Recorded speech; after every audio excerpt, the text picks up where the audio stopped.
Hey, hey, hey, how's everyone doing?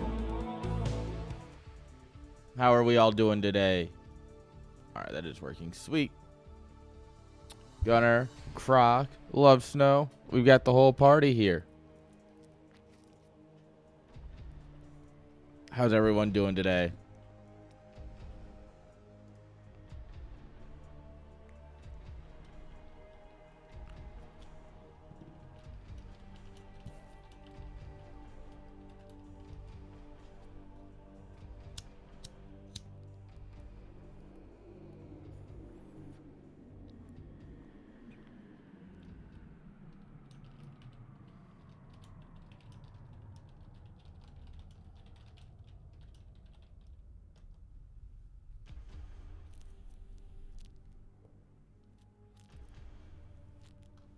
Working on a Saturday? Ew.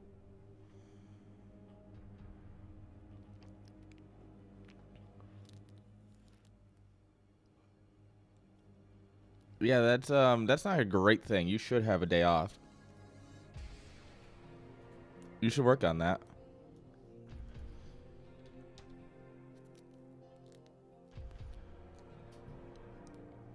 Acceptable. That's a good enough answer, Gunner. Acceptable works.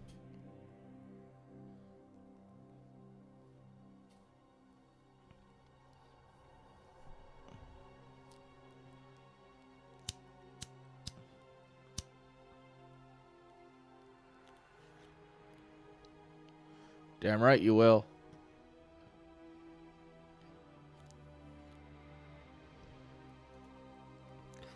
All right. Guys, this is my second to last stream before I leave this continent.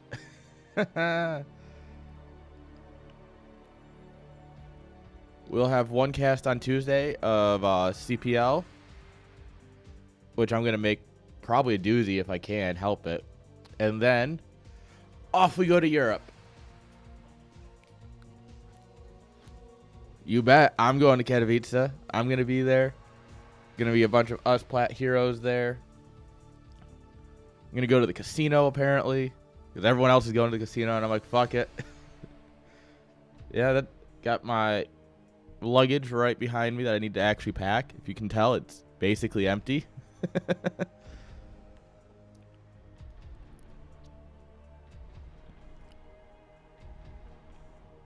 Yeah, Brood War is not the StarCraft 2 one, the Brood War. The superior one. I mean, what? I don't have favorites, I promise, guys.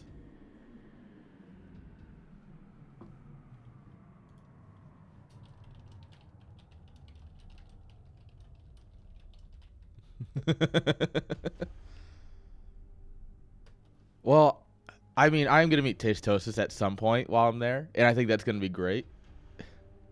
But realistically, like, it's going to just be a great time overall. It's going to be like, hey, Tastosis, let's go ASL. They're going to be like, yeah, that's not why we're here, though. And I'm like, I know.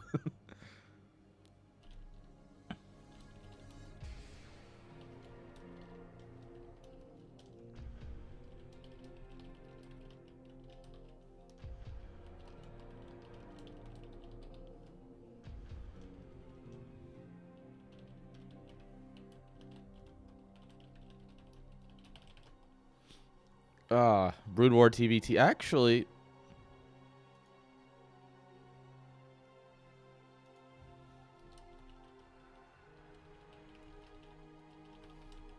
sorry, I'm being asked a lot of organizational questions. I don't know if we have any TBTs in the bracket today. Obviously, the bracket is still subject to change for another minute and a half. But, God willing, I don't think we'll have any TBTs. Oh.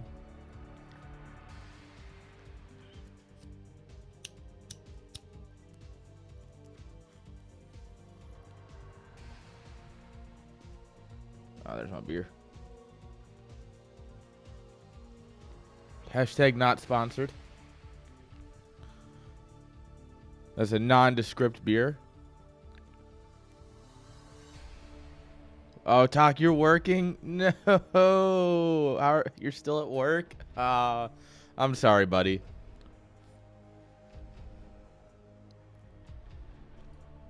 Dude. I actually, right before I started the stream, I was, if you guys have ever heard of the WAN show by Linus Tech Tips.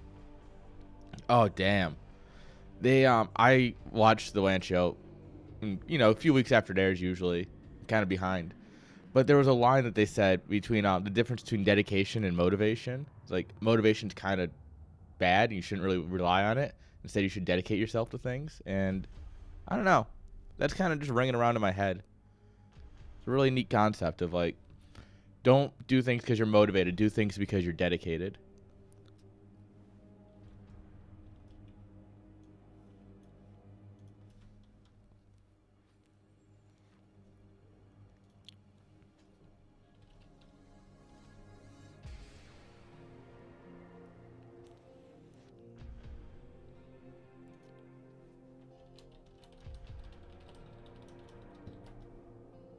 So yeah, I don't know why. That's just kind of bounced around in my head. Figured I'd share that thought. But yeah, that's what I thought. It's like, I like this quite a bit. I really hate my iPad. Guys, I got a Stream Deck coming, like the actual physical one, and it's supposed to be here sometime today, and I'm really excited. Like, new toy. All right, guys, let's go ahead and make the bracket live.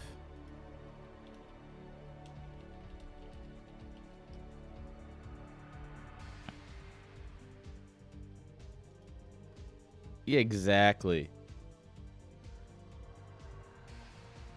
All right, guys, let's take a look at the bracket.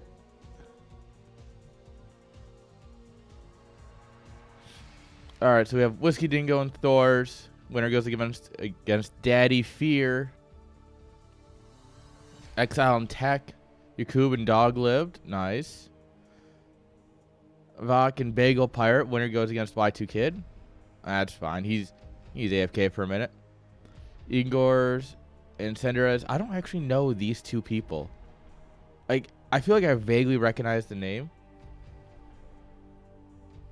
You're right. There's no Fridge.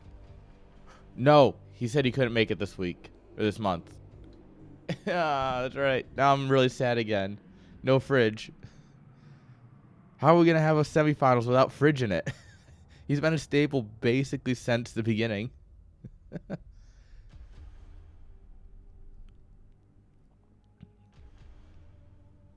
All right. So I'll probably just grab whichever one comes up first because all of these look really interesting. So not gonna put too much thought into it. All right.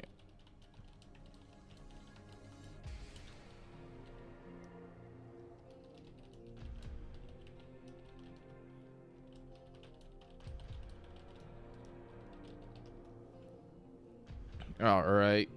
Let the players know just to get me a lobby.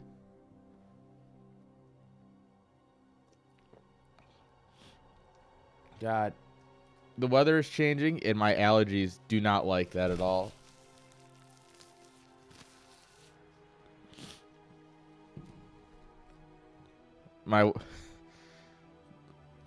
Guys, who would have thought being allergic to things is bad?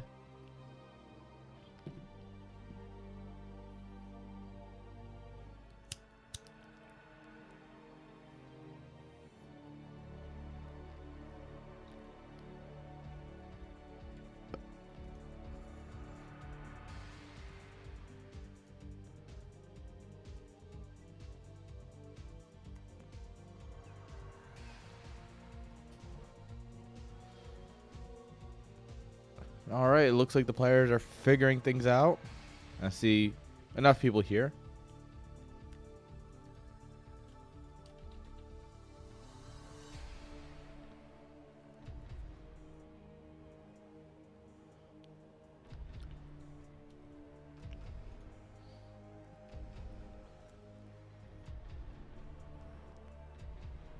Everyone wants to Everyone wants to ping me.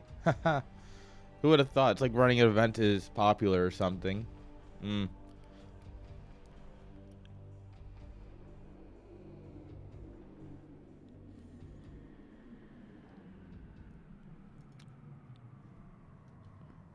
Hey, Z Trainer, how you doing?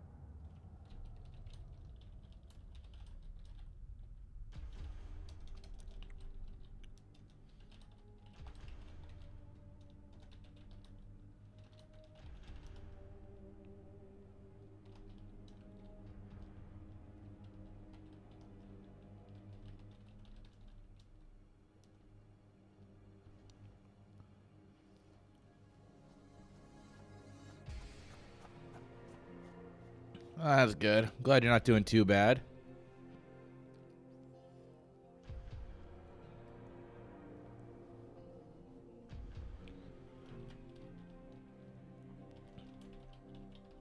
Yeah, I saw that.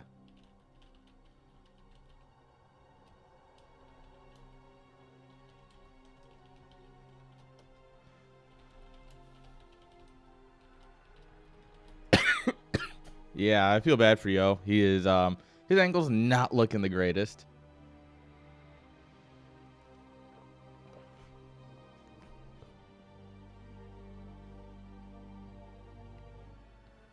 All right.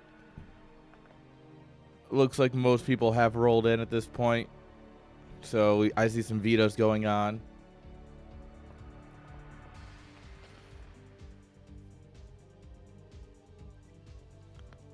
Ah. Oh, that felt great. That's a great way to start the games, guys. Just get a good neck crack going.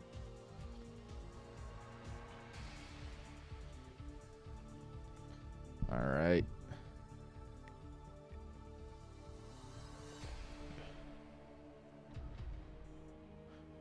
I hope it doesn't. Damn it, I need my crazy German buddy there.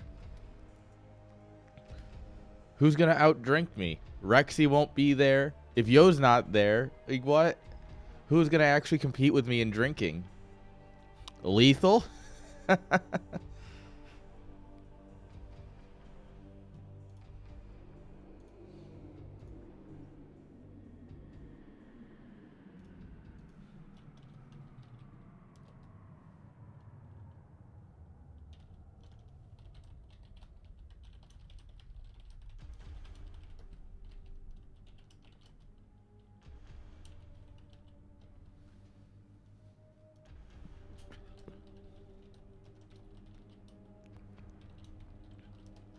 All right. The standard stuff of beginning of a tournament is just organizing everything. This is the boring admin stuff, guys.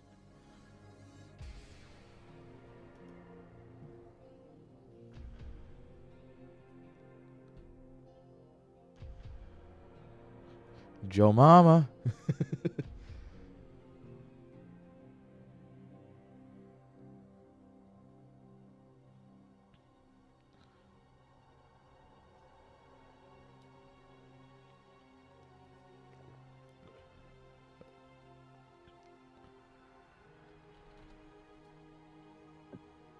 All right. Found a game that I'm going to be casting.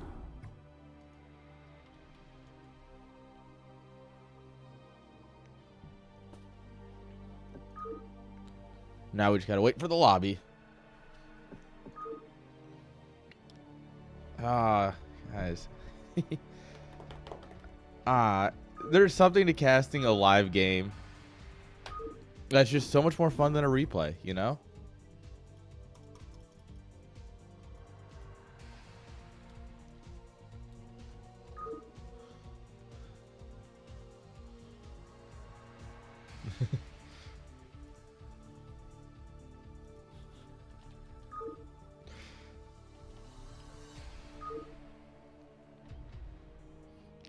All right. In the lobby, having some banter. Who doesn't love a little bit of pregame banter? All right, there we are.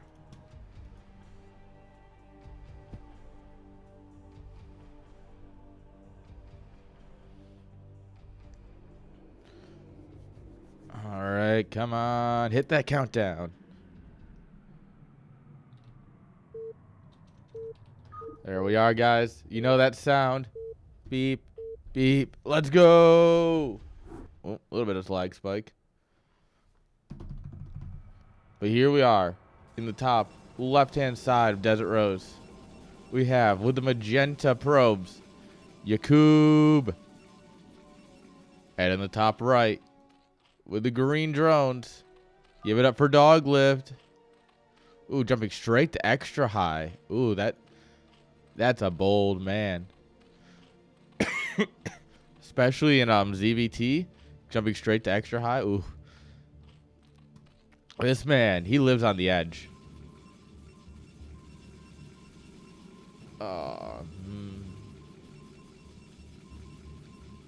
All right, these maps have been in rotation for a couple months now, but if you haven't seen it, Desert Rose is a standard 4-player map.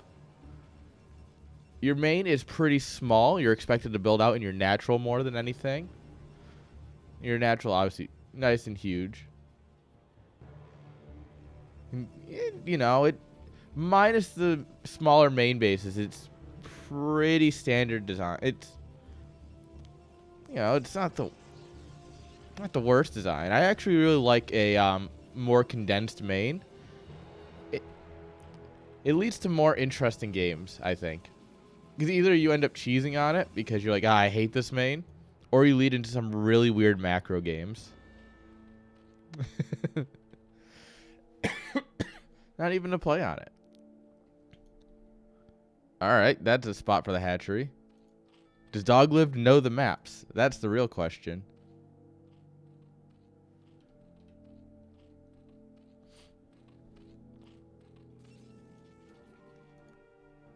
This is the danger of not knowing your maps, guys.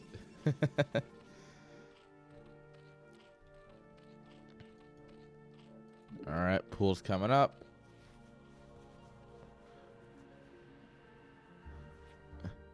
Should we tell him, guys? Don't do it. Oh, don't do it.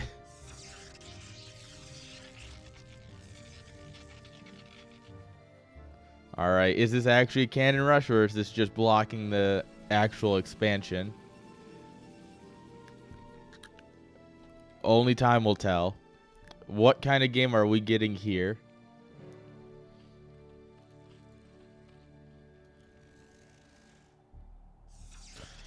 It's a cannon rush. Let's go. We should have 3 lings finished. This should be your overlord. And then, yep. Dog Lived with my kind of timing.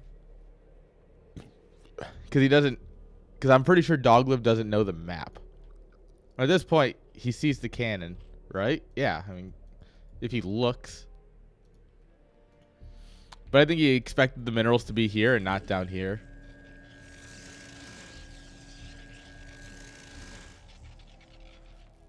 Yeah, at this point, you're in all entirely. Oh shit. Yeah, this is big oh shit mode. Thankfully, lings are very good at taking down cannons.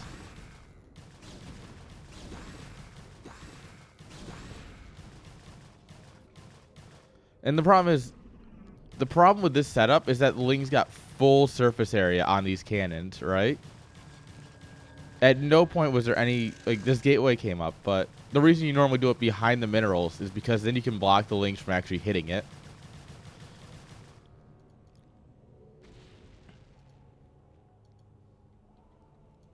So that's, you know, a little bit of a thought.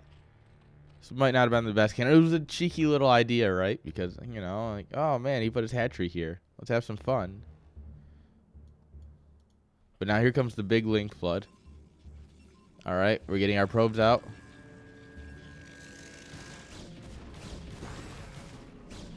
All right, the probes are in position. There's just too many lings here. This cannon is definitely about to have a bad day. All right, get them, boys. Come on. Teach you to cannon rush. LOL, GG. And that's how you start a day. Right there. That's how you start a tournament, boys.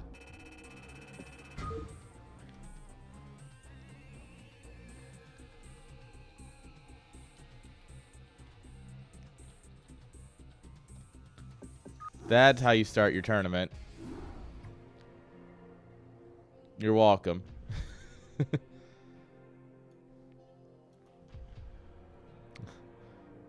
Yeah, macro play is king. We got a macro king in the chat here, guys. Cheers to Mac. There we are. Cheers to macro. Hashtag not sponsored. There we are. I really should find my koozies at some point. Just for, like, having drinks on stream. I really should just have my koozie.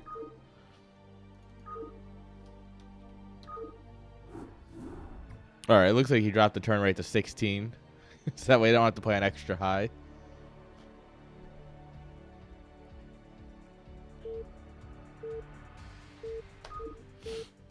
Alright, game 2. We're sliding right into it. Still a little bit of lag. But it's fine. Spawning here in the bottom right-hand side with the brown drones. Give it up for Dog Lived. And in the top left with the magenta probes.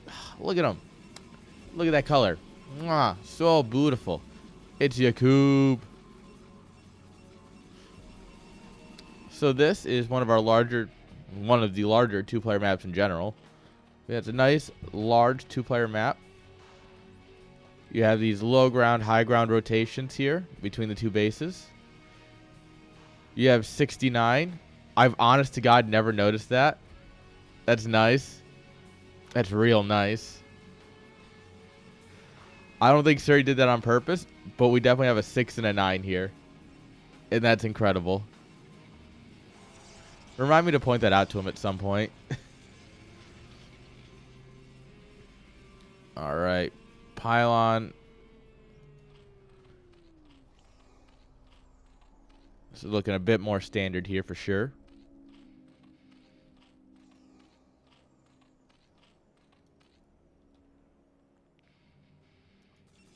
And I mean, you got Cannon Rush game 1. I assume you go like Overpool here or something. Especially since it's a 2-player map, right? What? All right.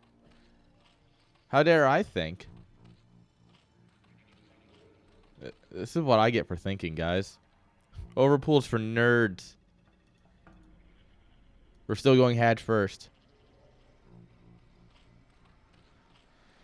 Okay. This is definitely going to be something for sure.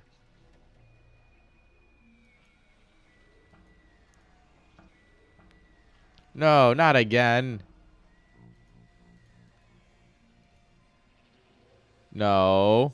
No. No. Okay. Well, guys, we're about to go 1-1.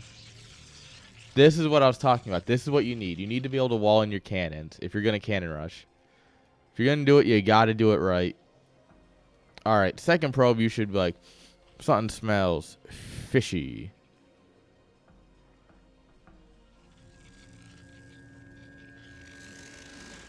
Building buildings don't give vision, so...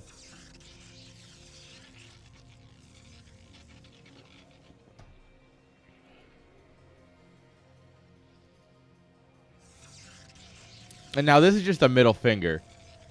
Like, you drop the cannon right next to the hatchery. Dude, pulling drones is not going to help you. If he's dropping a cannon, that means he's already got a pylon up. This low ground is lost. Cancel the hatchery. No. Oh, the hatchery finishes. This is... I mean, doable, but, like... Also, you're going to... Oh, if we can get a couple creep colonies down, we might be able to. But one is not going to be enough, I don't think. Not if it gets targeted, especially. We're trying to gun down the hatch. Not a bad idea. No. Pulling your... The thing is like... It's the same thing in... It's very similar to StarCraft 2, where as soon as you get a cannon up, locked in like this, you're kind of in a bad spot and you shouldn't be pulling your workers.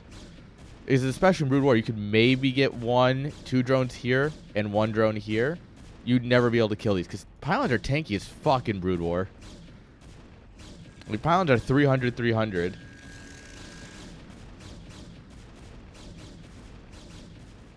All right.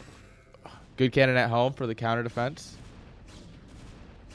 So, like, if you can see this going up, you can try and pull workers, but pulling workers when he did, you know, it was kind of doomed.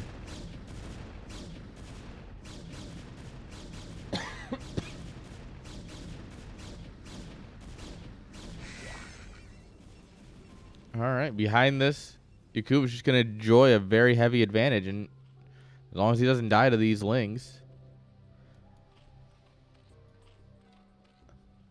Yeah, there's no Ravagers here to break out. 3 probes in position, 2 cannons. Breaking this is going to be, I don't want to say impossible, but impractical. Setting it for extra high before doing something that'll require micro. It's almost dirty. Alright, lings are in. Lings get a surround on the cannon. That cannon instantly dies because lings are good.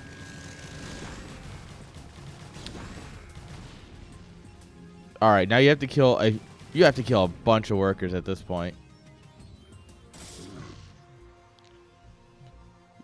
You need to kill at least like 4 or 5. Well, I guess his probe count's not nearly as healthy as it could be. So maybe you don't have to kill too many, but you definitely need to kill some.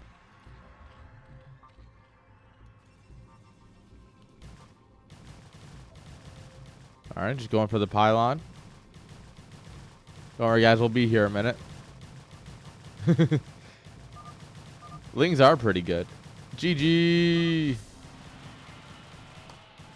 Zerg takes it, guys. The Zerg Cabal always wins.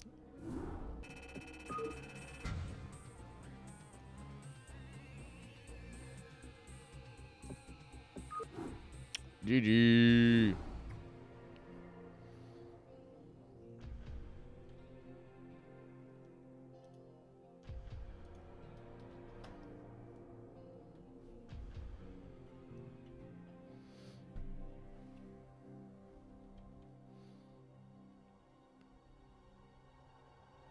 All right, let's see here.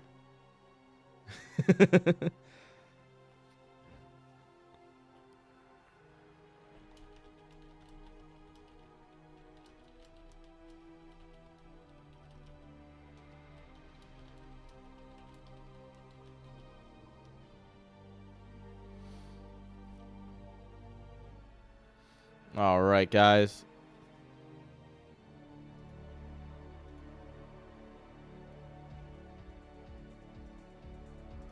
So that match is obviously done.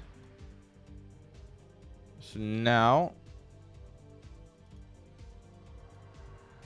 well, let's see if we can find us a game.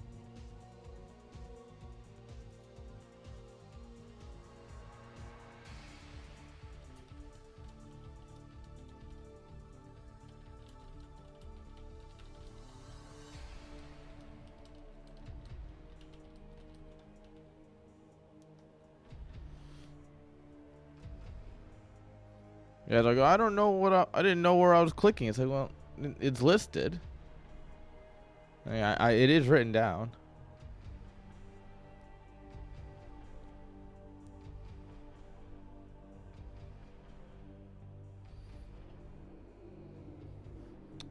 I don't know how you don't know the channel when it's in Discord. Pinged you in Discord. And also it's in the challenge page. There's only so much that I can do here.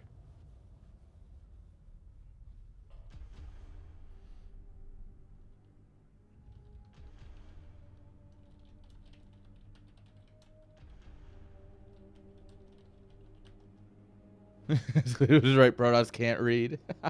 That's true. Alright, looks like we've got a game coming up here. We're just waiting for one guy.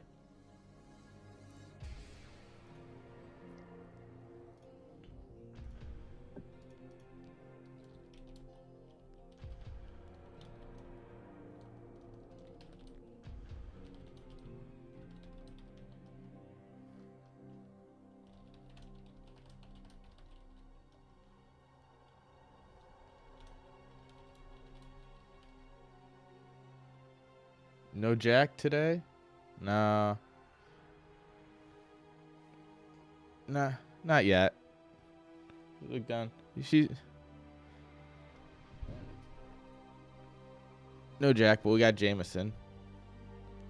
My longest lasting relationship.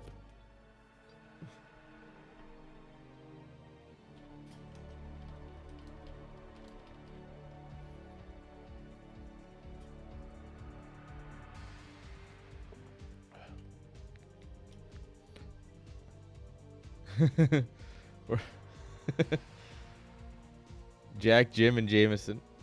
Dude. That's true. That's about my friend circle right there. Dude, Jameson and all of his sons. They're all cool guys. I love them all.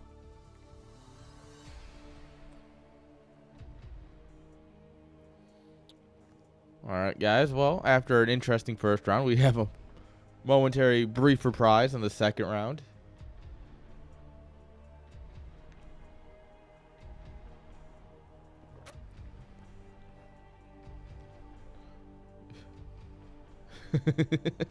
Johnny shows up. Johnny's the friend that shows up. He's like, "Hey guys, I'm here." And everyone's like,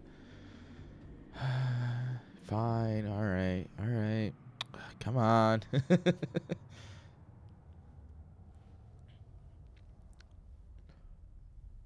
Oh, I don't know if it's scrolling. It scrolled in here before. Guys, I have a YouTube channel now. Like, I have a thing where I post casting 5 days a week. If you need to listen to more of my voice. If for some reason you desire more content of this, why? First of all, why? Second of all, there's a link. I was right the first time, damn it. There's a link for it.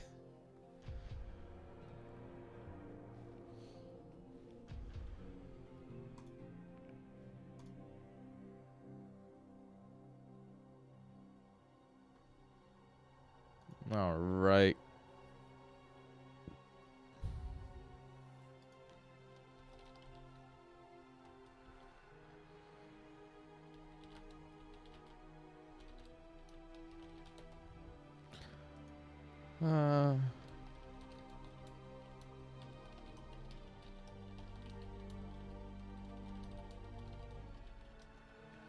There we are.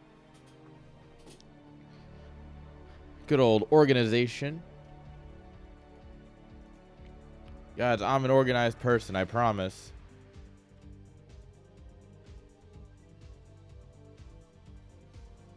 And I'm actually not. Guys, don't let me lie to you. Alright, it looks like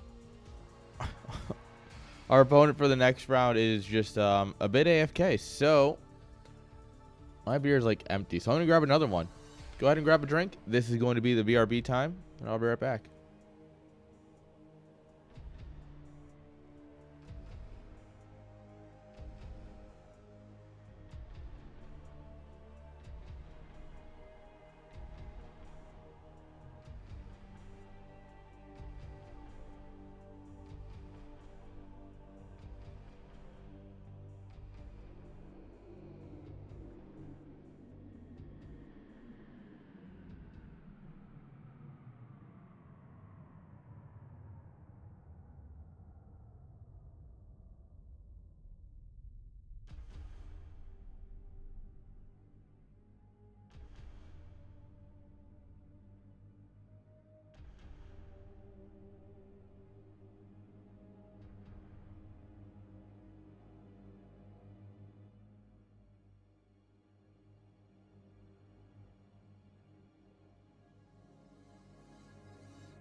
All right, I'm back. Sorry, I got a work call right in the middle of that.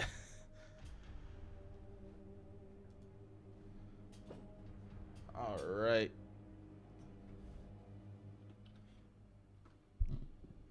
Okay. Well, that work call confirmed. I don't have to do anything tonight, so just grab the whiskey glass, grab the whiskey. Let's just make it a fun stream, shall we?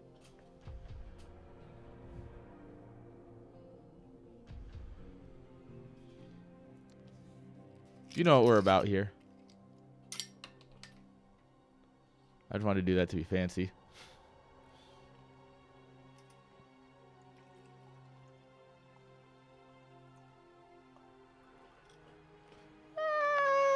You know, that's the right amount, right?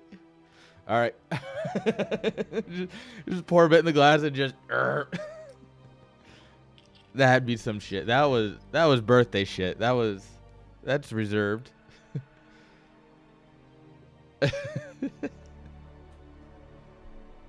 Look, all I'm gonna say, I have never played sober. Well, I try not to. I try not to play Brood War sober. I'm usually at least a bit ripped before I launch this game to play it. Like, anytime I schedule a CPL match, I'm like, all right, so CPL match in 10 minutes. Let's do it.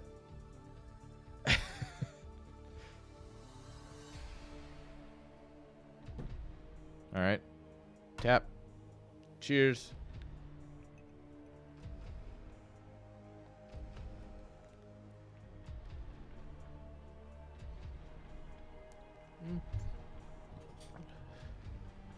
Uh-oh. I need a beer between liquor and weed.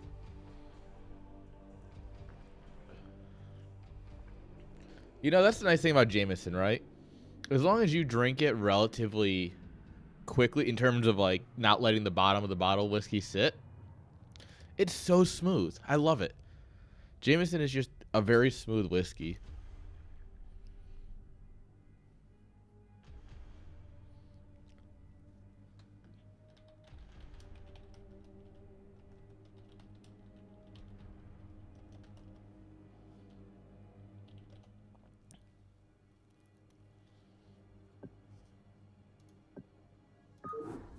Okay. We got a game coming up here.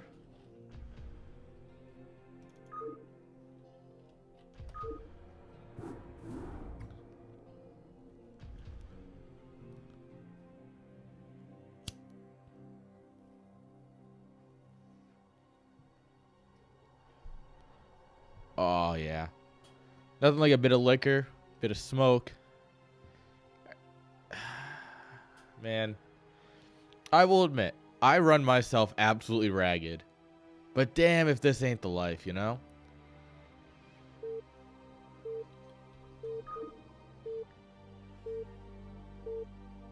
But we have a game, and you know what? The only thing that makes this life even better than doing all this is a game.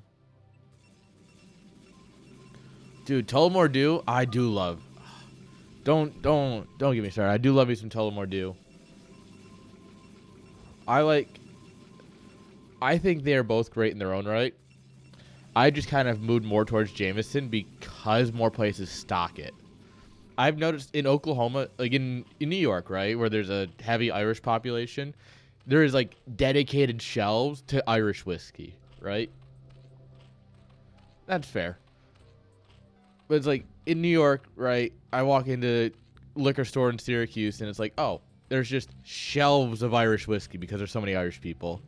Here it's like there's a couple of Irish whiskeys mixed in with just the whiskey aisle. And so it's like, not everyone carries Tullamore Dew, but everyone carries Jameson. And honestly, I'll take what I can get. Spawning here in the top right-hand side with the yellow drones. Give it up for Senderzy. Who might be lagging just a little bit. Oh, you live in Scotland? I didn't know that. We got a Scot in here. Yeah, no, you are definitely spoiled.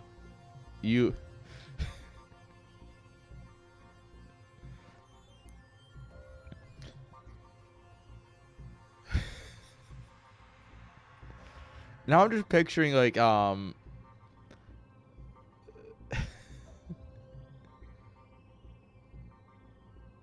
this is unfortunate, guys. The internet does what the internet does. That's fine, guys. We'll figure this out as we do. But all I can picture is the Scottish guy from The Simpsons. That's Y2 Kid now.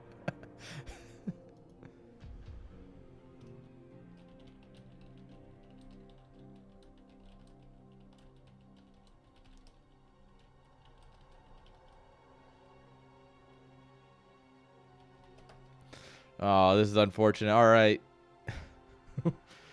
Well, guys, the good news. Groundskeeper Willie, thank you. Of course you know.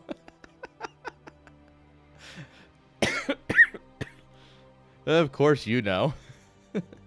Everyone knows their favorite stereotype.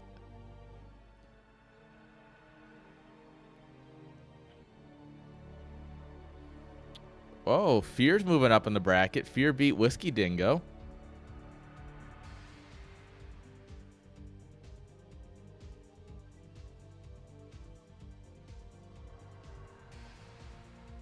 Oh, not Ginger, but accurate.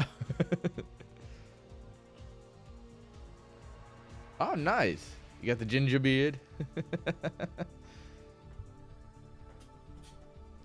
No, Whiskey Dingo not knowing his maps. Shame on you, Whiskey. You got to know your maps. I think it's a lack of something. Yeah, that makes sense.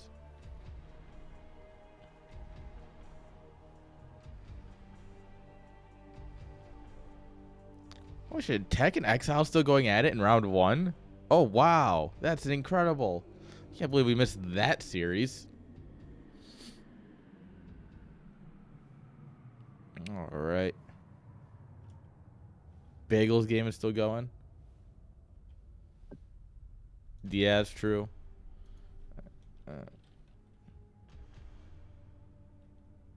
What's under his Discord tag? Oh, there it is.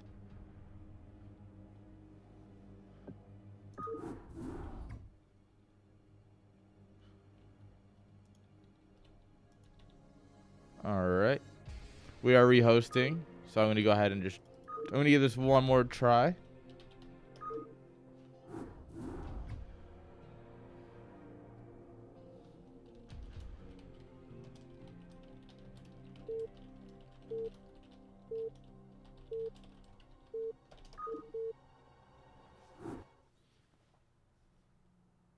All right, guys, we're going to give this one last try. And if it keeps lagging, I'll just cast someone else. So let's go ahead and get right into it to see how it goes. In the bottom left, with the brown drones. I don't know why I just struggled to say brown. It's fine. It's Sender. In the top right, with the magenta probes. First time in CSL that I know of. I don't recognize this name at all, actually.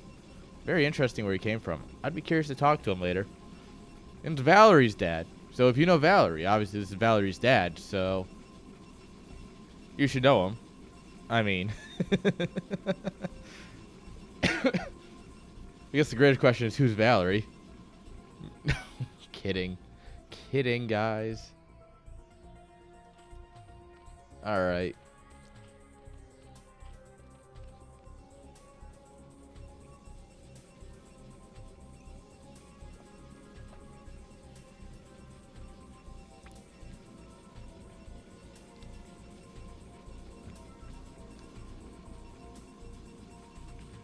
All right.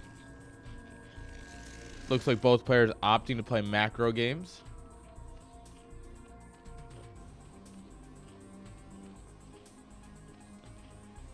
This is a 2-player map. So, I mean, this is a map where you could cheese, but realistically, I don't know. These guys are honorable. I'd like to think that. Look at these honor. We do have a Forge first. Please don't be another Cannon Rush. Please don't be another Cannon Rush.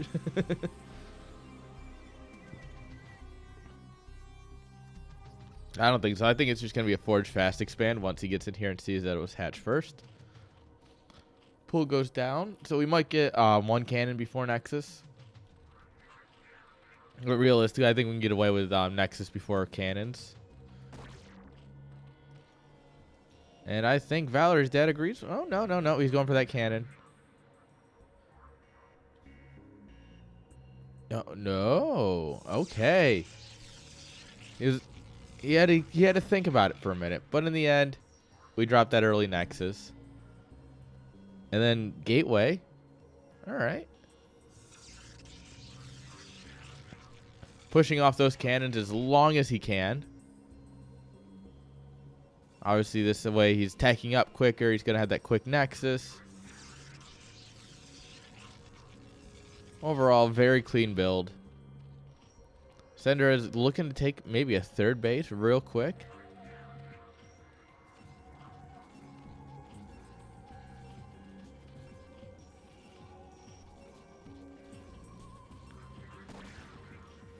All right. Couple probes here at the wall just in case he gets. There's a big old gap here. Hello? I think he's just protecting the cannon more than anything, but it's like, really? There's a giant gap here. Like you're not really stopping him. It's okay. The Lings cannot walk on rocks. We're fine. All right, Cybercore. Relatively small transfer of workers.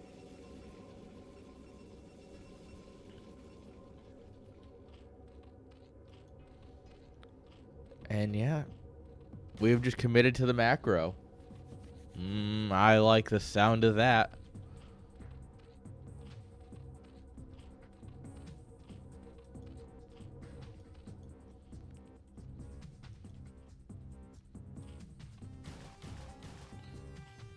All right.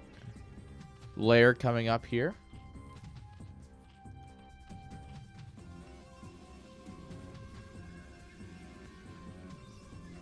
Cybercore, but no tech yet. I wonder what he's thinking of teching into. Oh, we got the probe. That's always nice to get. There it is. There's the Stargate. So we're going to see some standard Corsair play. These poor guys are going to be harassed all game long. You hate to see it. It's truly abusive what Protoss players do to Overlords. Overlords didn't ask for this.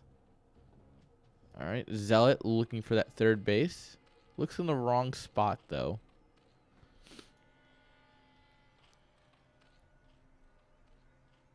Oh. Lings are going to catch him. Look at that micro, guys. Look at it. Second cannon comes up. Stairs are being produced. A small part of me wants to see this to be a scout instead of a Sair, but I know it's a Corsair. We all know it's a Corsair.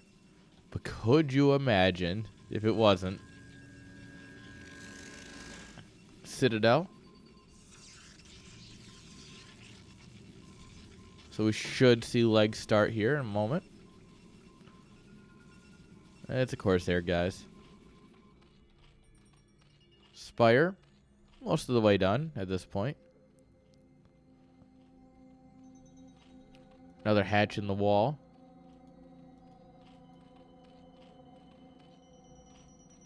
Another hatch in the wall, part 2.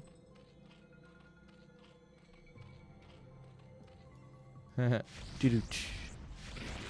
worry, guys. My musical jokes will go unappreciated. It's fine.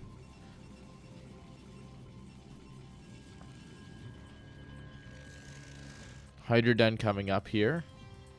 So probably just a couple of Scourge. Some drones.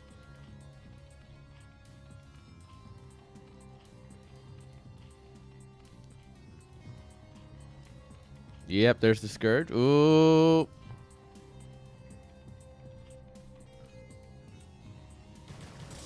Oh, good attention here. Good pullback on the Lings. More Corsair coming up. Oh. We're trying to just pick off one zealot at a time. Nice, nice. And the Hydras have started. Look at these snaky boys. Look at these snaky boys.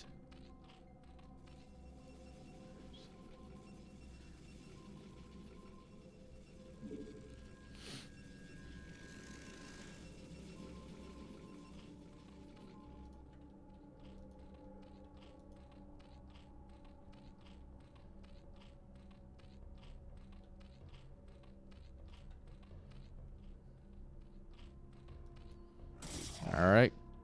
That 7:30 Zealot timing push with legs is coming across. Looking to try to get as much damage as they can, but there's no way you can take 9 Zealots with just a few Lings. Some Hydras, good SimCity, and a bit of Micro, though. There's no Sunkens.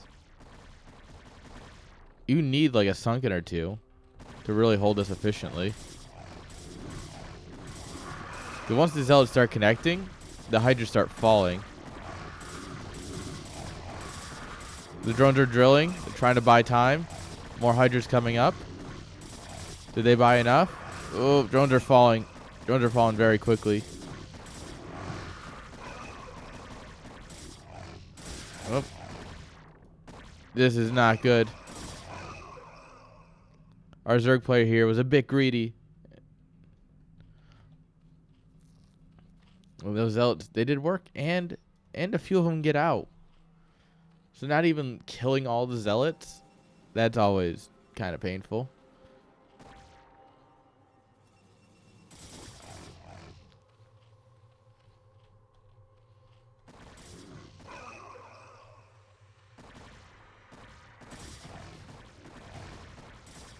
Alright, Hydra speed is done. Makes them much more competitive with the Zealots. Look at him go. High Templars have hit the field. They're smoking their weeds. They are ready. There's one Hydra's putting in the work. Invisible Man.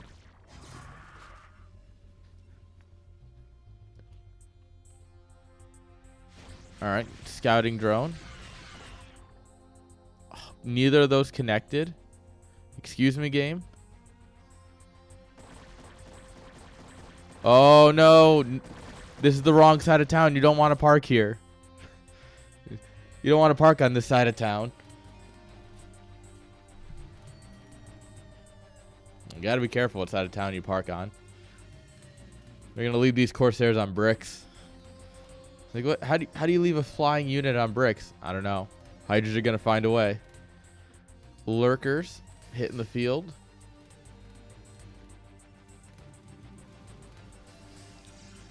And we don't have a robo, no observatory. Oh, there's the robo. It's coming up. So any early pushes, or you're going to have to rely on Storm and finding these lurkers by accident.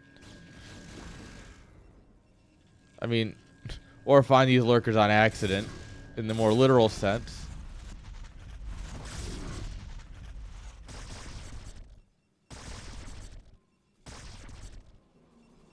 All right, and now here comes the big Zerg army.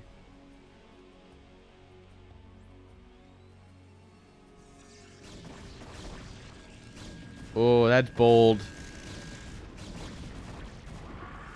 All right, High Templar being brought to the front.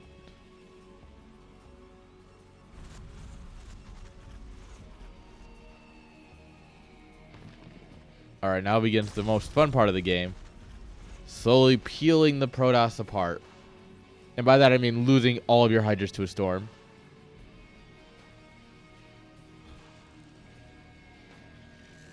That's more of a Celtic thing in general.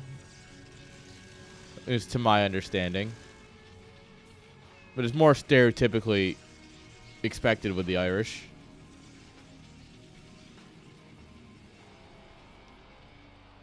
Alright, another Evo going down. Protoss got 1+1 armor spinning away here. Oh, that's too close. What are you doing?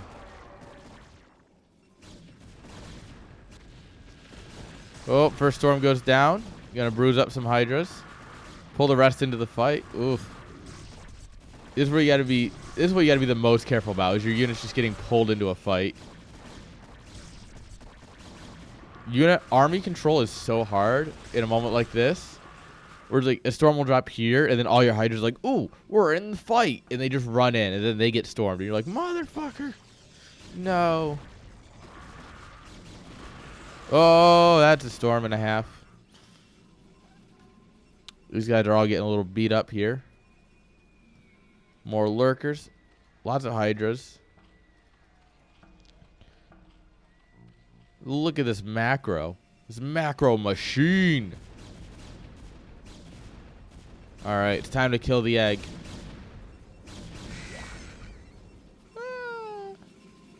You hear that egg? It's crying in pain because it's a lurker.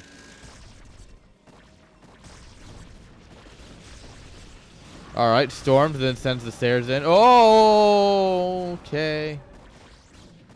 That's my life in a nutshell.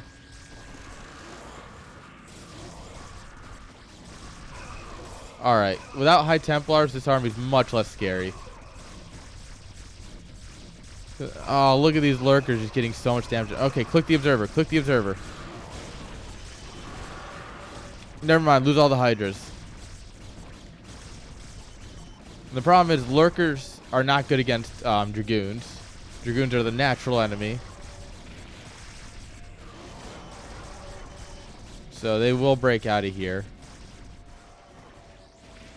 The Overlord farm is getting killed.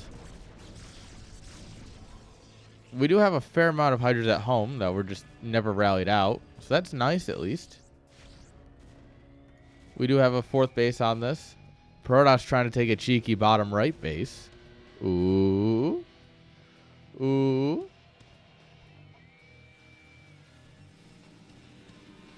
Alright. This is a group project, guys. You have that. You got the handful carrying the group, and you got the handful doing nothing. These are the guys who put their name on it at the end and are like, "It's okay, guys, I'll present." And then they just kind of read your slides. Like everything you wrote, they just kind of read it. They don't know anything about it.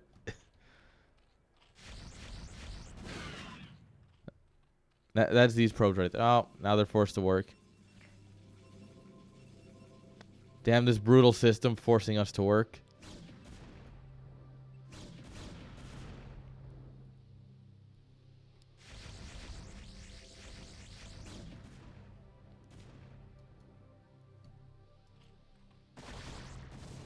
Whoa. This drone is still just getting to live here.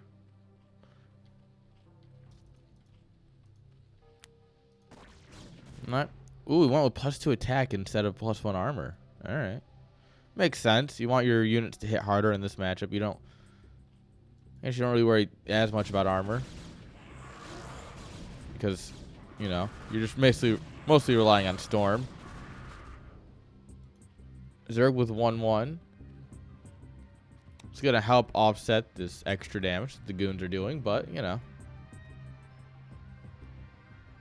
Goons are still very strong.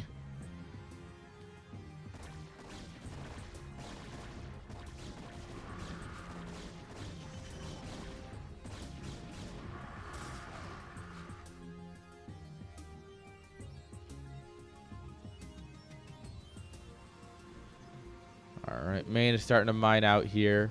Another forge is coming up. Oop, the armies are move commanding past each other. It's fine. It's fine, guys.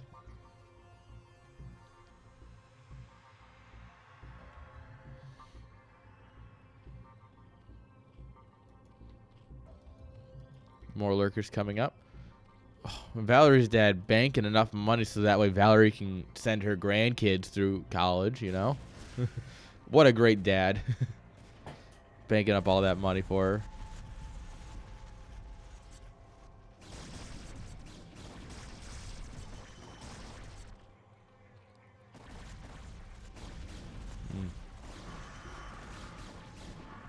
Also, pro tip, if you have to host a tournament in the morning, don't stay up till 1 a.m. laddering. Also, don't do it every night that week. Oh, what a storm. Oh, God, another great storm. Look at all these dead hydras.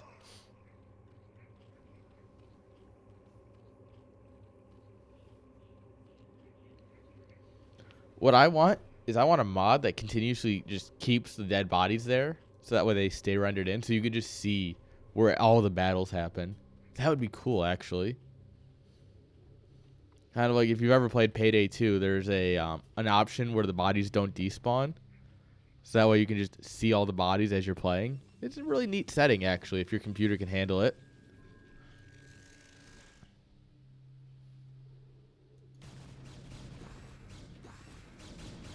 All right, Lings getting caught by the army.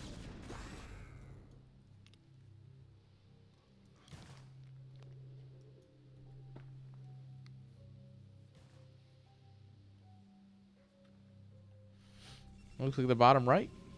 Nice and functional. Haven't started mining the gas yet, but all that extra mineral income is very nice.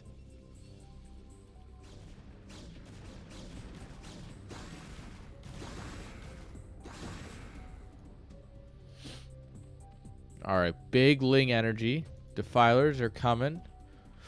Double Defiler mound. That's bold. He can build double the Defilers now, guys.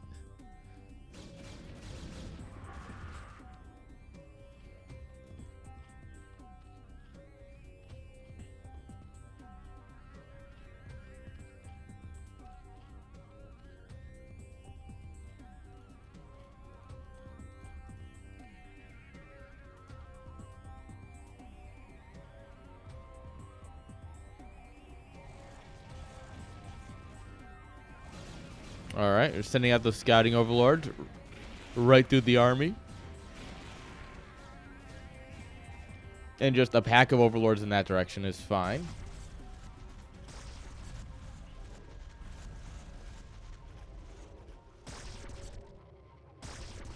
All right. Porter's army is just standing in the range of lurkers. That's always great. For Zerg, at least. Really great for Zerg, actually. Oh, storm goes down.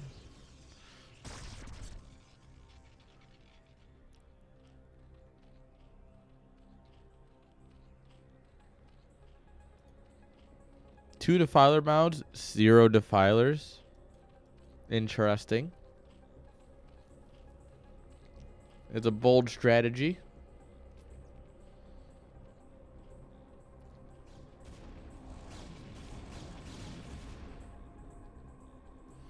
All right, the Overlord farm is under attack. Run, my Overlords, run.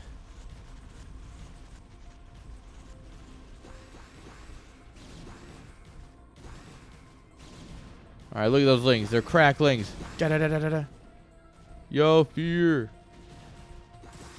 Cracklings are getting on top of this base.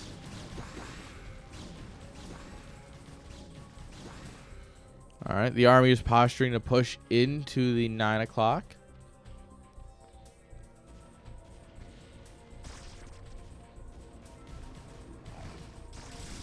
Well, instead they're going to push in right where the army is. That's convenient. Oop, High Templars A moved forwards. Always beautiful. And Tenders just doesn't have enough here to take this fight. Where's his whole army? He doesn't have Defilers. He's floating a lot of resources and a lot of larvae. Is he just... I think he's focused a little too much on micro around and has missed his macro cycles. This looks like a standard street in New York where it's all potholes. But we need to, yeah, we need to start morphing things. Get these lurkers down. Yeah.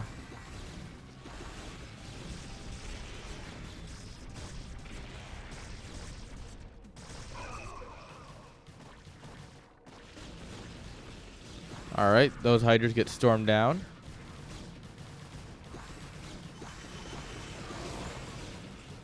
Oh, wrecked. Absolutely wrecked. And once again, the defender's advantage is very good. if you can be the defender, it's always going to be in your favor. However, Protoss just drops another base. Our Protoss player is absolutely loaded with money. We could probably see another set of gates down here.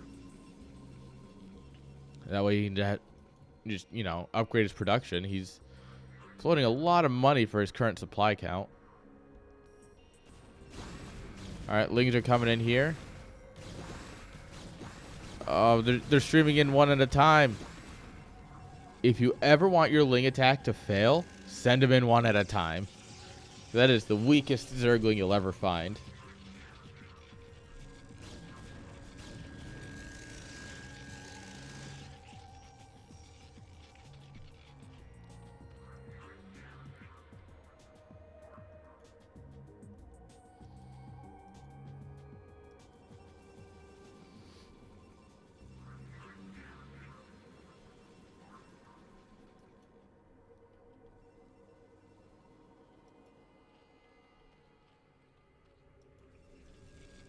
Alright, Protoss looking to retake all this space as his.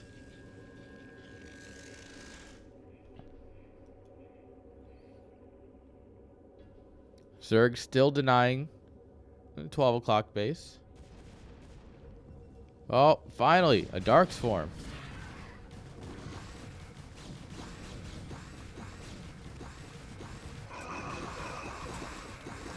Unfortunately, Zeldr's still really good under Dark Swarm.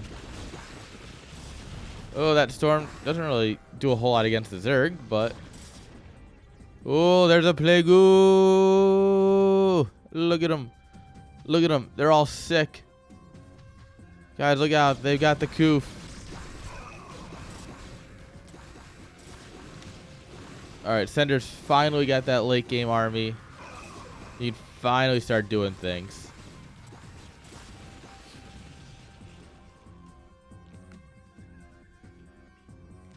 So a lot of Zerglings.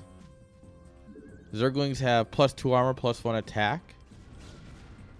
Well, Defilers have 0 attack. So moving them forward is always dangerous.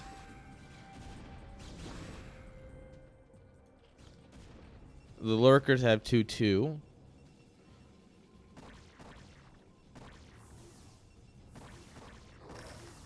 Oh, Storm drops. Might be a bit dangerous though.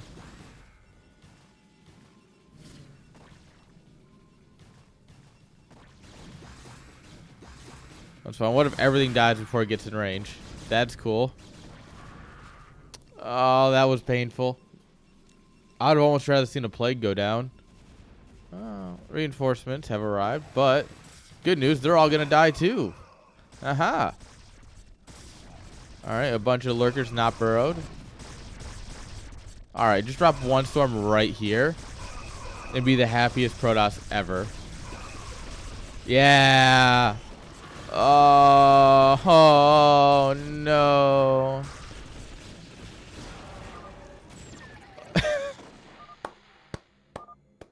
Ending the game on a Storm that kills both of your observers. How Protoss does it get? GG. Whew, that was a long game. That game went on for quite some time.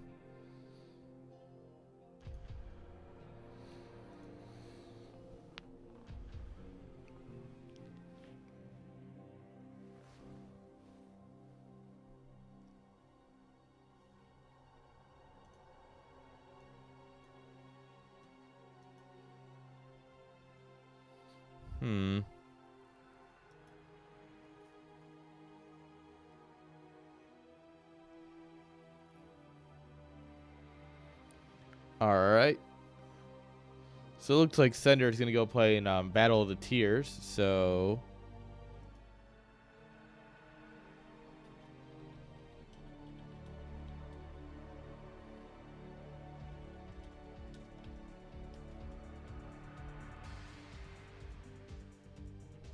yeah, I think Sender just forfeited.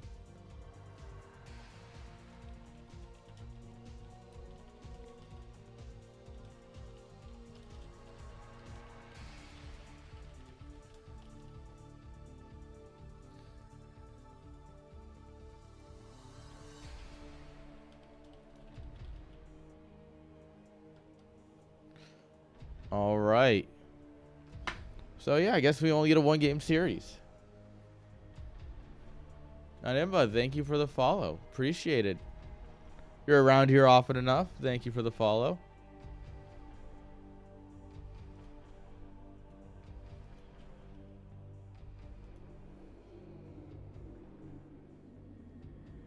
Oh, no, Nanimba. Were you not around here earlier? Or who am I thinking of?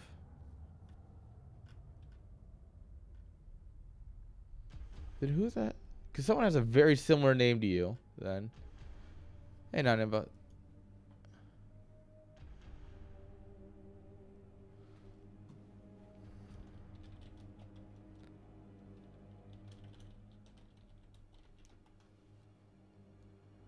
Huh. Yeah, I know you're in Roddy's chat. It's just... Alright, that's weird. Someone with a very similar name to you in the Brood War scene. I don't know why. I could have swore I've seen your name. Alright, well, welcome. Thank you for hanging out.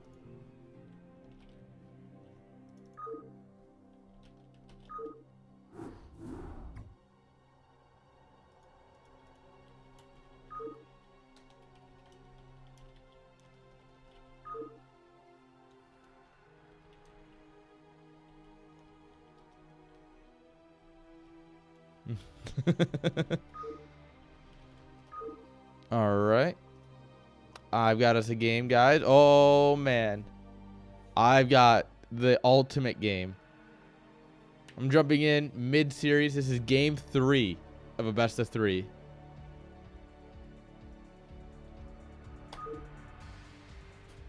And you know what that means. Always worth a drink.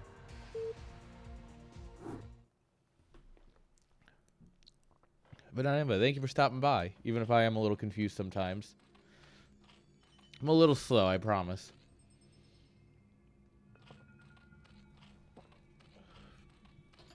In the bottom left-hand side with the purple drones, give it up for Dog Lived. And in the top right, give it up for the blue drones, Exile. Exile coming in. Life is confusing. True. Especially when you've been drinking whiskey and smoking weed. Life just kind of becomes a thing that has happened. And that's about all I got at this point. My brain is in one mode, and it's, what are Brood War things? Alright, so this is a big ol' 4-player map. So both overlords going to the same spot, because we are cross spawns. I mean, technically Exile scouting the wrong way, because you're supposed to scout in the rotation of the map, right? Yeah, you scout in the wrong way because you want to hit your opponent's natural. But in DBZ, it doesn't nearly matter as much because nothing shoots up for the first 7 minutes. All right, we got the pool and gas here. So we got like an 11-10 versus just a 12 pool. Ooh, so we're going to have that quick link speed. And link speed is just such a game changer.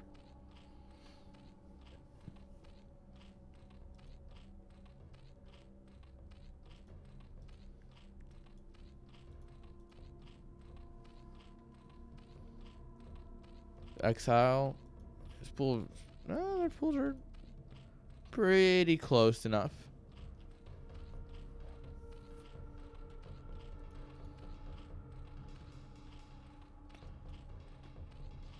All right. There we are. Oh, no. He's going straight into layer. Okay. It's not a bad thing, right? Straight into layer, you're going to go into mutas. Mutas are very good in this matchup. They're the core of the matchup, really. Muta Ling. But let's see. Do we get link speed or do we get a layer here as well?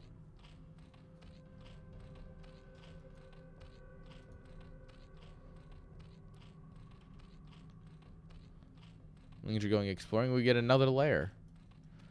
Oh, His is so much later, though. Ooh, the Lings might find each other in the middle. Ooh, this is going to be awkward.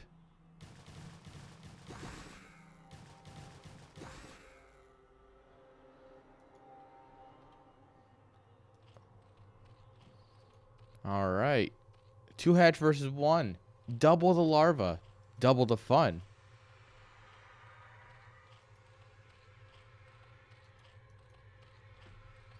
Gets in here. You'll see double hatch. Oh, God. Anytime you lose a drone in ZVZ, so bad. Good drill. Very good drill. Dog lived. Still cranking out the Lings here, so he's got plenty of defensive Lings to push back. Exile. And man, I was going to say earlier, Exile comes into this, you know, kind of favored. You know, Exile tends to be like a top 3 player in CSL. But ZVZ is the great equalizer. ZVZ is the matchup where you can be like a swing of 5, maybe not 500 MMR, but you can realistically be in a swing of a couple hundred MMR. And if you just take the right fight, you'll win the game.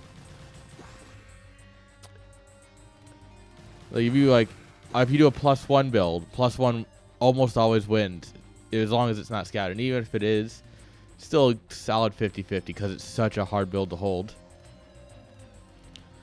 You know, you get quick link speed timing. You can win that way. So it's one of those games where MMR doesn't matter in this matchup, realistically. It all comes down to pure Zerg skill. Alright, we kill a drone. And mind you, we are on 8 drones here. 9. Versus a dozen here. Oh, God. Exile's got a huge economic lead. His muta should pop just in time to hold the attack of Doglived. And he's going to have more because he's got more larva. It's a numbers game. Scourge first. Interesting.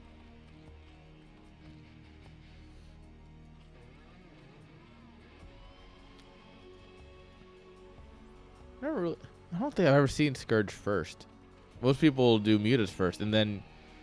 So I think the standard build is you do a round of mutas, and your second wave you put 2 sets of Scourge in.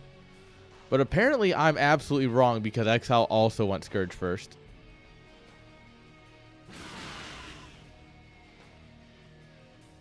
Alright, guys. Apparently I don't know how to play Zerg, even though I play Zerg. And honestly, that's kind of true. Let's be honest here. But Doglit banking up a bit of extra money, even though he's dropping a hatch, he still had, you know, still floating a couple hundred. We're gonna go for a spore here. Interesting. Safety spores. It's probably because he's going so hard into the Scourge, and Scourge are definitely a boom or bust kind of unit. Like if you can connect with the Scourge, you are in a very good spot. If they all die, you're in a really bad spot. Oh, there's a lot of Lings coming with this too. We'd love to see a few more Lings hit the field at this point.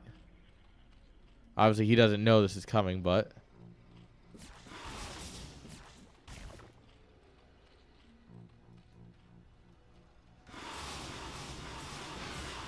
Oh, Scourge connects. Look at that sexy micro. The problem when you're doing sexy micro like this is that nothing else can happen. Because if you misclick once, you lose the game. So like if these Lings could have gone in and started a fight while the mutas were preoccupied. But like if he does that, he might just lose the game. And he... Oh, God.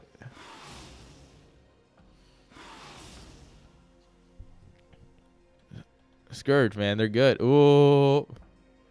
And now Exile's on the back foot.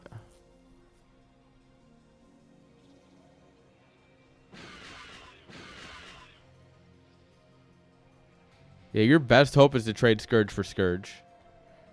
It's always the dream.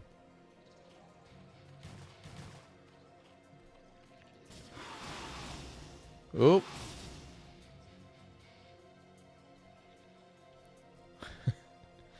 Can you give people channel points? I don't know if you can. GRZ trainer. What I can do is I can start remembering to make predictions.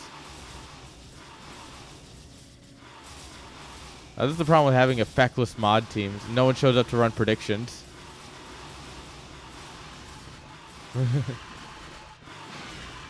Oh, God. Exile just took the worst Muta fight.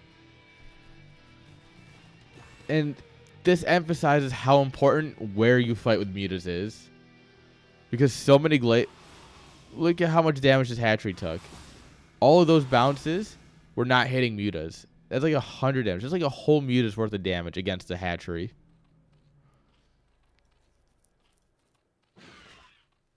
And that's... God, these little math things I find so cool.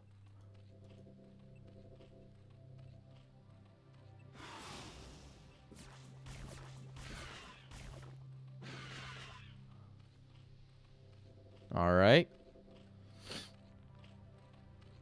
Guys, we're macroing. Well, Doglived is macroing. I think Exile needs to take his natural very soon. Because now he doesn't have the larva advantage, and he's gonna very quickly lose the economic advantage if his opponent's mining a whole nother base.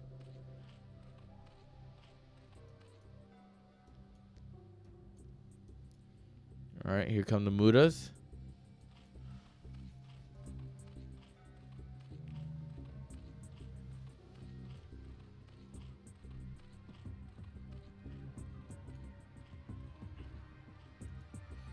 Oh, rip drone. Dude, Lings under a Muta fight? In the same way that hatchery ate a Muta's worth of damage, Lings will do the same thing. So having Lings around in your Muta fights, always a neat idea. Alright, round 2, trying to take the natural. Oh, these Lings get in. And there's only a few Mutas here. Mutas do not kill Lings fast enough. Oh, Lord. This is not good for Doglived. The Ling stage is never over.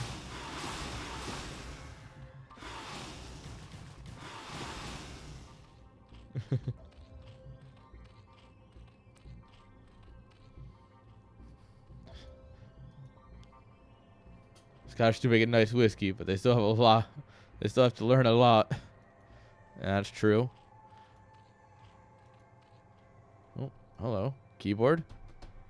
I need a new keyboard. It's really time to replace this baby.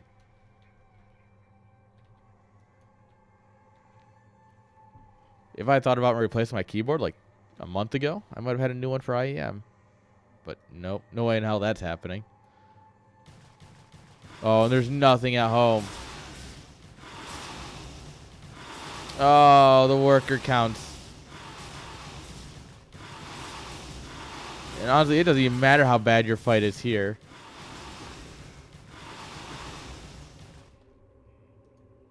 There's 2 drones left, guys. There's 2 drones. And as much as we meme about ZVZ being a low eco game, you need more than 3. You really do need more than 3 drones.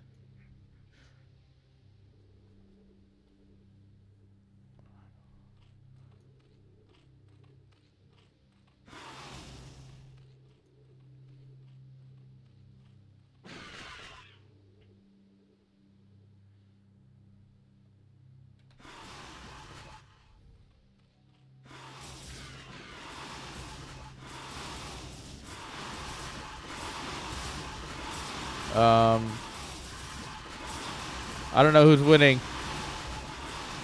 I think Exile's winning now with the reinforcements. GG.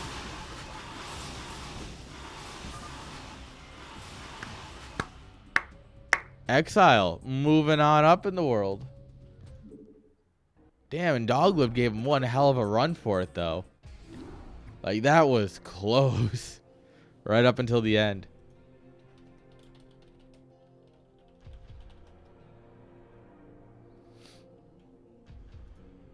That was magnifique. Beautiful. All right. This is going to bring us to our first semifinal of the day.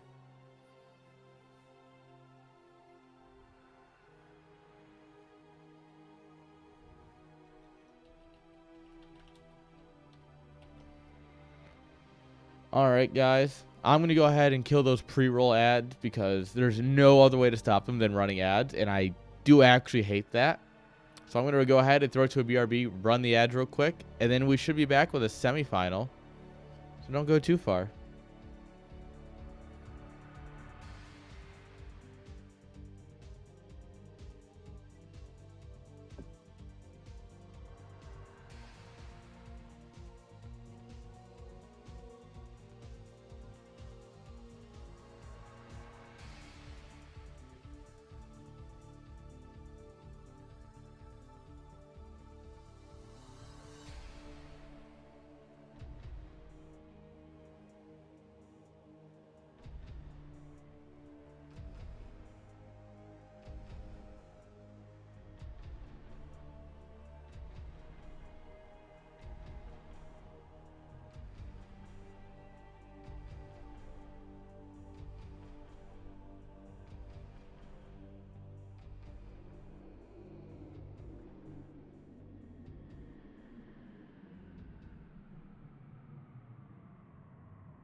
All right, guys. I'm back. And I told you it was coming. My stream deck is here. I'm excited. So I'm just going to go ahead and open this up with you guys watching. We are officially an unboxing stream now, guys. Don't you worry. An unboxing stream that every once in a while watches Brood War.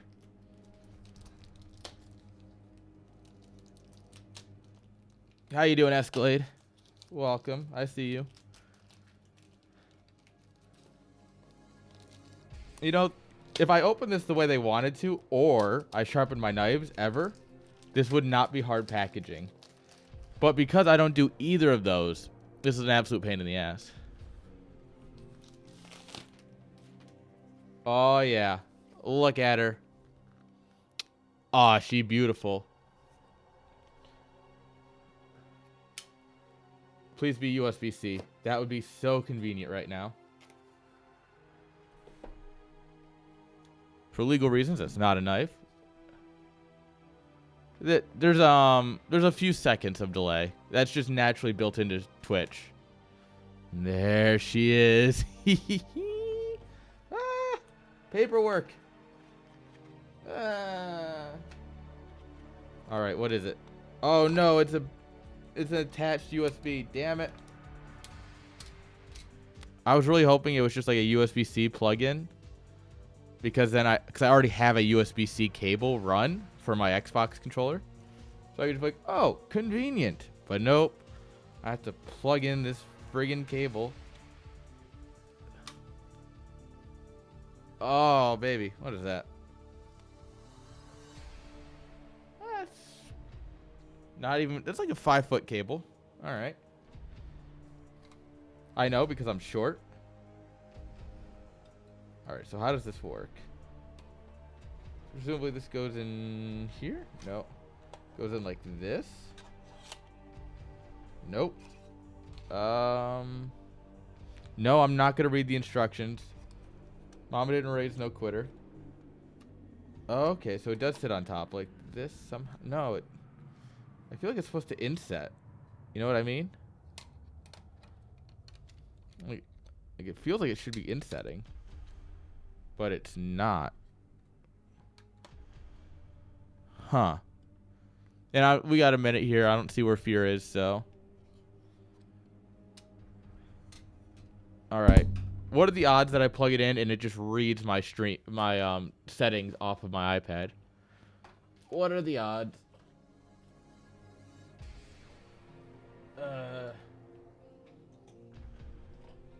All right, 1 second.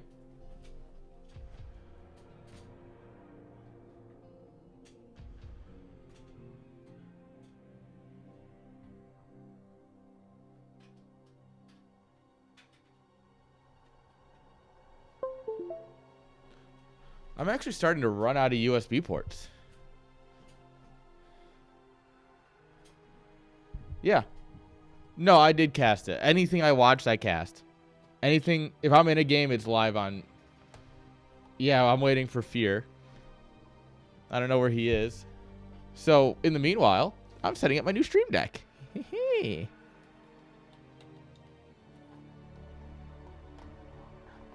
All right, let me grab the Stream Deck software. Literally just... Yes. Oh my god, yes. I can just hit copy. Haha. Yo. And it just works. It just works. That's actually incredible.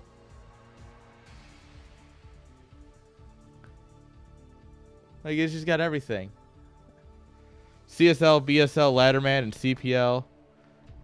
I've got all my folders. This was 120, I think. Because I found a discount seller on Amazon. And I mean, it's the 5x3, so it's not exactly the small one. I'm so confused at how this... Alright, fuck it, I'm folding. Alright, where's the paperwork? Tell me, how do I do this? Yep, already got the software installed. Tell me how to set up the stand.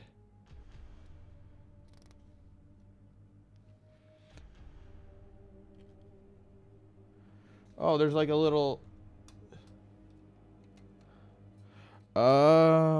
Wait. Oh? Have I been looking at this wrong the whole time?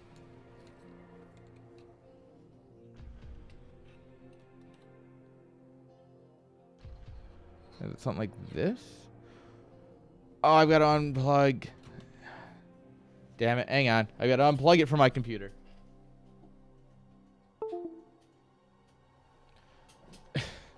I've always had the skip button. So, up until today, I've been using my iPad. I have the Stream Deck app. The problem is that it's only this big, and I don't have any physical like feedback. So like with this, I can be like, oh, you know, I'm like 1 button, 2 buttons, 3 buttons. Like I can map it out in my head. With the iPad, I can't.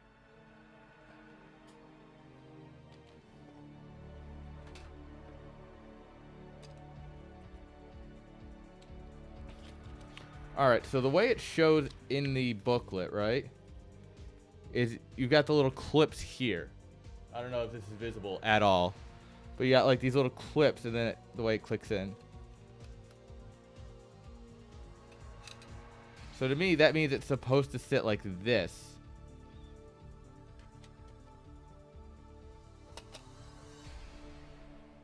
Ding, ding, ding, ding, ding, ding, ding.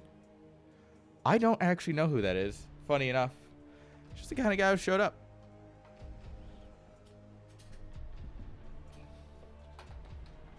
To be totally honest, I didn't have a chance to spot check 302.0. Honestly, like, we joke, but it's very possible, and that's exactly why was it you or Dada who said something about like an anti-Smurf thing? I don't remember who said it.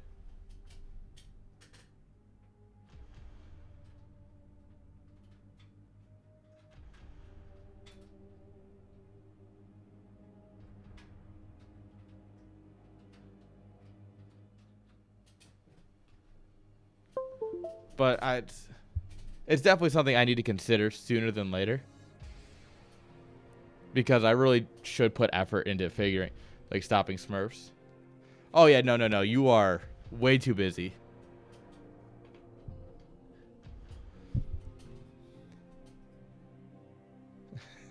When in doubt, ping Y2 Kid. Yeah, it's true. Oh, this takes up so much less real estate on my desk. I could put it on my floppy drive. Yes, guys, I have a floppy reader. What are you going to do about it? It's not going to sit there properly because it's got... Oh, it's stuck in my USB-C cable. Get out of there, cable. Cable management will happen later. Oh, that's perfect. All right, so now I've got to test it. If I do... Guys, it works! Beautiful. Absolutely beautiful.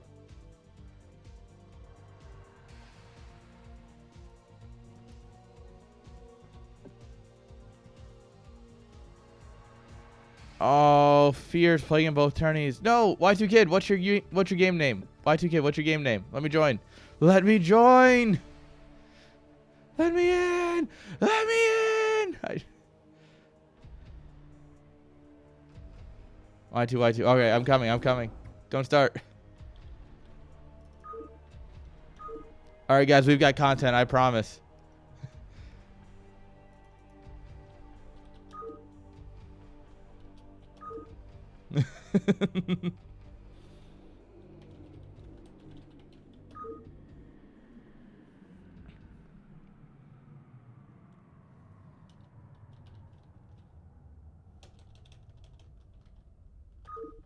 Oh, it's no name. Oh.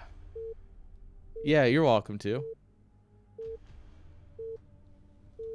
Of course. Also, I just put that you are exile. You know what, Exilate? Boom. Boom. It works. Easy money. I'm a professional. Which means I can... Now that I can, like, physically feel it, I can just... What I'll probably end up doing is just memorizing, like, down and over. Ooh. I also got to figure out the button sensitivity. Because I, like, raked over it and thought I hit one for a moment. But I'll just memorize, like, everything I need.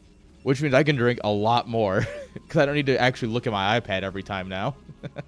But spawning here in the top left-hand side with the dark blue probes, it's Y2 Kid. And bottom right with the purple probes, magenta even, actually, Mwah. You know Valerie. This is Valerie's dad. It's a PvP, guys. Alright. Perfect. So yeah, play whenever he gets back. I'm so excited. So the other super secret reason I bought this stream deck is because when I go to Europe next week, I am bringing a laptop that is capable of streaming. So I might throw in a cheeky cast here or there. And I want to be able to change my scenes. And I'm not going to go through the effort of setting up my iPad to talk to my laptop on somebody else's Wi-Fi when I don't know what Wi-Fi that'll be. So just having my own stream deck that I can just throw in my bag, that was kind of like, oh, this is going to be great. One gate set. Oh, they're both one gating. No. Someone call the Protoss police. This is illegal.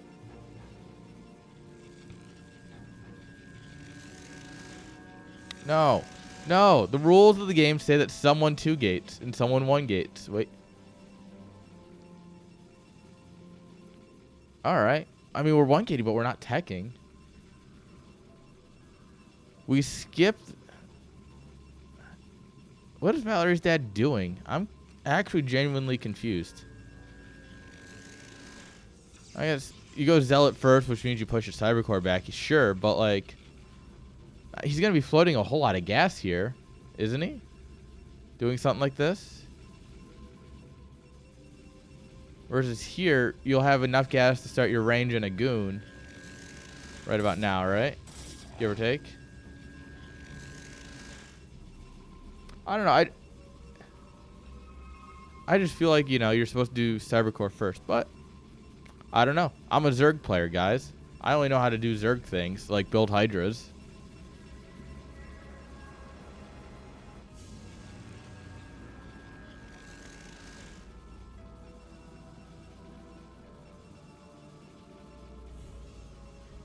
Alright. Oh, God, I have so much more desk real estate now. It's beautiful. I can't get my finger under the tab. There we are.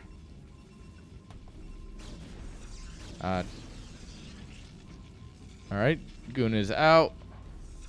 We should see Goons coming here.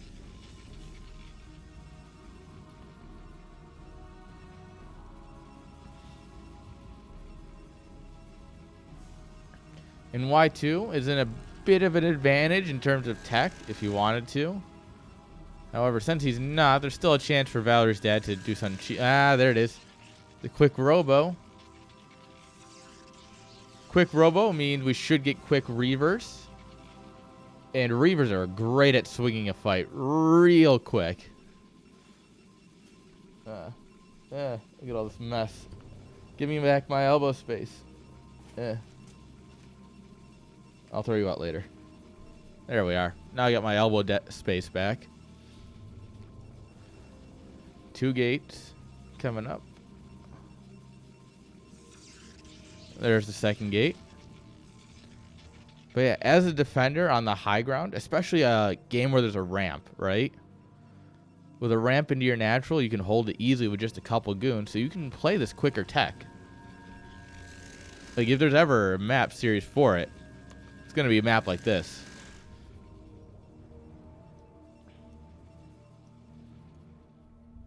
However, Y2 going to go straight for that Nexus. Spin this into an economic advantage. We're going Observatory before Robot. Oh, okay. I think that's... I don't want to say it's a bit of a mistake because you don't know. Y2 could be going for DTs, and if you don't have that Observatory, you're kind of in a real bad spot. But realistically, if you're going to be, you know, kind of taking up a bit quicker, I feel like it'd be very important to try and get some damage done. But that's what this scout's going to go confirm. He's going to see the Nexus and go, ooh, okay, I'm a bit behind.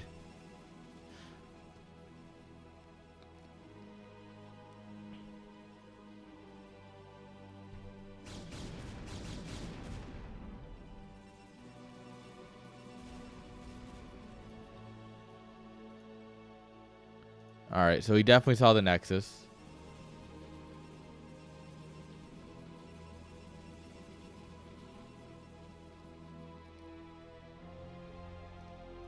The thing is, by skipping his second gate, pushing that back, even the Cybercore being pushed back, with going for that quick robo, he doesn't have army to engage this. So you need to rely on like a robo, like a Reaver drop, something to, you know, force a probe pull, force a reaction that you can then defend, right? Otherwise, you're just going to keep getting further and further behind. And as we can see, the supply is already starting to pull away from each other.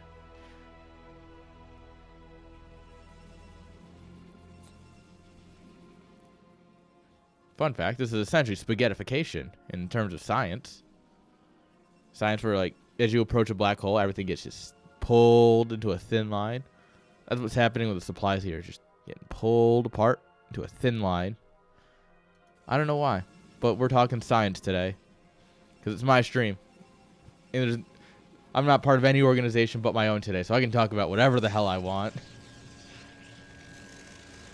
And Dada can't complain.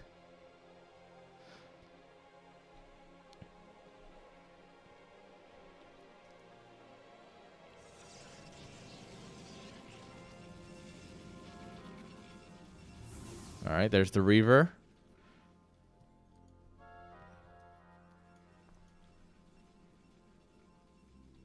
All right, army coming across. Hero Zealot going to be the head of the attack. We do have our defensive Reaver here, but we don't have any shuttles. The shuttle should have started right now, but obviously that means this Reaver is going to be a sitting duck here for a minute. A front pylon that's going to eat shots. Going to make engaging here kind of hard for Valerie's dad.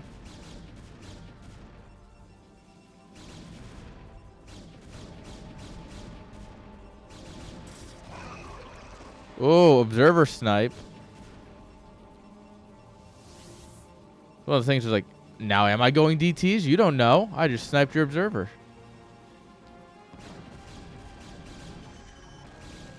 Oh!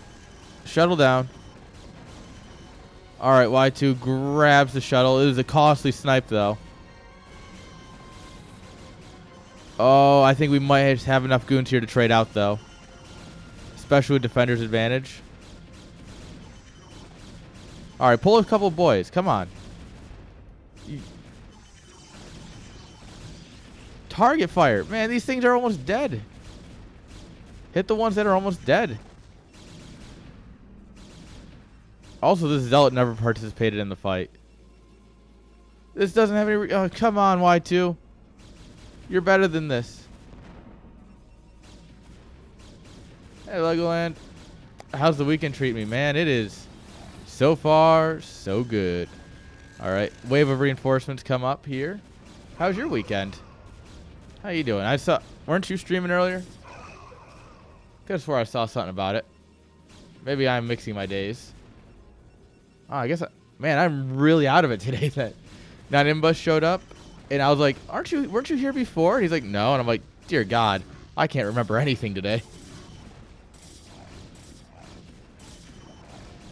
Oh, you stream on Sundays. Oh, look at this guy. He's got a schedule. Look at that. How efficient.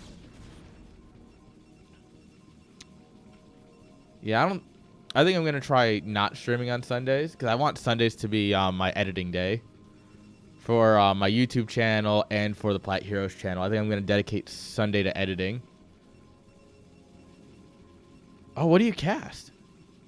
Ooh, you know me. I love me some amateur StarCraft too. If there's any one thing you can find me at.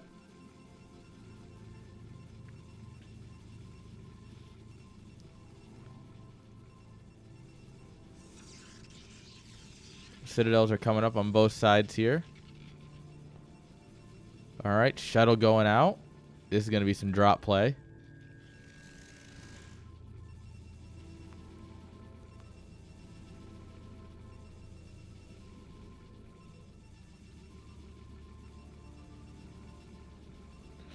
Amateur league terms for every level. Ooh, nice. I think I know what I'm watching tomorrow. I'm going to just throw that on my screen here while I edit down. Ooh, that sounds like fun. What time? I'm debating about competing in the Dave Testa Open. Like, I see a bunch of pros in there, and I'm like, you know what? Just for kicks and grins, I kind of wanted... Oh, no. 1 kill. 4 kills immediately. Ha! Ha! Oh, that one dudded. Oh, God. Ha! Ha! Ha! Oh, man. Reavers are scary, man.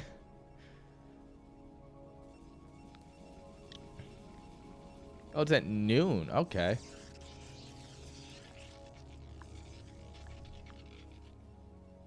I might. I don't know. I gotta see what my day looks like tomorrow, but I will definitely consider it. 'Cause, I mean, I do need to get better. Okay, So let me tell you guys a story. Or I need a little bit of alcohol first. Oh, Reaver coming in. Story can wait. Oh, God. That was 5 kills. Oh, no. No. That was a solid like 7 or 8.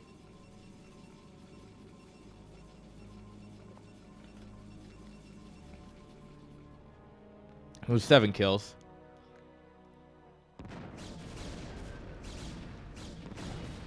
All right, good catch on it. So this past week, all right, you know, Monday I get home from work. I have a phone call at 7:30. I get done with that, hop into voice chat in the Platinum Heroes Discord, and I play ladder until 1 a.m. Tuesday, I stream until about 11 p.m. And then I hop in the Discord and play ladder until 1 a.m. And I have done that every night this week, where I just sit in the Discord until like 12, 1 in the morning playing ladder. And it's a lot of fun because I'm laddering. But also, I only get Terrans on the EU ladder at midnight Central. Oh, no, I wake up at 6 a.m. every day. 5 days a week, I wake up at 6 a.m. And on the weekends, I wake up at 8:30. Yeah, I have...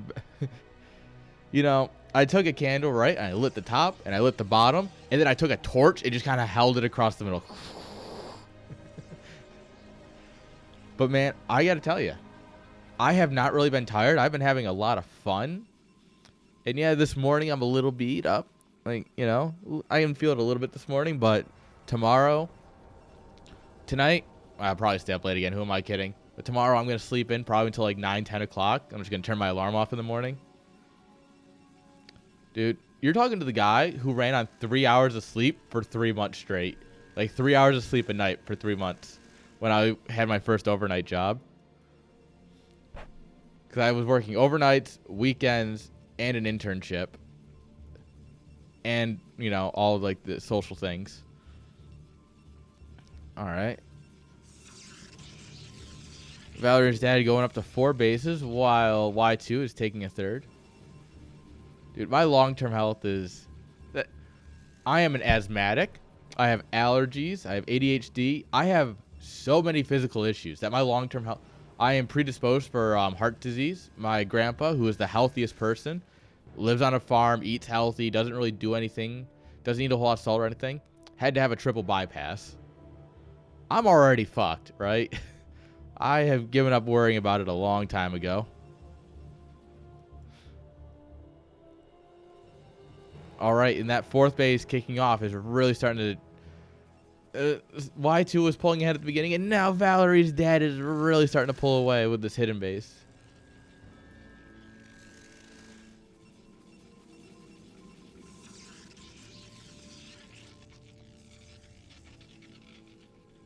All right. Oh, we're poking and prodding at each other. However, it looks like Y2 is pulling Valerie's dad out of position. It's going to give him a clear shot to either collapse on this army or to take the space. It looks like he's going for the army collapse. Oh, some storms, some storms. Oh, the High Templar just sit in a storm. Oh, but look at this collapse. Oh, my goodness. Oh, my God. This is beautiful. This is the art of Brood War. Brood War is all about taking the right fight. And holy shit, that was the right fight. Let's give it up for Y2 Kid there. Holy shit. That was beautiful.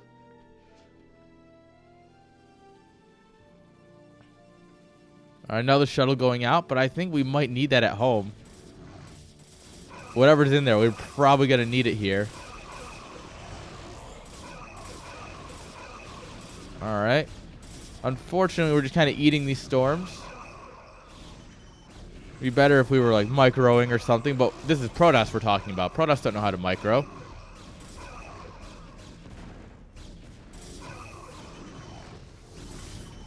Oh no! That's every Protoss's worst nightmare.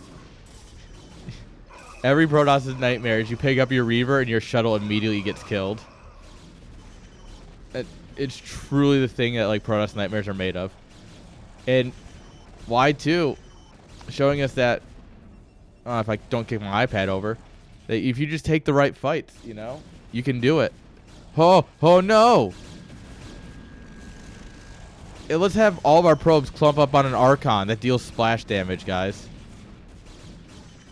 Oh, the Archon derping out, causing a lot of issues here for Y2. Valerie's Dad, to be fair, still has these 2 mining bases. Losing the natural's a pain, but Y2 can't push into the main here yet. So as long as Y2 spends this bank he's built up over the fight, I think he's fine. But also, he is definitely assuming that Valerie's Dad has less economy than he does. Yo, Fjord! Fjord, what channel are you casting the Swedish IEM on? And what days? Is it for the whole weekend, or is it for just like, is it like a CED stream, or? Oh, Robski. Okay. Friday, Saturday, and Friday. Got it.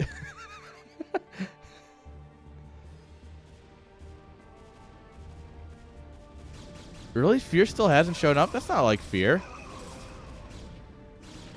Oh my god! That High Templar just killed every probe. Well, dude, I'm definitely... I mean, I'll be at IEM, but I'll definitely hop into the chat at some point and cheer you on.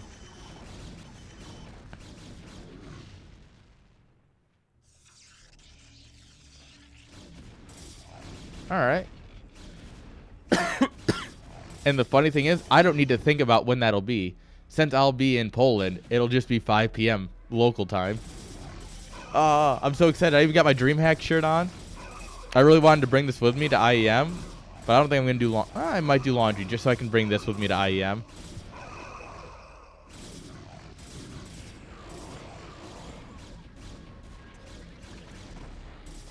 Because I've got my Team Roddy jerseys. I've got 2 of them that I'm going to be wearing as well. Oh, Fion, I'm so happy. I'm so excited. I mean, for IEM in general, but for you, like... Did you order any? I paid for 2. I got one with Aaron on it, and then I got one with Bueno on it, like my actual last name. GG's!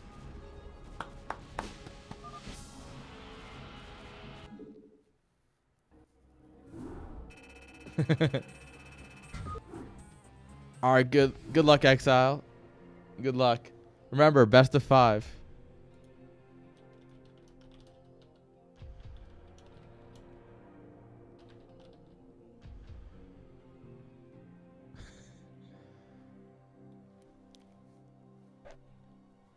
But yeah, so I'm excited because I got my one that I'll wear for, says Aaron on it, and then I can be like, hey guys, look, that's me, right? That's my like handle. And then I got one with Bueno that I'm gonna wear like around, and I'm just gonna like show up to work or something. Well, I have to wear a button down for work, but I might show up to like a gig or something, church, and I'm gonna have it. And they're gonna be like, oh, what's that? I'm like, oh, I'm supporting my team.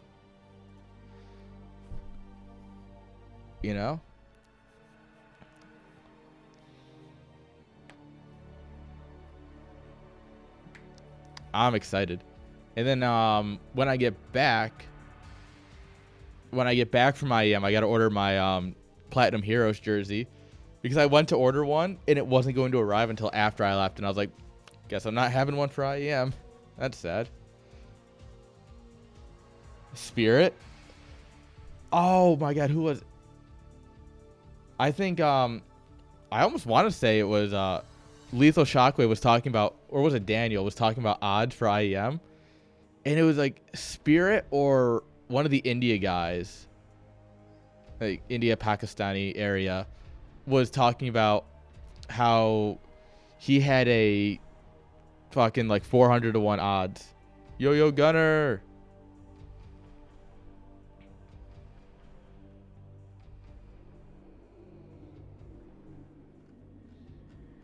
Yeah, well, you missed game 1 of a PvP. You missed you missed some Zerg plays earlier, but that's about it. Were you here for the cannon rushes to start it off?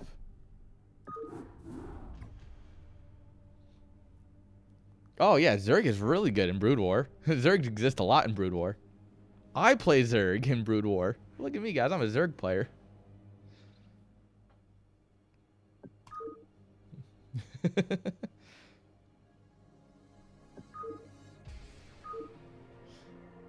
Zergs in StarCraft 2, Zergs are all in the top 150, therefore they're disqualified from everything. But in Brood War, Zergs are actually a very competitive race. No, I'm in yours. Don't you worry. I'm sticking with you guys because I started with you guys. Don't you worry about it.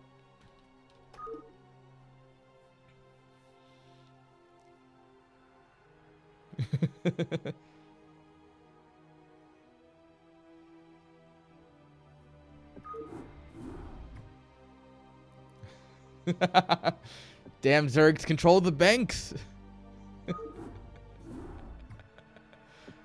Oh, that's a good one, actually. Nathanius would be proud of that take.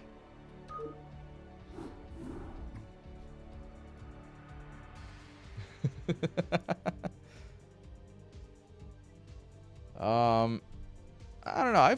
I've thought about playing with the start time of CSL, but at the same time, I don't get out of bed until like 10:20, and I go live at 10:40.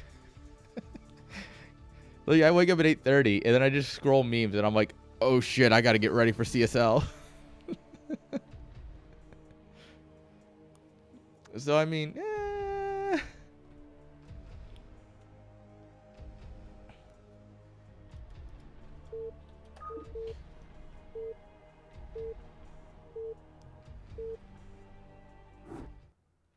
all right, guys.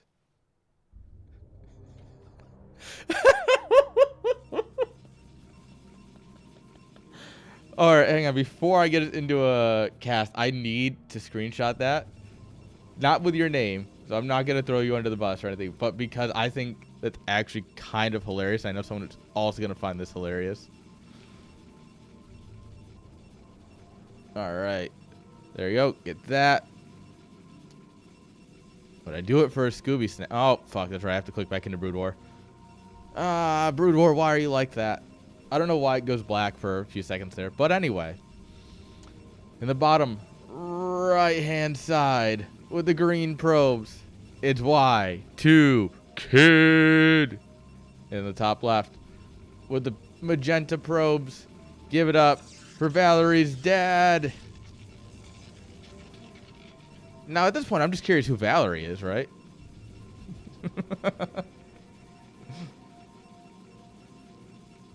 Dude, I mean, Fionn, let's give him credit here. Have you ever seen a Zerg bank before? Zergs are always banking 6, 7, 8,000 minerals and a few thousand gas. So Zergs really do control the banks. Also, if you didn't see it earlier, it's 6'9", 69. Nice. No. Zest is best. He can't do anything wrong.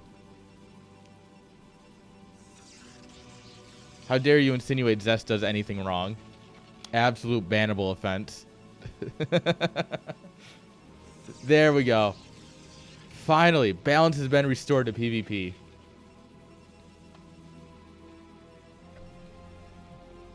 All right, 1 gate versus 2 gate.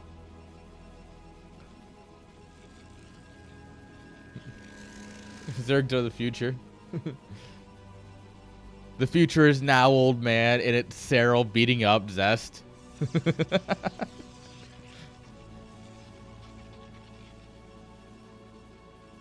Oh, man. I mean, say what you will. We really have entered the era of Zerg. Zerg, not as a race, but like the Zerg players have been very much just like super competitive, super high level.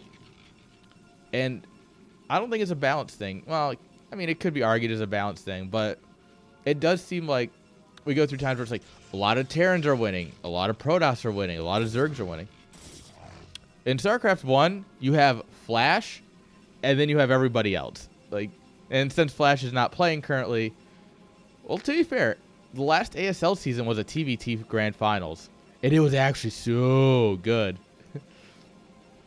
Actually, Terrans had like 3 or 4 of the top 4. So Brood War, Terran's in a good spot. But no, I think the main reason it was a TVT Finals is because Jaedong had COVID during his, I want to say it was his round of 24 match. And Jaedong, obviously, known for going very far in ASL. And so I think if Jaedong wasn't sick, he would have won his series. But because he was sick, he lost. And I think that's rather unfortunate. But this season, he should be nice and healthy. And I'm ready for it. I love me some JD. But also some Jack Daniels, if you know what I mean. Why are both of my favorite things JD? And yes, ladies, that is the same Jaedong that ruled StarCraft 2 for a while. And he was like, I'm going to win at both games. Dude, this probe's getting a lot of damage done in this assimilator. Kind of ridiculous. Alright, Citadel coming up. Ooh, some fancy drilling going on here. Alright. And we've cleaned up. Now we've got goons. This probe kill did 300 damage to this assimilator. What the hell?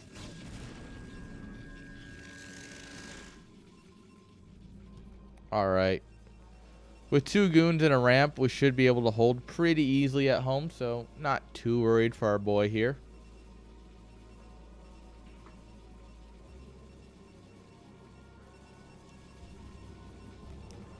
Alright, and Valor's dad just dropping more gates. He's going to be real aggressive here with these 3 gates. Robo coming up here.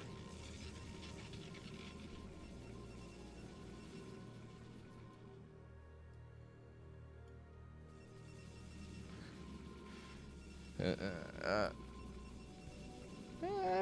mean, the 3 gate is a very good build. Like, in Brood War, if you're going to 3 gate again in PvP, I think it's actually pretty powerful. Just because a lot of people will go like 1 gate into Robo or 2 gates into Robo. And realistically, 3 gate goon is very powerful, especially with range. You can really just tear through things because it's goons are very high spike damage. Like, they damage a lot and they reload, and they damage a lot. They're kind of like stalkers in that way. Obviously, the stalker replaced the dragoon. But in this game, I think 3 gate goon is a great way to bust somebody. If you're like, I don't think I could win in the long term, so let me just win in the short term. And you show up with, you know, like 16, 20 goons, and you just dead, dead.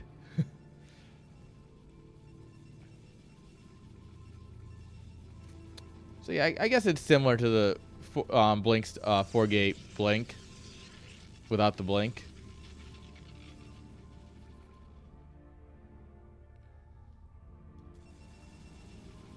Or the warp prism. No warp prisms in Brood War. It was a very long-winded answer for a very short.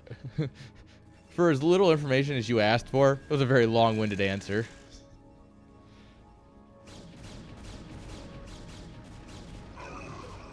right.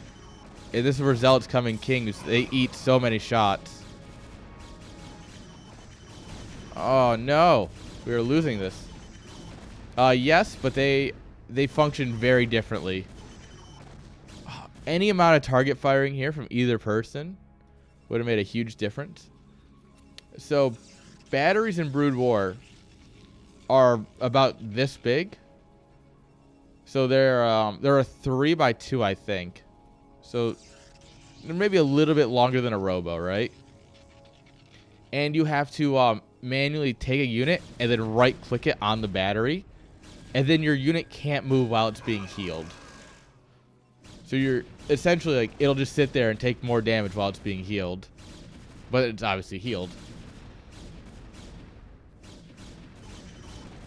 Oh, some sloppy goon movement. Obviously, goons are just hard to move in general, so what are you going to do about it? But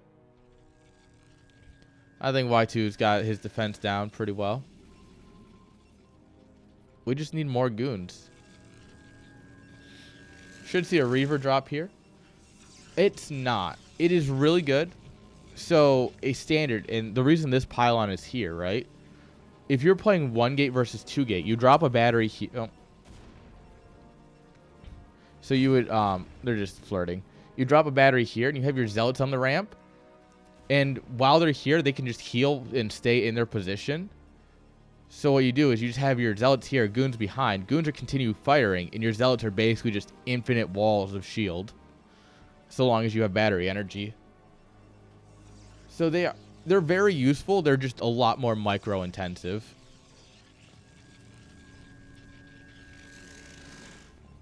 They're very hard to use.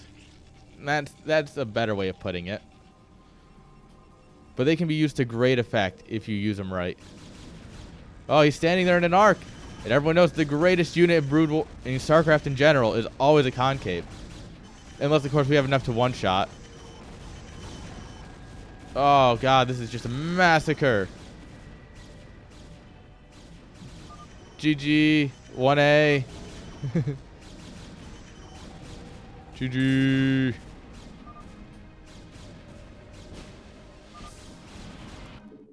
All right. Oh, God, that feels so good.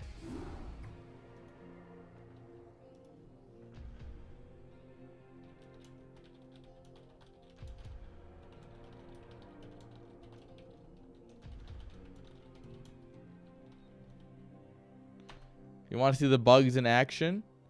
Well, good news. You will see Zerg at least once more in the tournament. Well, you will see Zerg once more in the tournament, I should say. So, we have the other semi. Exile is a Zerg player, and he'll either be in the 3rd place or he'll be in the finals. So you will see Zerg. Did I miss something? Where did they go? All right, I think both players are watching the replay because neither of them jumped back into the chat.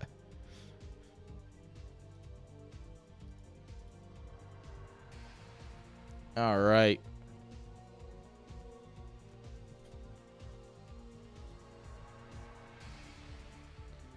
Well, I don't know where the players went. I think they're both... Oh, there they are. There's one of them. I think they're both just checking the replays here. So we got a moment.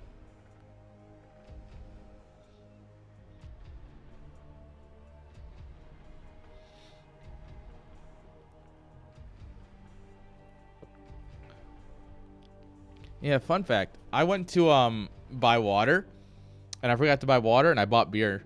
And so now I have a bunch of cheap water.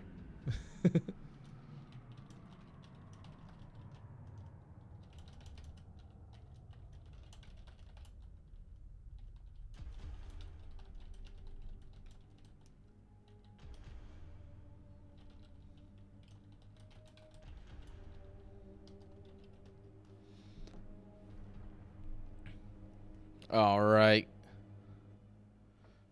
I'm just pumping up the players, making them, let them know, you know, don't worry, there's 3rd place. You know, obviously, you know, no one wants to get 3-0'd, and you know, I'm trying to help Valerie's dad out here. Like, no, come on, keep it up. You still got a shot.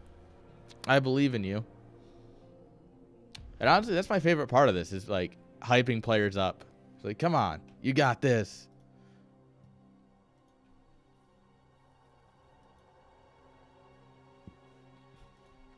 So it looks like they're still figuring out the next map.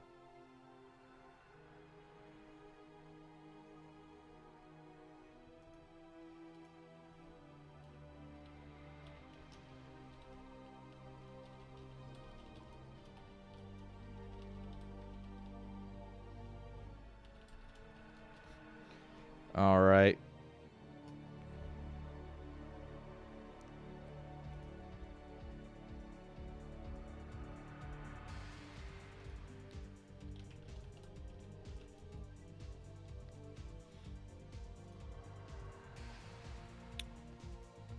Okay.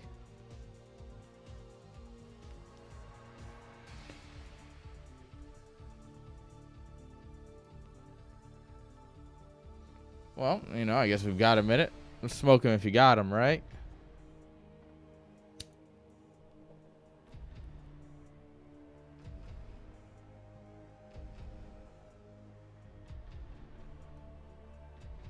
Is that? No, because Tech is some. Tech also. Because Tech lost to Exile in the first round. Yo, Age.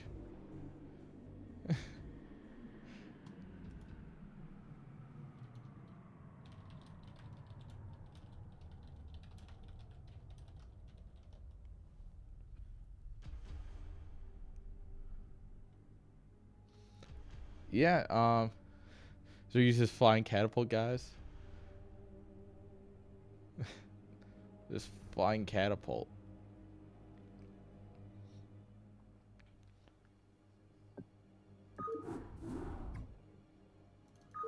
Yeah, and the other thing is that Y2, or not Y2, Valerie's dad and Tech are both in the Discord as different users.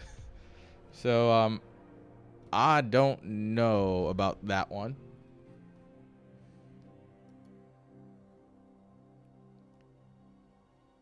And I mean, you didn't miss it. We're still in the semis. You missed playing in it, but you can still watch it.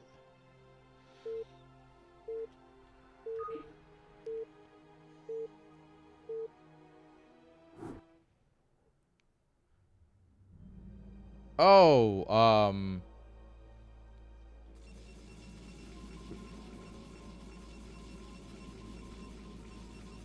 Guardians. You're thinking of Guardians. And yes, you'll see them in ZVT more than anything else. Actually, if you want to see some, on my YouTube channel, wink, there's a I actually just casted a game. I think it was a Thursday's upload that had Guardians in it.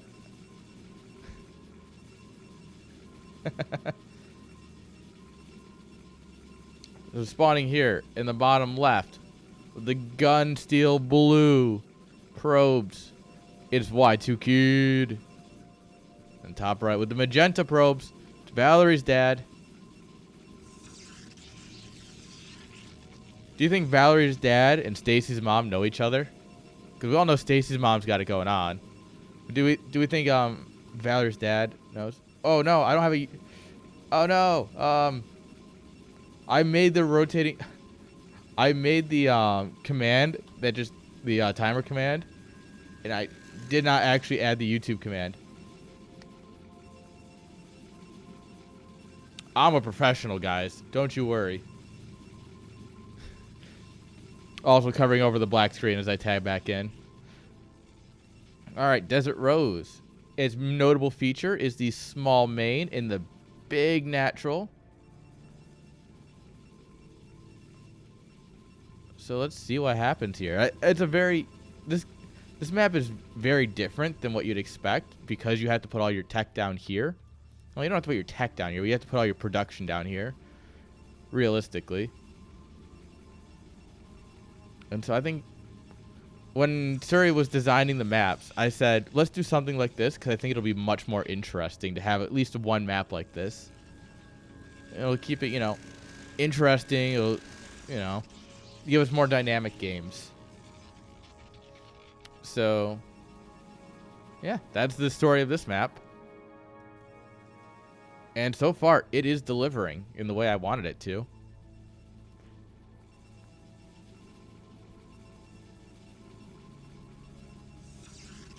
Oh, the manor pylon.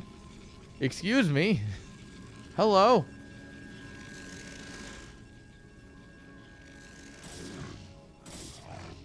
Oh, gets the scouting probe. Nice.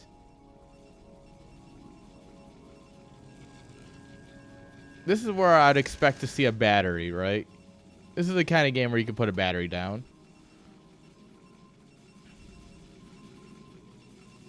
Alright, probes are nibbling away. Go, boys, go.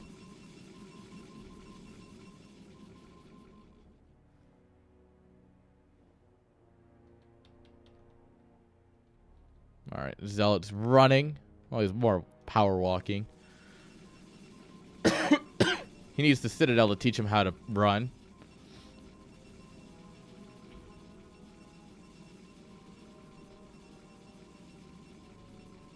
Alright, this probe being still alive. Huge. Probes offer just enough extra damage that they're very nice. A probe zealot attack is very common, especially against Terran players. But you can do it against Protoss players. No reason you couldn't. Oh, another pylon. Oh, the double offensive pylon. Alright. This ramp's a bit choky here. Oh no! Valerie's dad blinks first. And here we are. There's a battery. No, no. They did not upgrade StarCraft 2 again right now. No. Here it is. Here's the battery. You ready?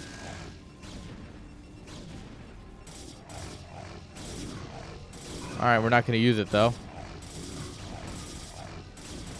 And the funny thing is that it's like, there's no reason for it to break the replays.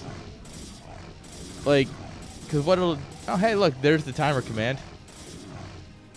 If you launch a replay from an older version... Hey, look, there you go. Yeah, you have to, like, stop, and it'll heal you, and then you can go back out. Because you can still cast them. It just throws you into offline mode, and it's an absolute pain in the ass.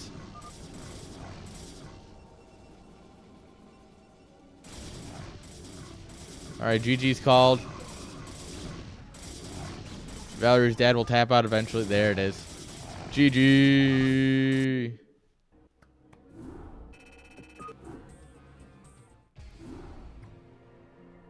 There we are. I remember to hit the button, guys. But yeah, there's an offensive battery. Makes you really feel like some StarCraft 2 action, right?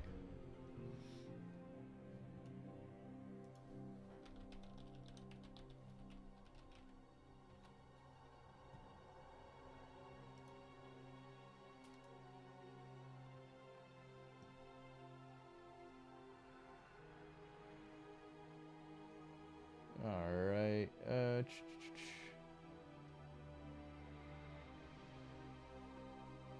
It doesn't matter then.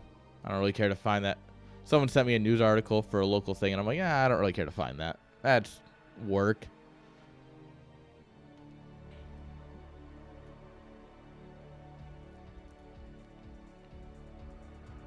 Alright. Well, guys, we've got a bit of a break here. So I'm going to go ahead and just throw it to a BRB screen while we wait. Try to make Game 3 more of a show. Yeah, the offensive battery did it. That was... that was fun. And I mean, Desert Rose is not exactly known as a standard map. So, I mean...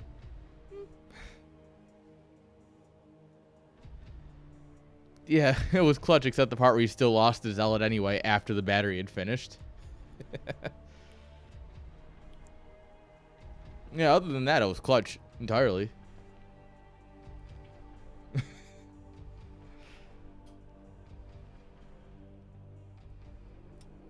Oh. You tried, and that's the best we can ask for, honestly. It was good.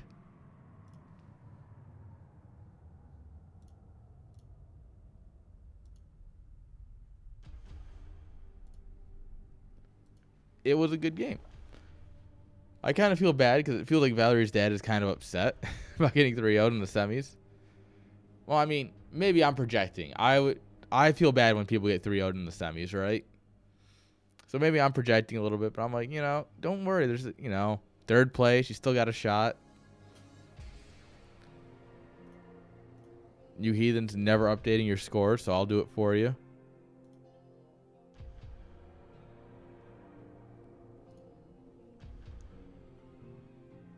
Yeah. Kind of feel bad. I hope he sticks around for third place, though.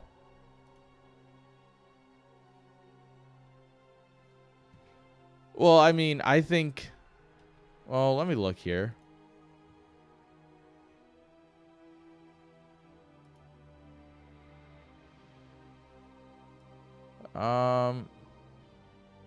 He is 1650. And you're 1700. So, I mean... He probably just... Yeah. That's true. Exit and Fear are definitely... Ooh.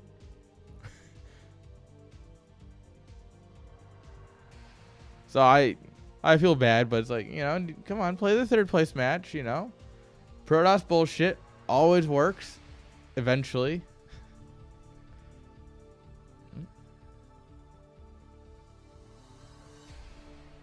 All right, perfect. Nothing important. Yeah, like he did a 3-gate and then didn't get a he waited. He went too early with a 3-gate. And that was kind of sad. Yeah, game 1, you got a huge surround on his army, and that was it. He was ahead, actually, for most of that game because he had a hidden base. He was on 4 bases while you were trying to get up your third. So he was ahead. It's just you caught his army moving out on the map, and that was just the end. That was it. Because remember, the greatest unit in StarCraft is the concave. And you know what's better than a concave? Is a full concave, a.k.a. a circle. Yeah. I'm really curious who it is, though. Like, I am genuinely curious who this guy is because, he did well. He's obviously got the MMR. He beat Sender in a game, and then Sender tapped out to go play in the King of the Tiers. And, I mean, he had some really great ideas against you.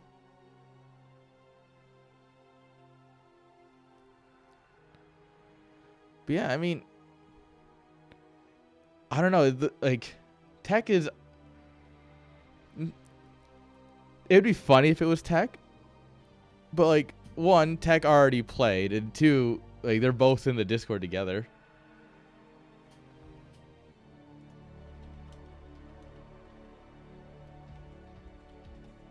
Oh. All right.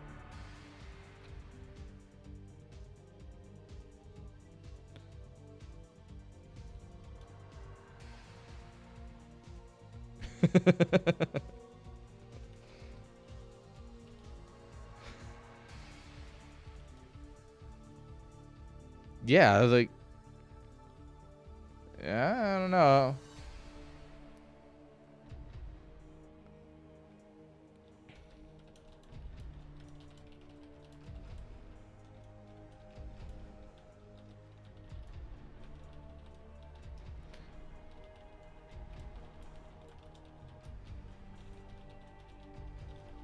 All right. We got another semi coming up here. I'm going to go ahead and hit the BRB button so that way we can get rid of the pre-rolls. And I will go ahead and get the prediction running as well for the other semifinal, which we'll be hopping into here once we're back. So don't go too far.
All right, guys. Apparently Exile lost power. So, yeah, that's not good for him. I just messaged him. We're going to give it a few minutes here. See if his power comes back on. If it doesn't, we're going to move on to the finals, I guess. Because I can't have a third place match without 2 third place people.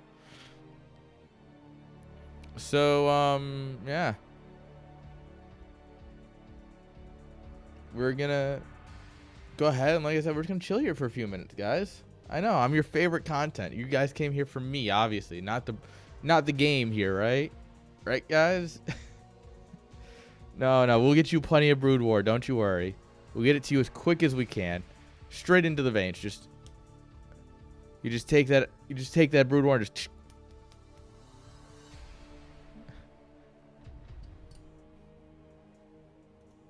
So we will have plenty of Brood War coming up.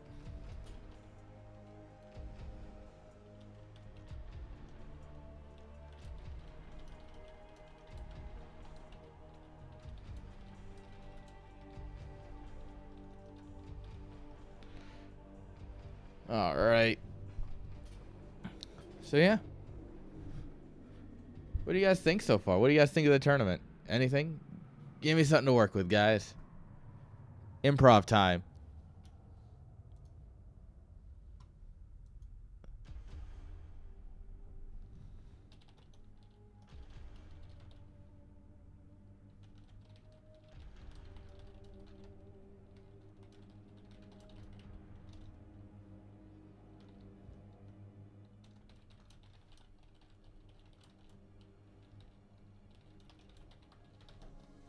All right.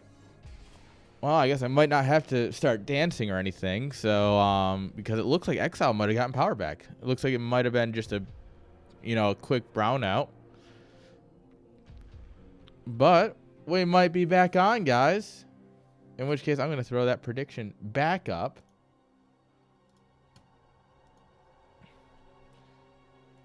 Semis.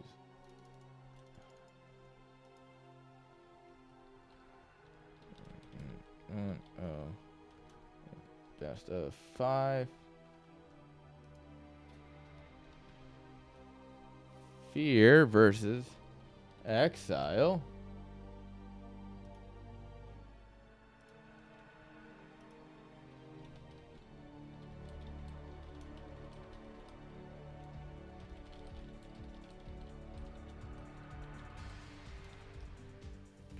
There you go, guys.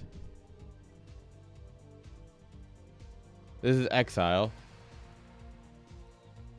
If we do the bracket thing, this is Exile versus Fear. You don't know Exile?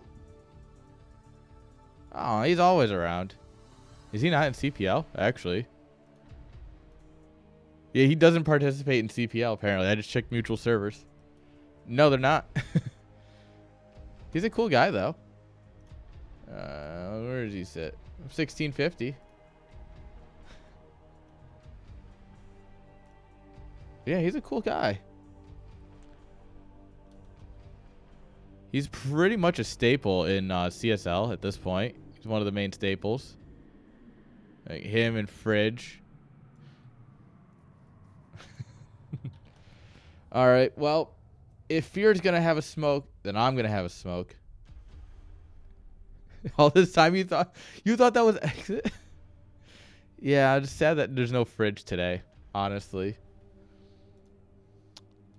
Fridge is just like a genuine staple that I don't really think about being a staple until he's not here. And I'm like, what do I do now? Where's Fridge?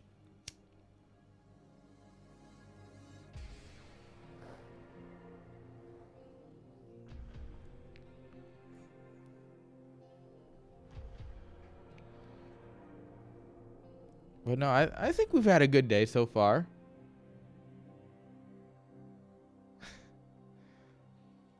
Yeah, no, Love Snow does try and play. I have to double check his off races MMRs. I know he's pretty close, I think, on Protoss to the limit. I think it was.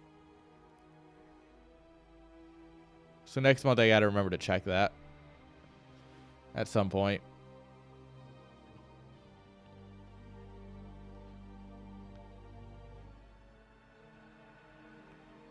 Wait, why 2? Was it you or Dada that built the scoreboard? I am honestly blanking right now. He beat 2K Pro. Dude. All right. If anyone knew how to micro goons, Protoss would win every game ever. But no one knows how to micro dragoons, so it's fine. Fridge, we were just talking about you. We've missed you. Well, we're in the semis. Exile lost power, so we have a few minutes. We're just killing some time.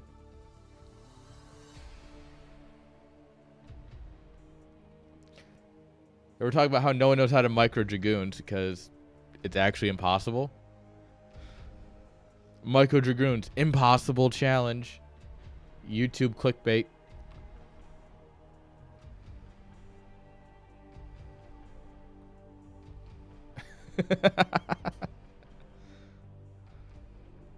Oh man.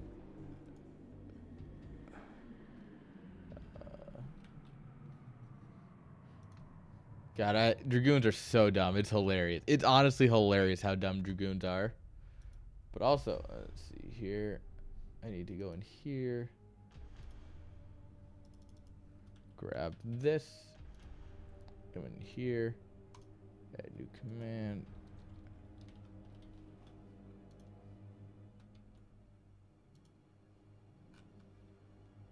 Oh, looks like Exile's back, so we might have a game here in a minute.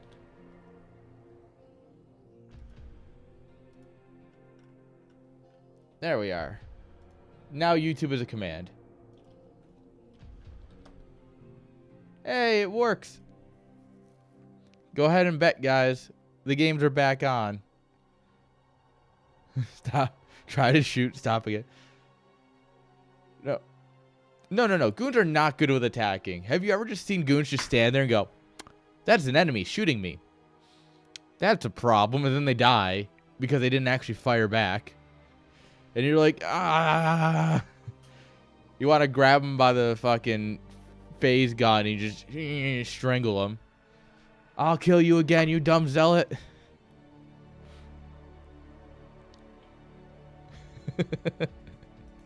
Yes, I know you've seen them. I'm making my jokes.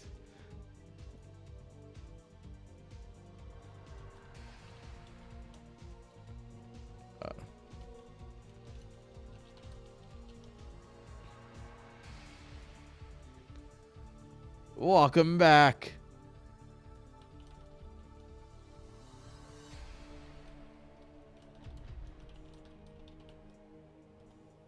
Or they just walk into mines. That's true.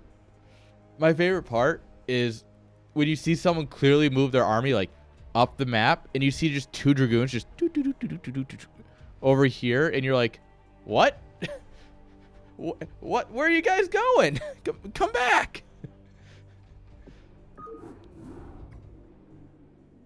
Fucking dragoons, right?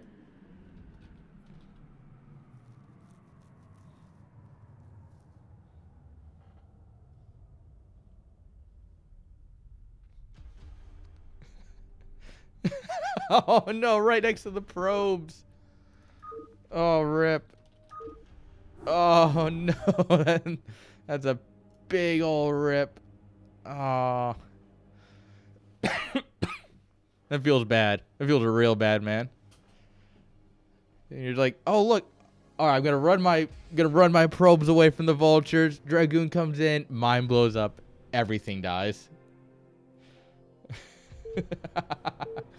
All right, guys, we've got a game. We've got a game. I told you it was coming. Get your bets in. There's 3 minutes left to bet on this series.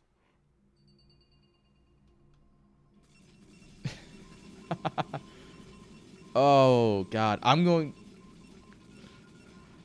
I think what I'm going to start doing is I'm going to look over the series. I'm going to start looking over all the replays that I don't cast in CSL and start using them for YouTube content because I got to make that YouTube monies, guys. That's where the dollar bills are. I just need 1,000 subscribers and I'm at like 20. Anyway, in the top right-hand side with the yellow probes, give it up for fear. And in the bottom right with the nice pink drones. I don't like the skin color pink. Give it up for Exile. Yeah, this should be good.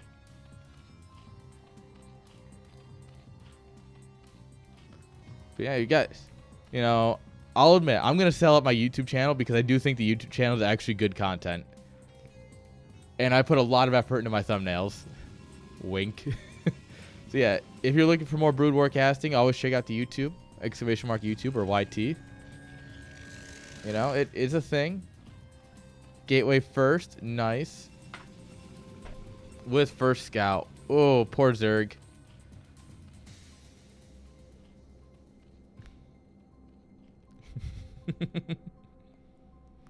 Look at this. He knows the map, guys.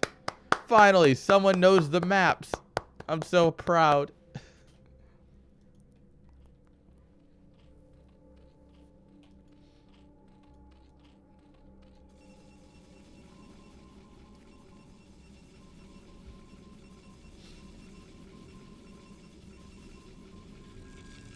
Well, I mean, there's a chance you go... Remember, Fear is up 1-0 right now. Like, we are joining in game 2. So there's a chance you play against Fear. You're going to have to learn some really high-quality PvP real quick. Because, you know, Fear don't fuck around.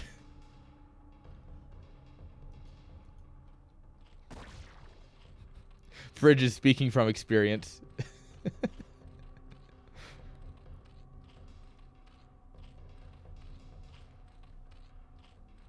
Fridge versus Exile is like a finals of CSL.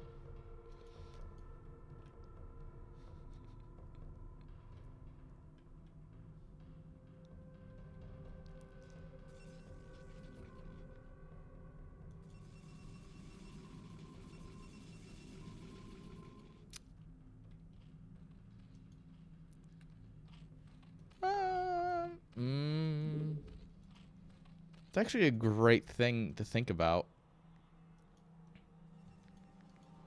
Because our other third player person just kind of walked out. How do we want to handle third place?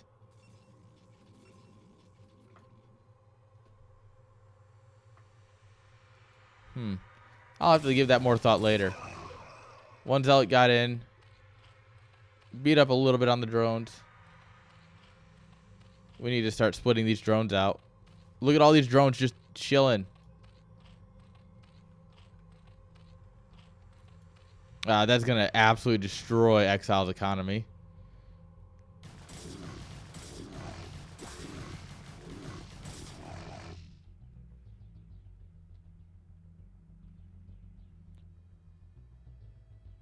With Knock, I don't think I have cast his games, but I don't think he played today. I don't think Naka was on the list.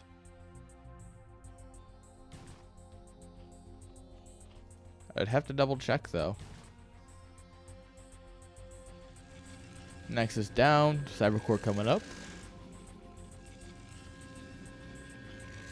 Oh no, that's today's job, actually. So, sorry, not today. It'll be tomorrow. Well, I don't know. I might be... Depends on how I'm feeling today after CSL. So, my goal is for the future is Sunday's going to be my recording and editing day.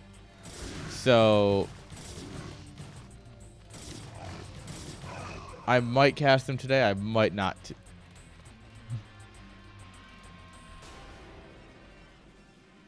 I'm trying to build a healthy work schedule. I know, right? What a weird thing. What a weird concept is like healthy schedules. What am I, an adult? It's the worst. All right, we got probes in position. Second cannon coming up. We've seen this happen earlier. Oh, go for the top. Go for the top. Oh, yeah, because that probe's out of position. Okay, that's... Dude. I want you to understand. When I went... So, for the first time, right, I decided to use a CPA for my taxes, right? Certified public accounting, right? They're the people who do your taxes for you. You just give them all the paperwork. For the first time, I've decided to do it. The reason I decided to do it is because this year, right, I have 2 W-2s, three 1099s, all my deductions, all my medical, all my giving, and like 4 other pieces of paperwork, which I don't know if they count for anything or not because I stream. And so I was like, nope, here's the paperwork. You guys figure it out for me, please. So this is like my biggest step into adulthood, is figuring out like having someone else doing my taxes. Yeah, I've done my taxes since I graduated high school in 2015, and in 2016 I did my own taxes because I thought it was just the better way of doing it, and I still agree to that. But I don't have the time these days. Like, I can instead of taking the time to figure out what my deductions are, because yeah, that's the other thing. It's like, it gets weird. And I would use TurboTax, right? A very common software website that you can use for taxes in the US. And the problem is that they don't really easily tell you what's deductible and what isn't. They don't make it easy to handle that. And so I'm sitting here, right? My power and internet are both deductible for Twitch because I stream. Yeah, that's much nicer. So I can't put my power and internet in TurboTax. Plus my phone bill might be deductible. My mileage for my gig work, for my music gigging, that's all deductible. Yeah. And tomorrow's going to be a long day because I have to start an LLC tomorrow for Chat StarLeague. Well, I say for Chat StarLeague. It's a bit broader than that, but I'm essentially starting a LLC because I want to start organizing bigger events.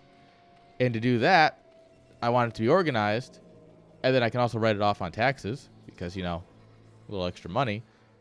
But yo, Masiko. No, this is game 2. This is game 2. Fear is up 1-0.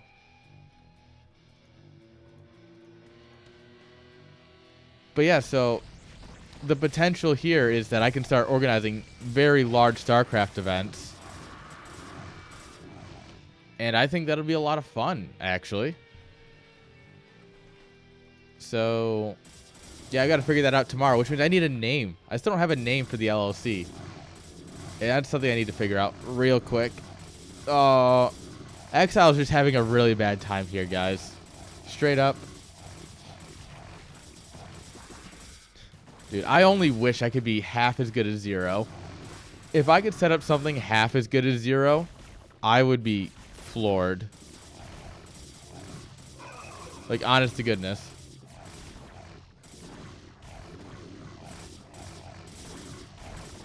This is weird because Exile's normally a lot better than this. Like, obviously not to discourage how he's playing right now, but watching a lot of Exile games, I don't expect him to lose like this. He's kind of just getting pulled apart by Zealots and Corsairs, and usually he doesn't. I wonder if like the power outage maybe is messing with him or something. I don't know. But yeah, because like look at this drilling. This drilling has been absolutely incredible.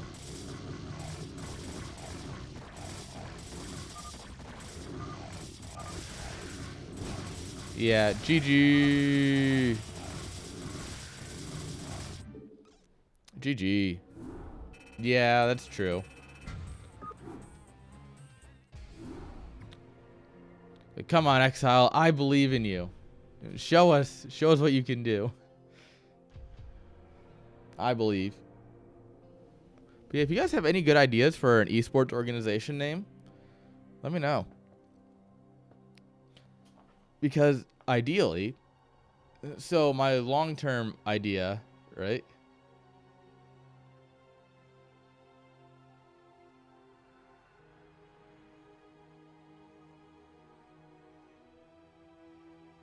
You don't have to play versus 3-0 ever. Forest Dump LLC.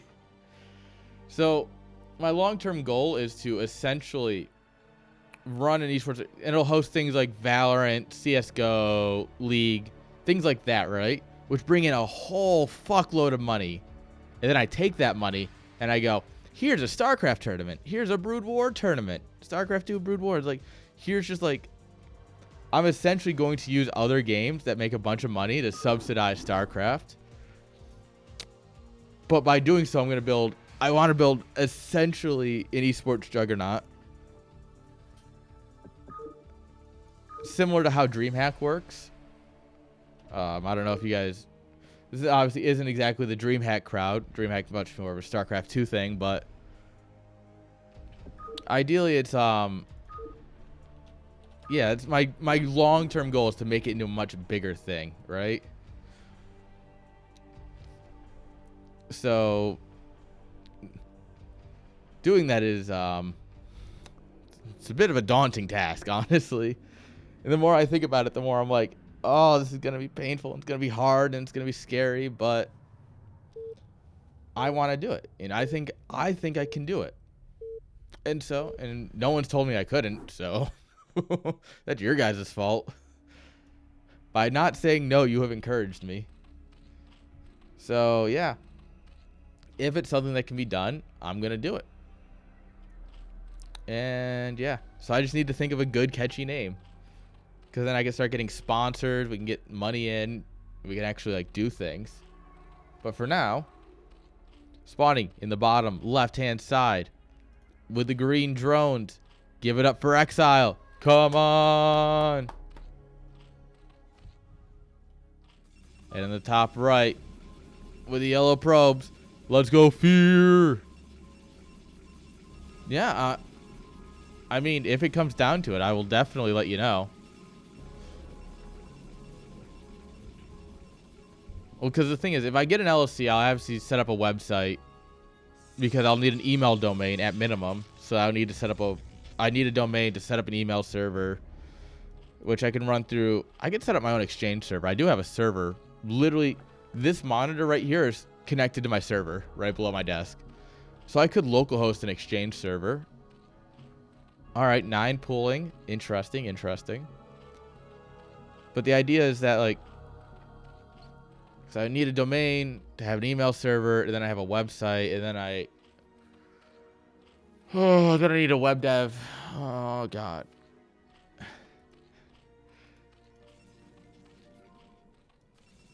Yeah.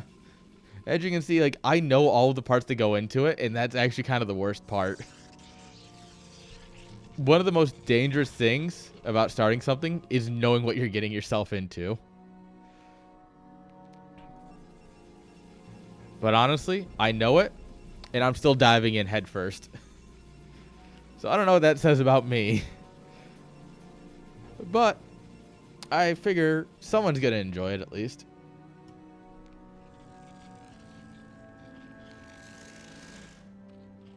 Oh, yeah, I mean, deadlines are not exactly anything important currently. If deadlines were important, I'd be hiring a team. But if I'm just asking you to do it, I'm not going to ask you for extensive deadlines. I know, because I've been the guy who works for free and hits deadlines, and it's not healthy, man. It's not good for you.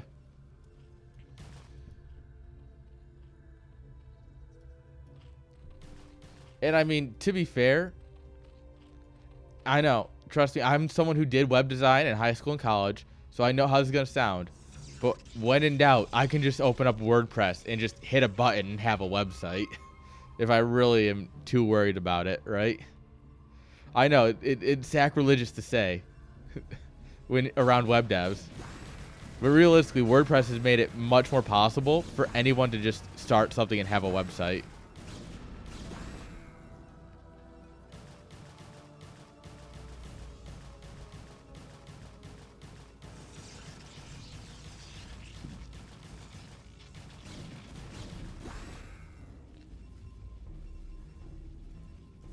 WordPress is bad if you don't know what you're doing and you start fiddling with things. I know, because I used to manage a website for my old church, and someone went in there and changed a bunch of shit and just broke it. And I was like,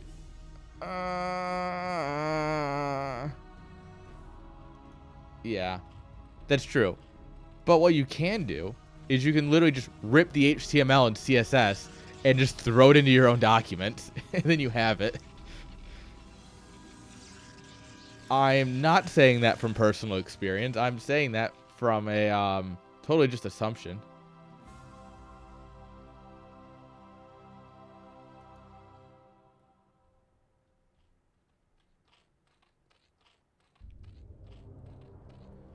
Wait a second. That's a fantastic question. I don't know, because I don't know what led up to this series. I didn't catch game one. Game one happened while we were in the other semifinal. So if both players are playing, I'll assume there was some level of agreement. Because at least when I checked, Fear had put that his MR was below 1800. So if he's playing it, I'm either going to assume that it was agreed upon that he's allowed to, or if he lied to me, obviously that's a much bigger problem, right? Now, if Fear's like, oh yeah, I put 1800, but I'm actually 1900, or like, then obviously I'm gonna have a problem.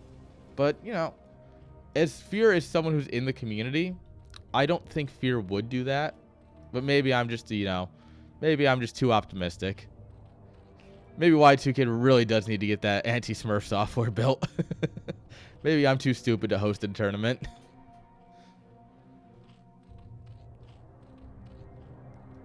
But yeah, once again, I handle complaints as they come in because I'm not perfect, and realistically, it's a team of one here, so. But I do try for you guys.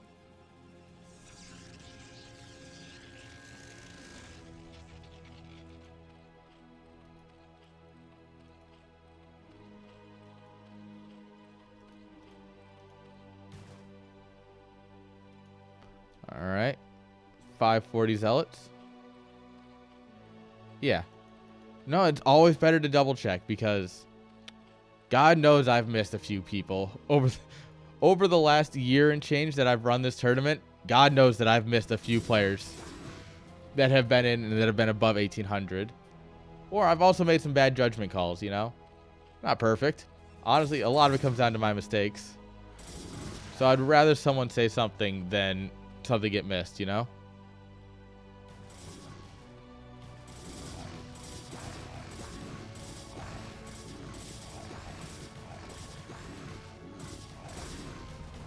Oh, God. Zealots are so good.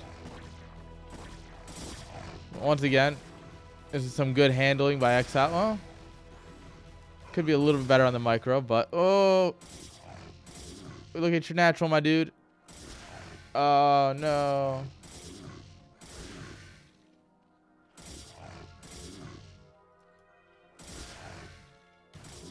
Yeah, no, that's a very fair statement.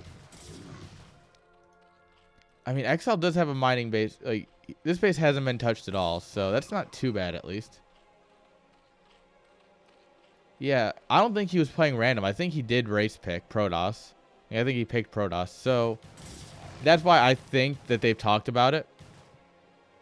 Because, obviously, both of these guys are stand-up guys, you know? And Exile, So, Exile lost power earlier. If you were here, you might have noticed. But he messaged me and he was like, I was like, hey, come on, keep playing, right? He never said anything about like, oh, I feel like this is kind of unfair or something. So him not saying, ooh, nice. Him not saying anything to me implies that he knows what he's in against and he's fine with it. Right? It's the definition of implied consent. Hydra Den coming up here. Second Corsair. +1. That's too early for goon range, so it's got to be +1, right?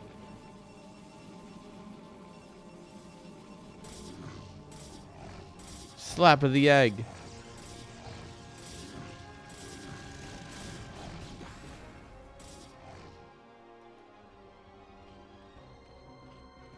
Alright, got some spare Scourge. That's nice. The Zealot's going to be slapping for quite a while here.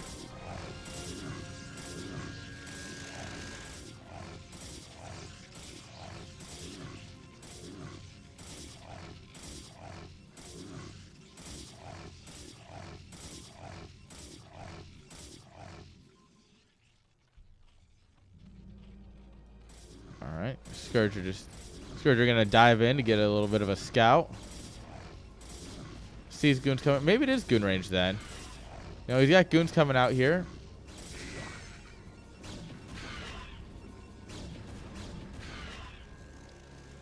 So I know Zealot High Templar is popular recently with a Corsair +1, but Core's not spinning. +1 doesn't exist. So these goons have range, which I find interesting.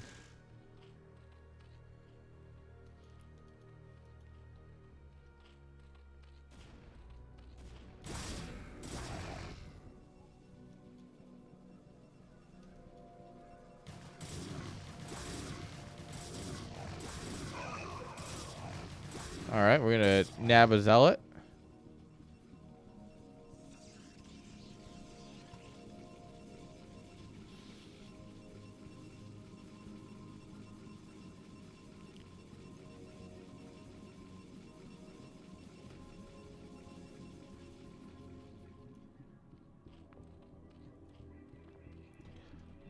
And this game is starting to look a lot better for Exile, right? Yeah, we took a bit of damage in the beginning. Wasn't the best. His third base was left alone, though. He's got an army. He's going to catch Protoss here, trying to stage up. Guy's going to throw Protoss on the back foot here for a minute.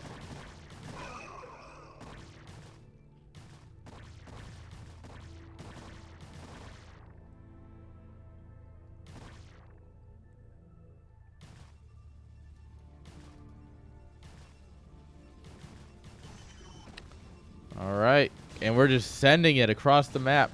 Cannons are coming up on the third base. Zerg might want to be careful about this. Yeah, pushing into there is going to be painful. High Templars are here. Do they have Storm? About now they probably should. The question is, oh yeah, we got some energy boys here.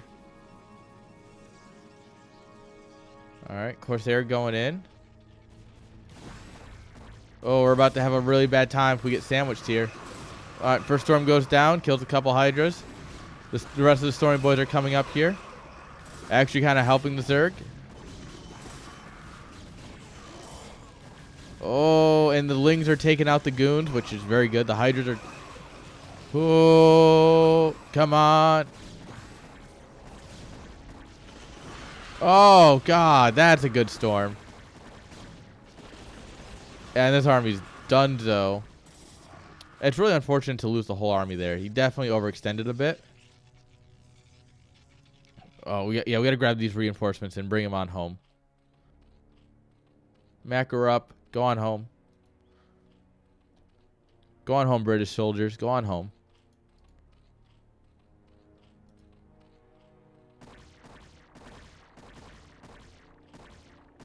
All right, this egg has become a problem.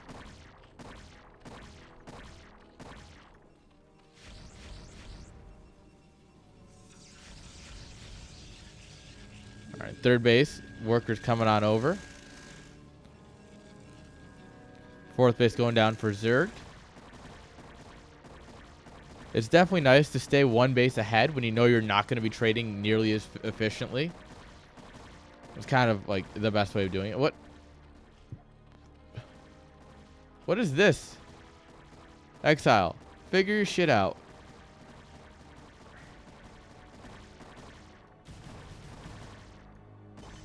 Like, is this just an in-game bug, or like, are these guys on patrol and that's what messed up the drones, or? Oh, this is a bold place to put some lurkers. Like, no, don't look. Oh. These lurkers might just get away. Oh, the lurkers get away with murder here, basically.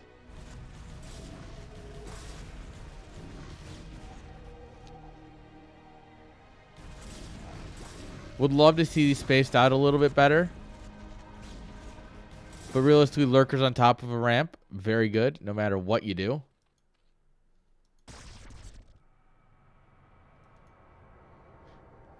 The iconic lurker sound. Got him, boys.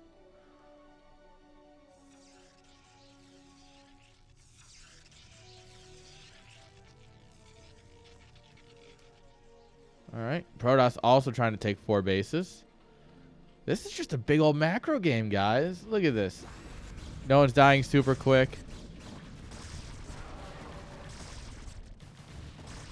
All right, without detection. Oh, Hydra's coming in and flank. Oh, they're grabbing all the High Templar. Oh, oh my lord. What a flank. We killed like, what, 4 High Templar there? Yeah, now you run this guy back up the ramp. In force, try and draw him into the lurkers. Beautiful positioning from Exile. Beautiful move. Oh, yeah, and this. Yeah, now you can't push up that ramp. Good luck. Oh, man. And Exile is so good at things like, oh, hello. Dropper Lord, maybe? I smell Dropper Lord. Oh, we are going to clean up these lurkers, but what are we going to do about the Hydras over here?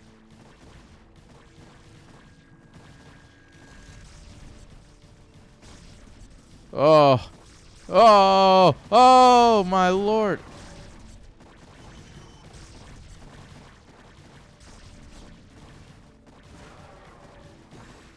And I mean, yeah, we're going to lose all these units. We should probably at least pull the Overlords out, but we should definitely pull the Overlords out. We're at 95 at 102. And supply blocked.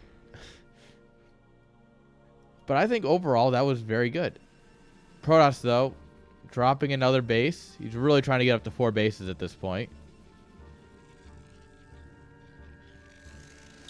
Protoss moving across the map here to be aggressive. While Zerg is out of position. This has a 50-50 shot of pulling. We might pull Protoss back, but dude, Fear is a machine. 100%. Not going to disagree with you on that one. All right, here we are. Get the Hydras in that base. Start clicking down cannons. Oh, some good storms here, though, on the defense. But we're about to trade a base for a base, which is not good when you're down a base. When you're up a base for a base is very good. But when you are down a base, this is not great. All right, we're sending in reinforcements. No, we're not. Don't base trade. Base trades are always a bad idea.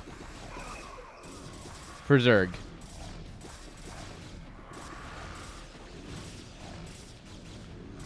Uh-oh, guys.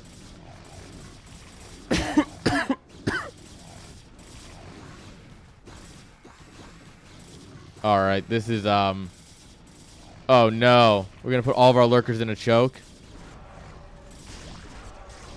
Oh, I mean, oh, those are some sexy High Templar kills. But also, we're losing all of our lurkers to do it. I think we lost a little bit too much trying to kill that base. Oh, that's why you need High Templars. Everyone needs High Templars. GG! Good luck, finals. Guys, and that was just the semis. We still have the finals to go. All right. We're going to go ahead and actually see if we can... I'm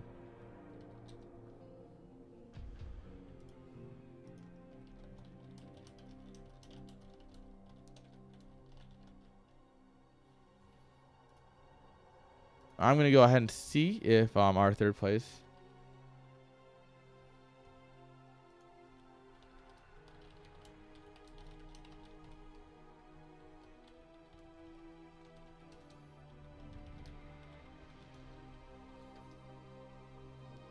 All right, I just sent a player. I sent a message to our third place player. He wasn't exactly happy with his semifinals results, so not everyone likes to keep playing after they lose, so I do my best.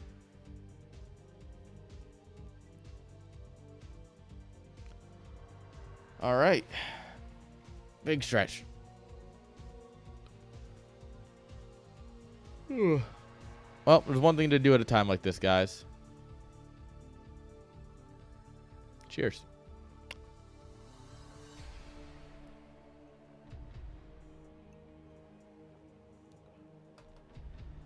Nothing like a good old whiskey.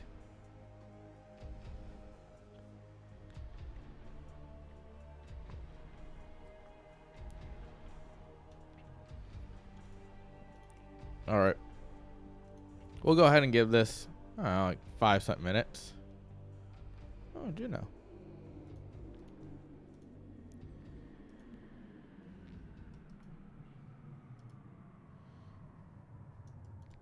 All right, guys. I'm going to throw it to a BRB while we figure out if we have a third place. And if we don't have a third place, we're just going to go straight into the finals. Good news, StarCraft all around. So don't go too far.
All right, guys. We are coming on back.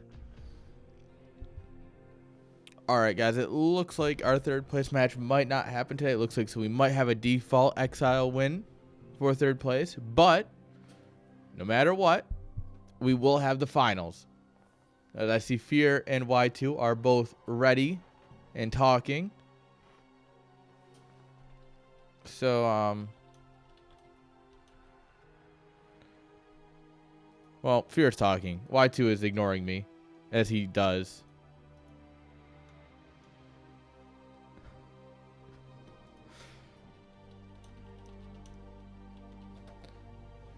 But yeah, so we should... 3 minutes later. Oh, guys, I'm here. I wasn't ignoring you. I was just, like, not doing it. We're going on to the finals, my dude. Arcane, you're here just in time for the finals, it looks like.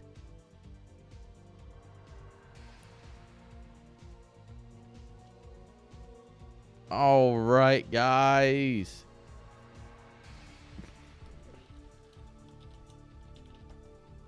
So our finalists, we'll go ahead and start vetoing here because God help them if they decided to fucking talk in the last, I don't know, 10 minutes or so when we've been trying to figure this out. And God help, God forbid they do that.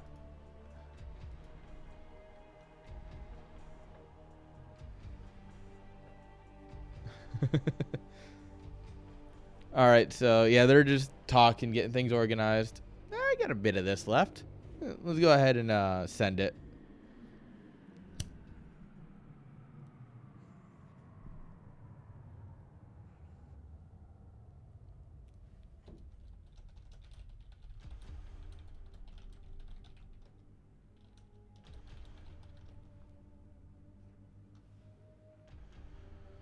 All right, so obviously Fear, being his Protoss is above. The semi is always best of 5. So semis, third place, and finals are best of 5. Everything else is best of 3.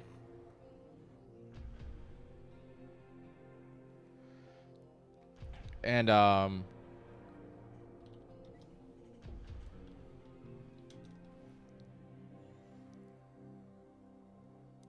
so yeah, everything else before is best of 3. Sorry, lost the train of thought because I'm being asked so many things.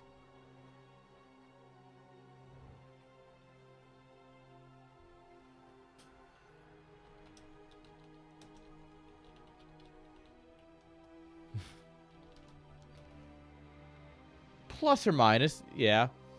I would say, on average, assume a game of Brood War on average goes 15 minutes, right? Lots of games end around the 15-minute, or they end earlier or later. So I would say if you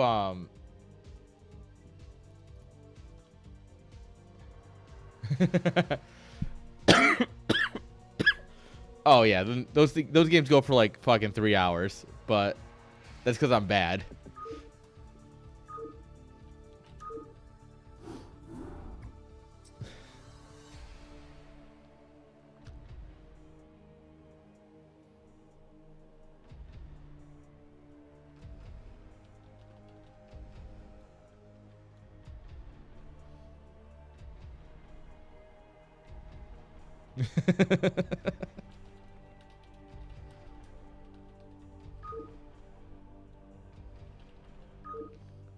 All right, we're talking turn rates because these guys are fucking smart and understand things like turn rate and shit. I don't.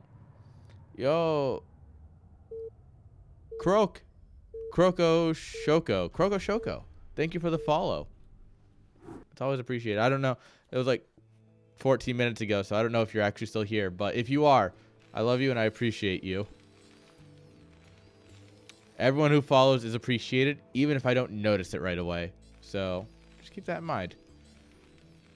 But, you know, what we can keep in mind is this game. Let's go. In the bottom left-hand side, look at them. The blue SCVs. It's Fear. And in the top right, with the golden probes, Give it up for Y2 Kid. Ba, ba, ba, ba, na, na, na, na, da, da, na. I love the Terran music. Terran music goes way too hard for absolutely no reason.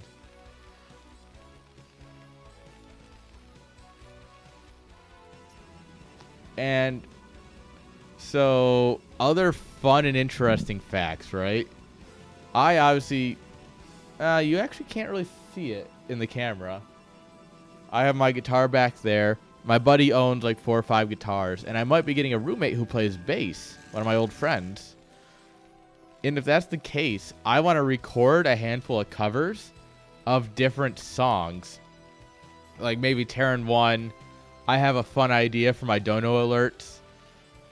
And so I'm considering like recording a handful of my own covers to use for my alerts and shit. And so I just want to like dun dun dun dun dun dun dun dun dun dun. Just, you know, riff on Terran 1, Terran 3 for a bit. My donos, I'm considering, since he plays bass and I play guitar, I'm considering doing a cover of Money by Pink Floyd. Just do do do do do do do do do do do, and that would be like the dono alert or something. Money. But yeah, this is part of just like having the resources to actually do things and having just the no brain cells to do it anyway. It's like I can actually afford to do this and I don't have enough brain cells to stop me. So let's go. All right, 1 gate. Zealot included. All right. So he's not trying to be super greedy, but there's no real Sim City here from Fear. Fear lacks fear. Fear is not scared. Also, let me do this for you guys. Finals. Best of 5. Fear. Y2 Kid. All right, there. Black screen, and back. Oh God, I timed that well. There you go, guys. Go ahead and gamble your monies away.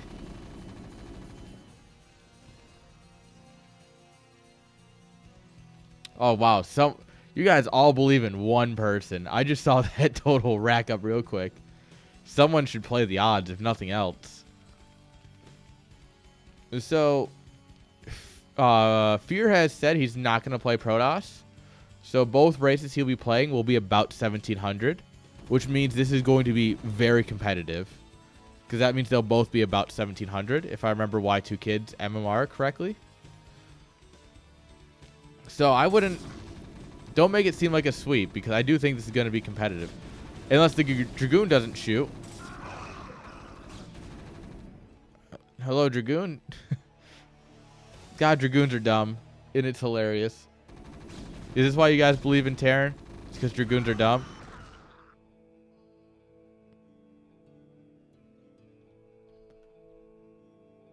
Alright, guys. I understand why you're betting on Fear now. I'm kidding. I still think Y2 Kid has a chance. Yo, Sunwolf. Look at you. Look at this guy.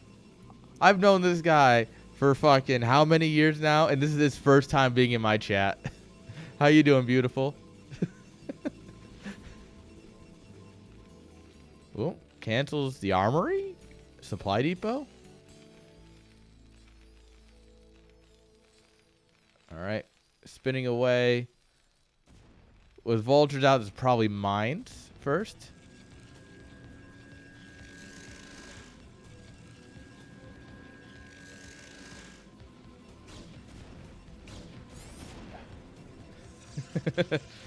Doing that support your friends thing.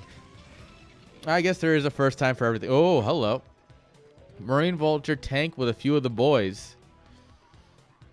Here we are. Here's the boys. It's we got me, we've got Sunwolf, we've got Aeon, and then we got a 4th tag along. This is the boys.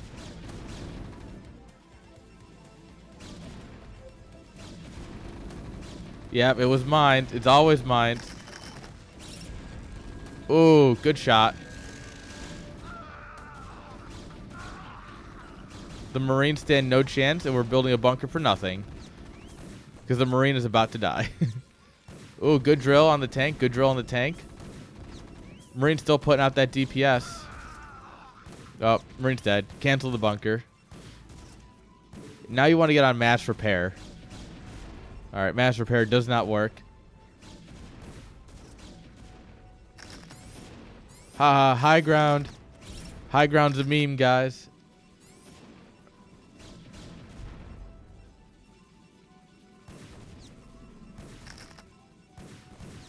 Alright, a mine in the middle line.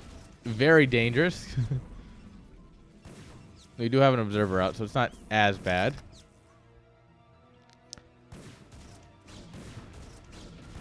As I think... okay, the vulture does win the fight with the help of the mine. Alright, natural going down. Second machine shop. Run away, tank, run away!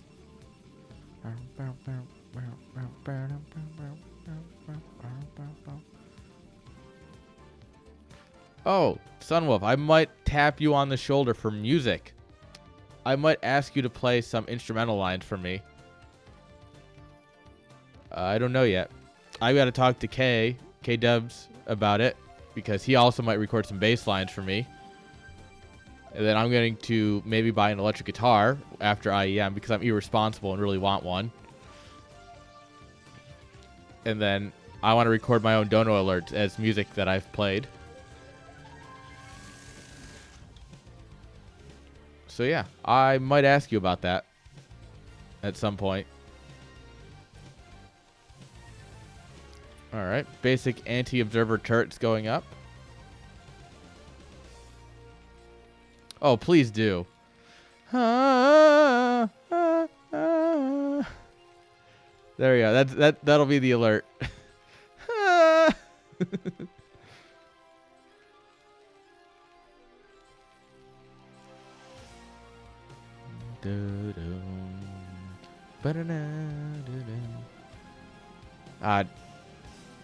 Terran music does not need to go this hard, but it does. Got goons. Got a third base. Terran production falling silent here for a minute. That's never good.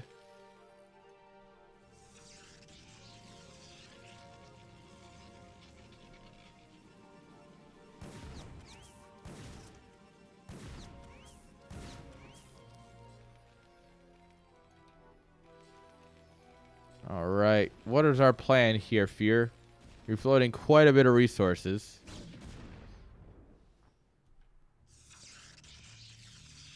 Oh, I gotta send you a photo, Sunwolf.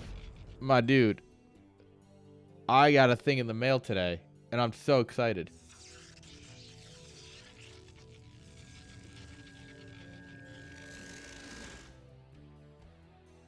There we are. Oh, the Fempton's voice box. Please. Honestly, I think that would be hilarious. Also, totally unrelated, I want to get a talk box. One of the bands I do sound for, their guitar player has one.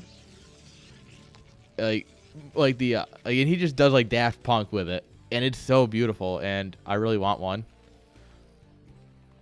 I'm considering getting my keyboard back from my family, set it up like right here, and just talk about it. You know, do talk boxy things.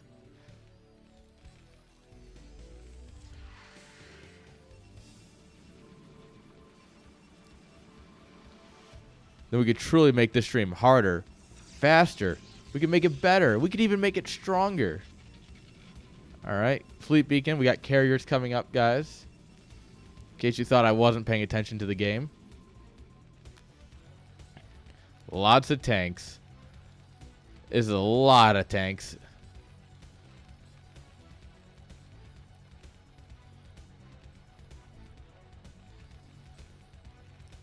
All right, guys. Really, no one believes in one of the people.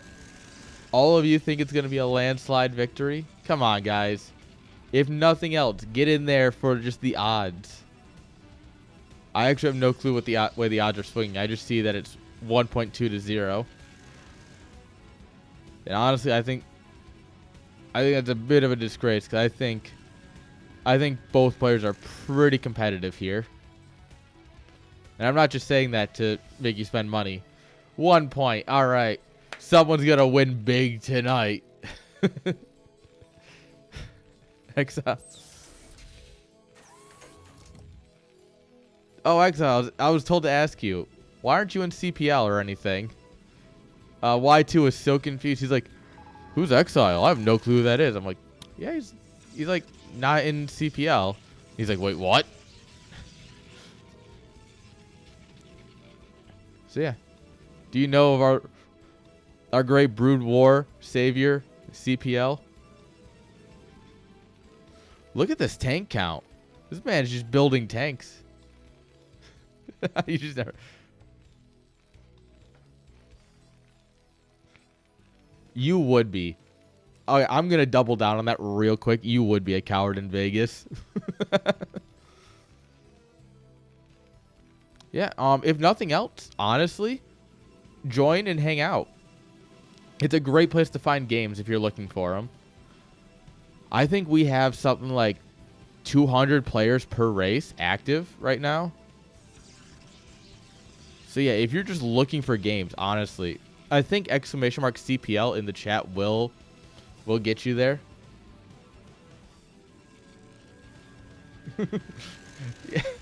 Big mistake betting on Terran.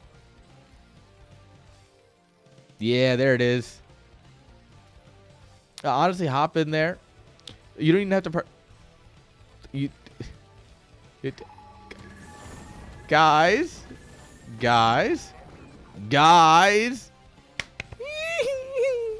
I love Fear so much sometimes. The question is, does he do anything with it? He built a medic. Guys, we've got a medic. I don't know if that's meant to be a ghost, but we've got a medic.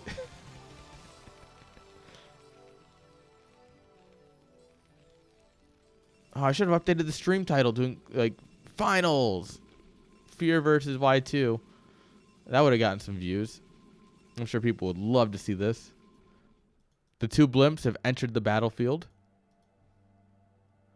Ooh, we got +1 on them already. That's nice.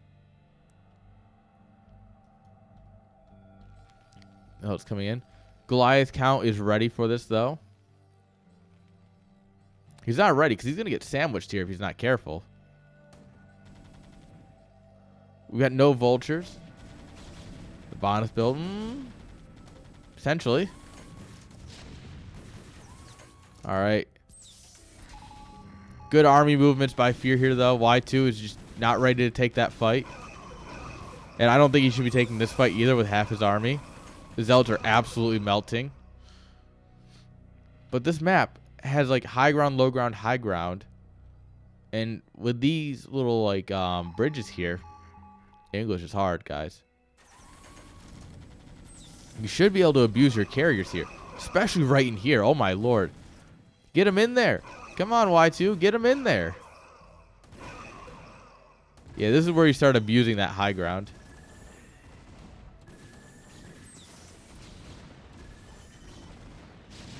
Terran Army's looking scary, though. Oh, D-Web! Guys, that's a D... Oh, man. Best ability in the game. Oh, my lord, look at it.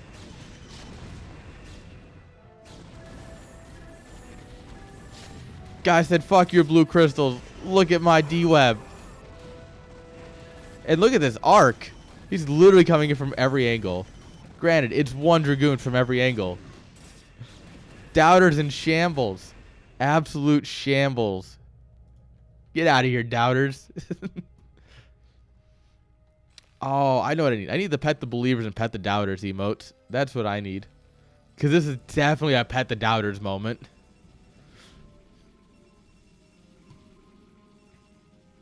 All right, Vulture's hunting around. I'm gonna find this base here eventually.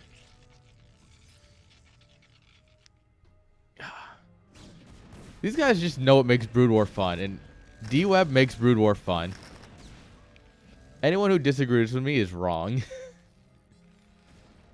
Maybe as a map feature, it's not the greatest these days.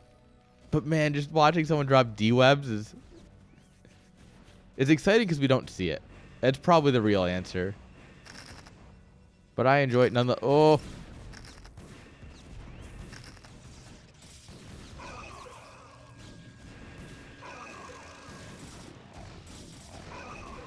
Alright, good hold position on the Zealots here to block any sort of run in here. Very good. Mwah. 10 out of 10.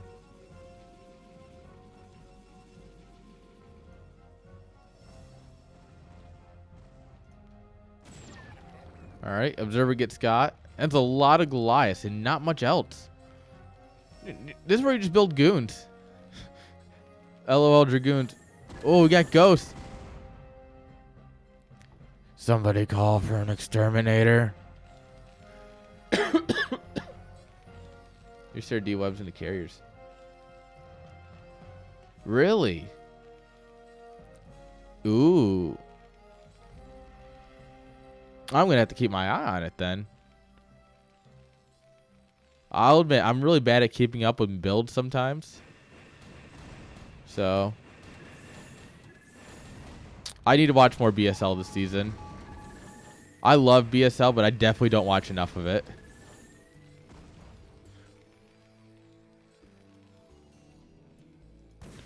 And for those of you who know StarCraft 2 and not Brood War, as long as your carriers are moving, the interceptors don't get put back in.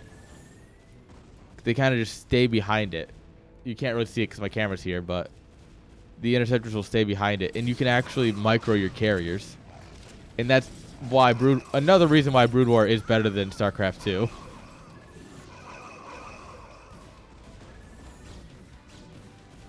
Uh-oh.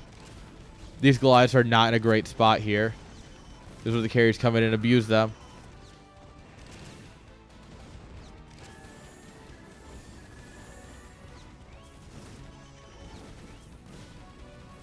Oh, carriers. This is an anti-ground army. Hit these.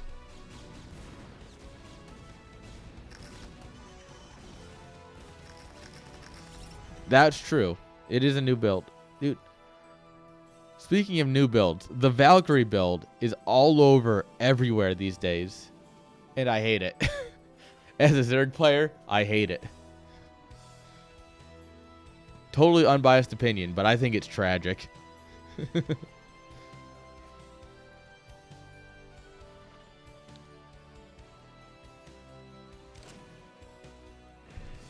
Yeah. Oh, we got a lockdown, guys. We got a lockdown. Look at this. This is what Blizzard intended, guys.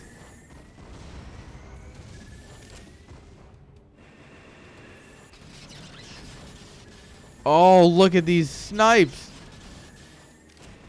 What is that? Oh, they hit another carrier. All right, we got to bring in the army to support the carriers at this point. This is where a D-Web would be great. Where'd our Corsairs go? Hello, Corsairs? There you are. There we are. Look at this. Yeah, then you drop one here where they rotate. All right, that was a weird D-Web spot.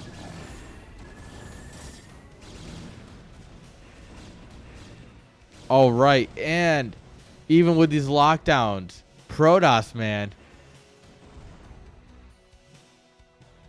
Dude, I'm actually very excited for this season's ASL. I haven't watched any of like the qualies or anything. I tend to skip those and jump straight into the round of 24.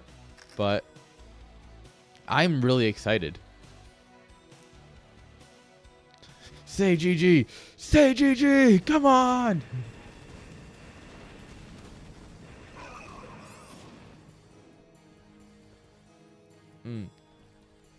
I'll admit, I know a lot of people don't like Tastosis casting, but if nothing else, Tastosis has the highest production value, and I value that too much, I'll admit.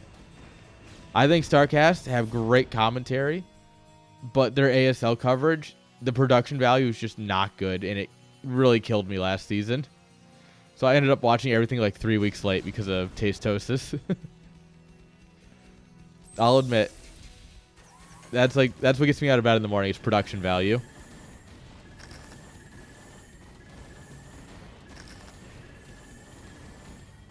Of course, if they're changing it for this season, I will gladly watch some StarCast. I think they give great commentary.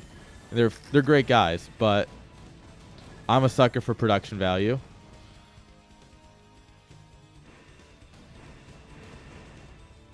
No StarCast this season? No. That's unfortunate. It's actually super unfortunate. Because I think they are great.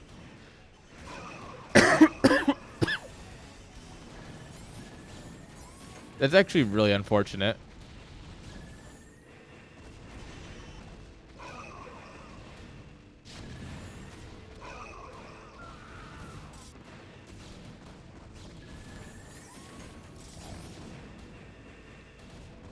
All right, it looks like Y2 is finally just getting the fight he needs to end this game. Oh no, the ghost died. GG. Let's go. All right, guys. Look at that.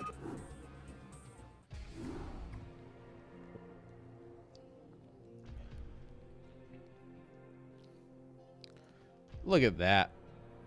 So is it just Tastosis in the Korean streams this season then?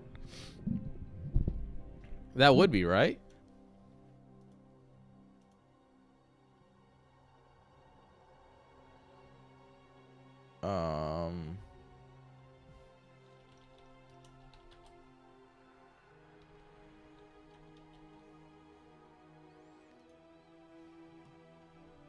Yeah, God, I guess it would be just...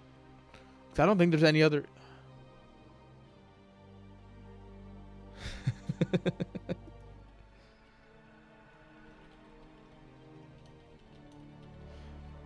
Yeah. So the thing is, right? I don't watch Tastosis for the in-depth analysis, right? Obviously, they drop a lot of nuggets of knowledge. Like, oh, well, so-and-so did this in 2002 at, like, I remember when he did this in, like, this league, right? And I think Tastosis is very important for that.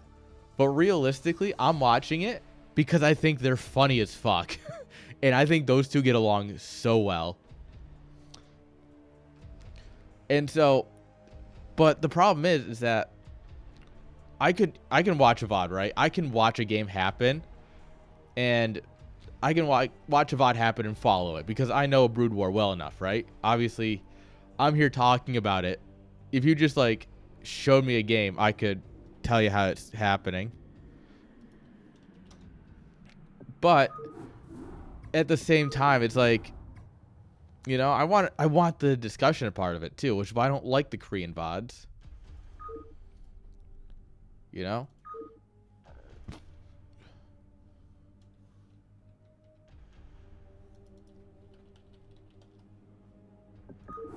That's kind of where I stand. Is like I can watch the Korean VODs and be fine because I understand the game. And that's kind of how I feel about the Tastosis ones. But I like Tastosis because it's a lot more fun. And yeah, it's hard to avoid spoilers with Discord these days.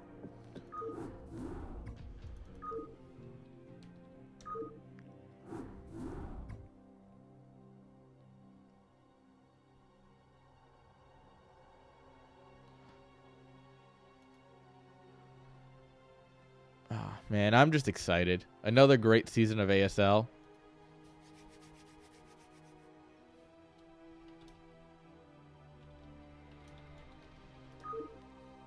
There we are.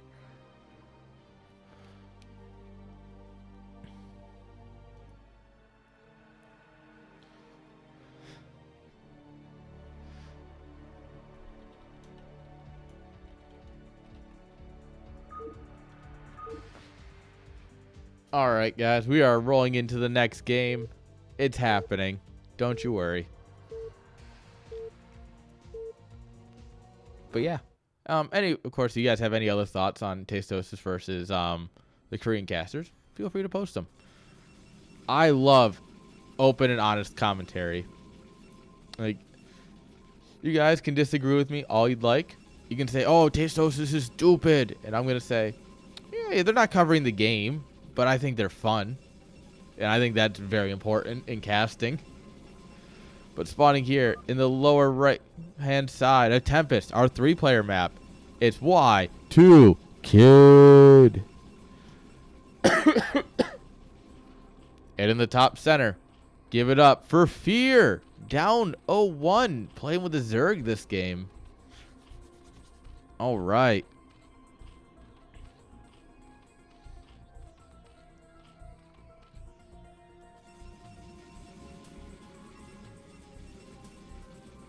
All right, what are we going to do? I feel like you go Gateway first if you're up here, because it's like Gateway Forge, I think, is the wall. In a map like this. So I think he's going to go Gateway first. That's my prediction. Hot off the press, here's my prediction.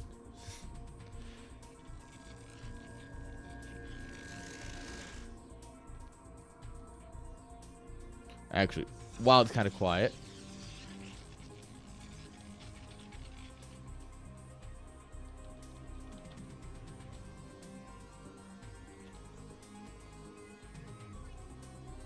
Totally just updated the stream title. And it's a Gateway. I was right. Sweet. Oh, he's going to get first scouted too, which means he's going to get hatch blocked. Oh, this feels bad. Oh, no, he's not going to get hatch blocked. All right, Y2 is just going to let it happen. Shame on Y2.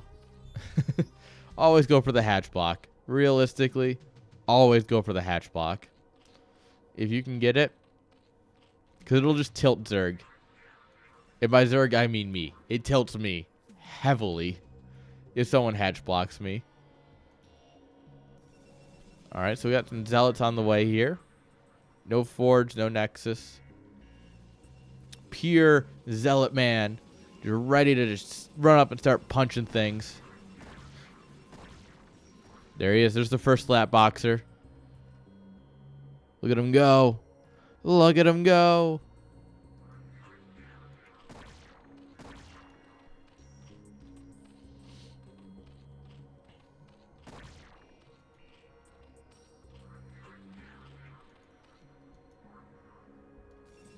Ooh, gas steal. That's hilarious. This feels like something I would do as a Zerg. Guys, what that means is that I am essentially Fear. Which means I'm a 1700 Zerg. What am I worried about? Because I thought a gas steal was a great idea.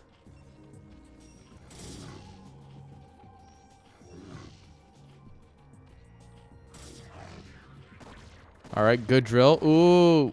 We stick that. Oh, God. That poor Zealot's done. Got him, boys. That was a beautiful handling by Fear.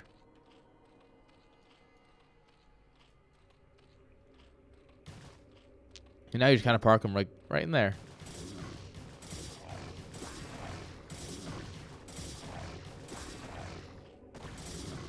Drones have more range than Zealots because drones are super good.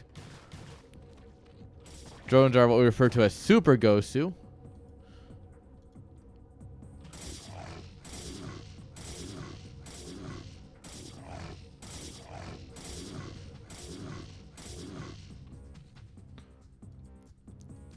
Alright, Cannon and Nexus are coming up. Uh-oh.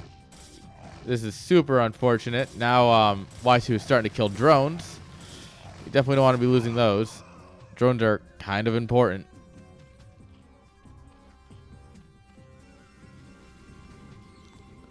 Cybercore's coming up. We're going to need to kill that extractor eventually. That is something to consider. One more Zealot out in the map. Just doing his Zealot thing.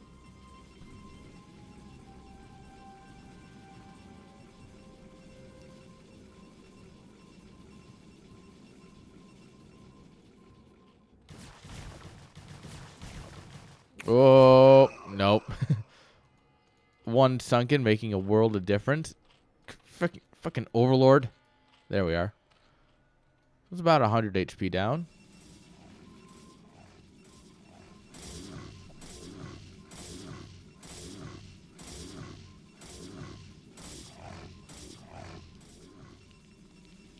Dropping the Stargate here. Make sure that Fear knows what's going on. It's very polite. Honorable Protoss things. Just, hey, here you go. You want to see my tech? Enjoy.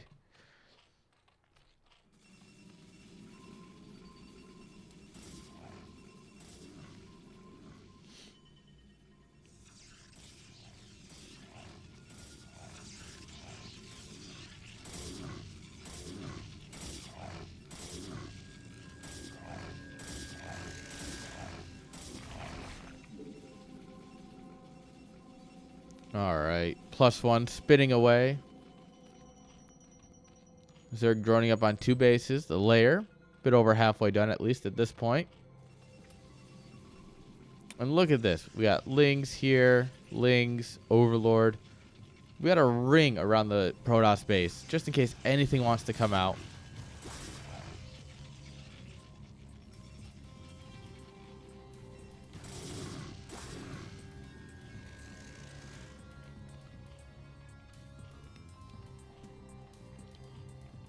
Hydras have already hit the field. I can assume that this is Lurker, researching Lurkers right about now. That's kind of what you want to do if you're going to get that Hydra done this early. I mean, he could be going speed. I guess it's possible. Some sort of 2-base speed Hydra all in. Not an all in. He does drop the 3rd hatch. Alright, guys. I'm just going to stop casting because Caster's Curse is heavy on me today. Every time you say something, the player's like, gonna do the opposite. Which means we got range. Because I said he's getting speed. If he's doing the opposite, he got range. And it's just gonna be 2-base range.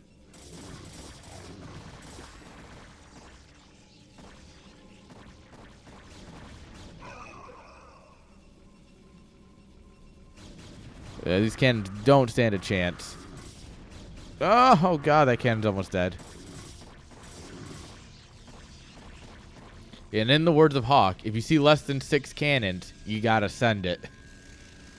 Well, maybe not in those words, but similar concept, right? You just YOLO swag it in. Come on, just dive and kill this cannon. It's almost dead. Please, for me.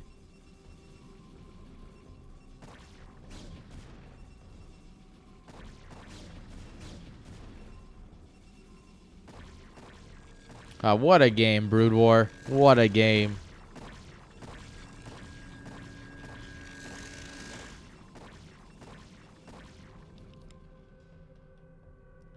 Alright, this Corsair is almost dead. And his Overlord survived his disastrous encounter.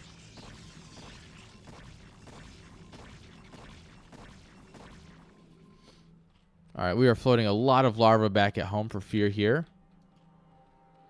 Definitely want to get on that. This gateway is starting to take some damage here. This is the definition of one Hydra in a dream. 2 Zealots are too stupid for their own good and walk out. Here come the Lurkers. Lurkers are going to be painful. We need some weed smoking Templar, those high Templar, if you will.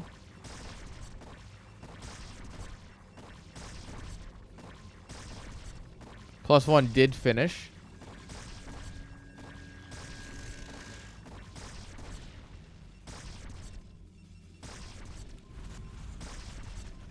There's no reason to be hasty, I was about to say.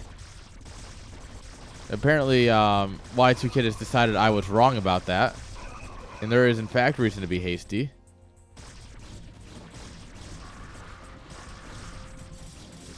I don't think we have enough here to hold at home, but maybe.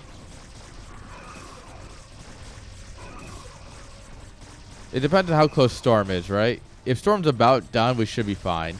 If Storm is not done, we're going to be in a really bad spot here. So I really hope for his sake Storm is done. Otherwise, ooh. I'd also drop another couple cannons. We're floating 1,600 minerals. Dear Lord, dude.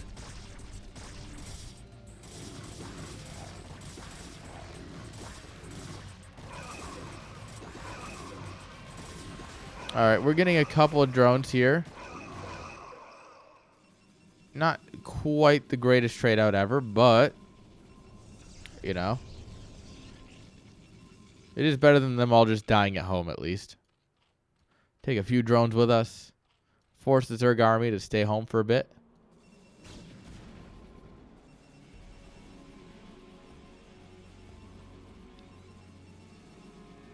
Observatory coming up here. 2-1. Spinning away.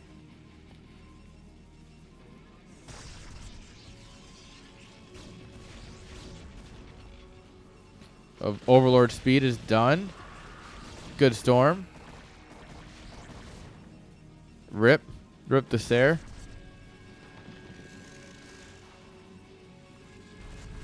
Alright. Lurker repositioning in progress. Worried about those storms getting a bunch of lurkers at once. Which does happen, and it is problematic. But alright. Fear showing us. Don't count them out just yet.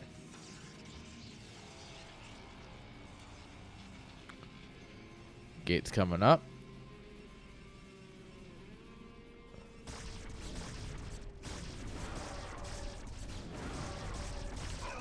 I'd be careful. This lurker field goes deep. Observer snipe. Beautiful. Oh, grabs an overlord. That's neat. Not the greatest use of storm, but I mean, any kill's a good kill.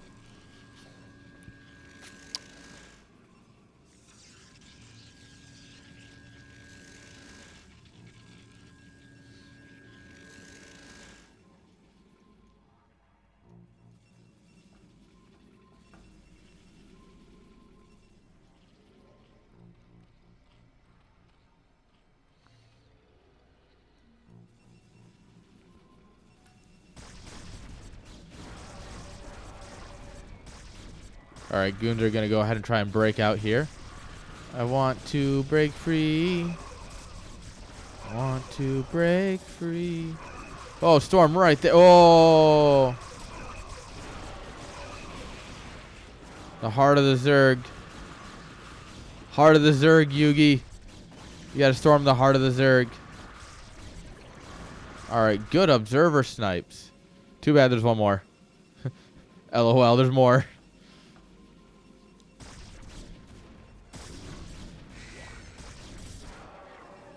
And now Protoss is free.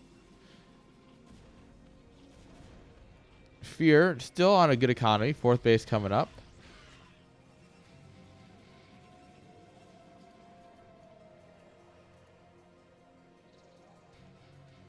Well, Sarah was trying somewhere.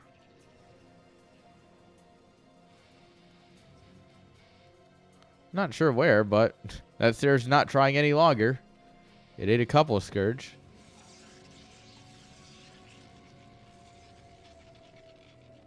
All right, both players need to spend their money. Like quite a bit. Y2 floating a lot of minerals. Fear floating a lot of gas. If you're floating gas as Zerg, that's because you're mining too much of it. Because you really, on a Hydra Lurker comp, you're not spending gas very well, right? It's a very gas-light composition, comparatively. So if you're floating gas like this, that means you need more guys on minerals than gas.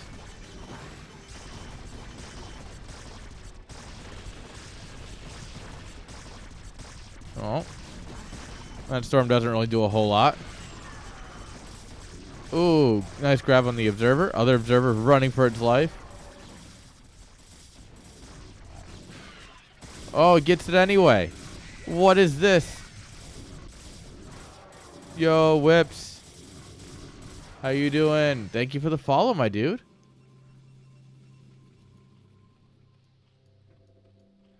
Well, there's no money changers here, so I think we're fine. This is, in fact, game 2. Y2 Kid took the first game, so we are in game 2. Fear is race picking between Zerg and Terran, because both of those are within the MMR limit. So yeah, we're having a really competitive series.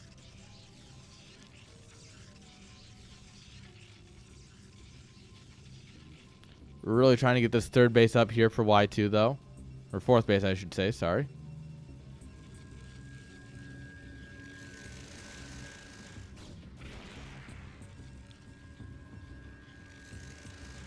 Yeah.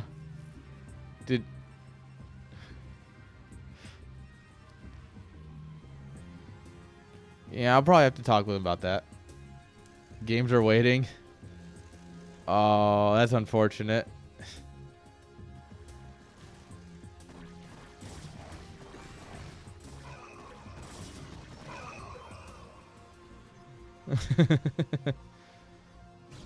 You want Y2 to roll somebody? Good luck. No, I'm kidding. I mean, rolling someone like Fear, good luck, honestly. Fear is a very good player. We are going to try and punch in through this little choke point here. But secondary lurkers, very scary.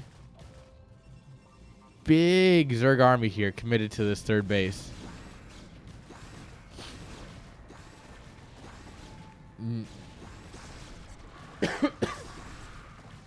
They're both CV. That's true. We do win either way. Truly, the real winners are the people who are enjoying the games. Oh, that storm was, I want to say that storm killed more Protoss than it did Zerg. Yeah, that storm definitely killed more Protoss than Zerg. Oh, hello? Hello? Yeah. We literally have a dozen inactive probes here. Hello?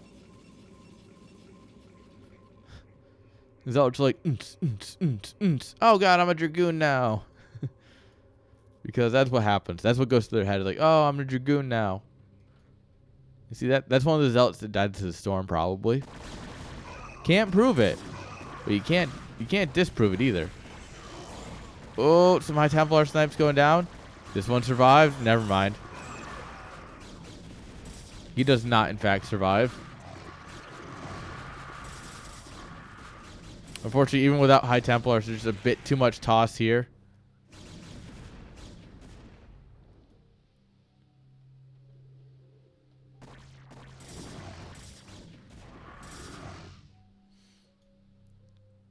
All right. All right, Dragoons just going off on their own adventure. This is where you insert Bilbo Baggins. I'm going on an adventure. That's the Dragoons. Like, I'm going to walk across the map because I think it's fun. All right, good observer snipe. We got to back off now.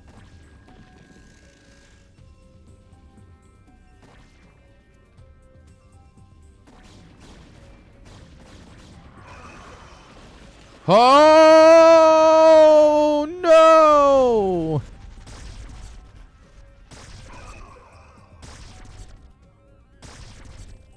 "13 kills on this Giga Chad."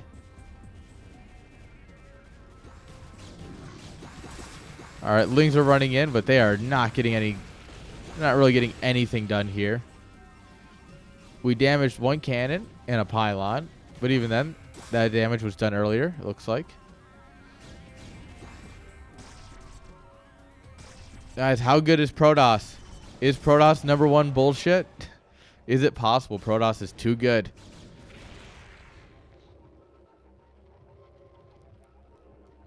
Is Fear throwing just because he's scared of angering Y2 Kid? It's like, oh no, I'm going to get banned from CPL. I don't believe that last one, but you never know.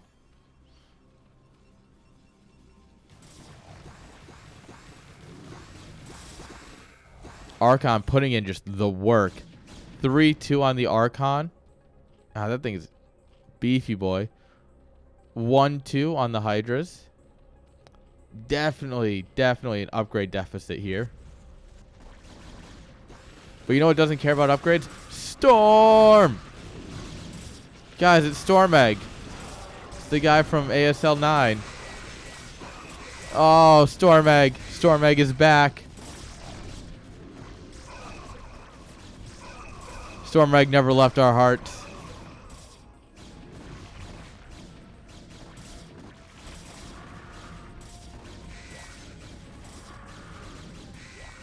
You know what the funny part is? I don't even remember who it was that did the Storm Eggs in Season 9.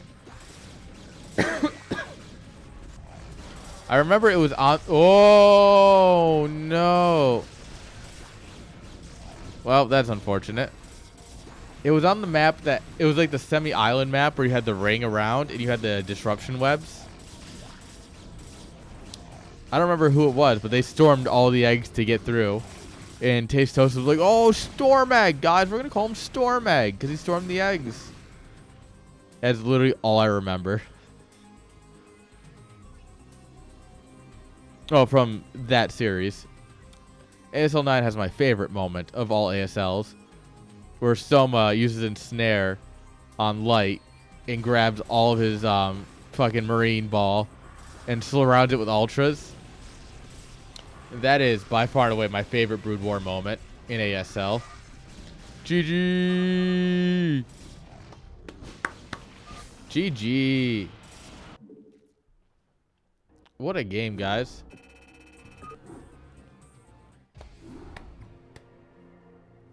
Absolutely stunning.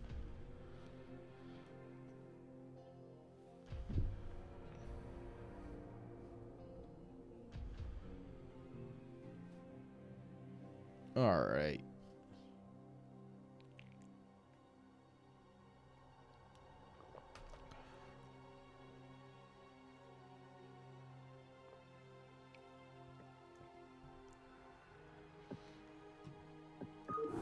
All right.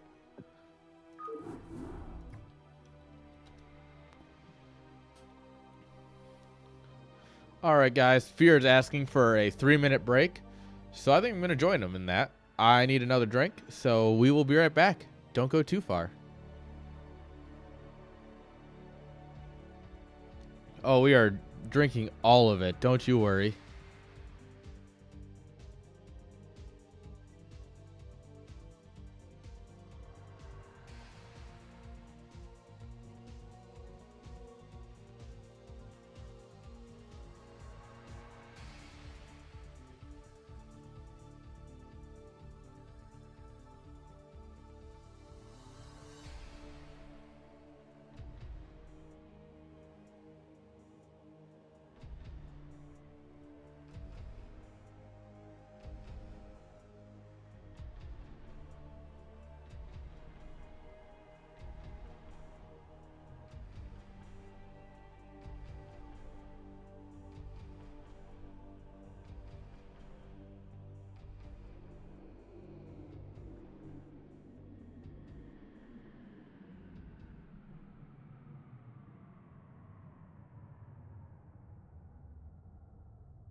All right, guys. The players are still AFK, but I figure I'll come back and talk with you guys.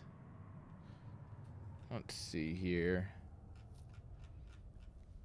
I need to pick a... They have me picking all the maps for these guys. They're like, oh, yeah, Aaron, just pick. It'll be fine. I'm like, oh, I got to pick a map where Fear clearly has a chance. So I need to pick an anti-Protoss map.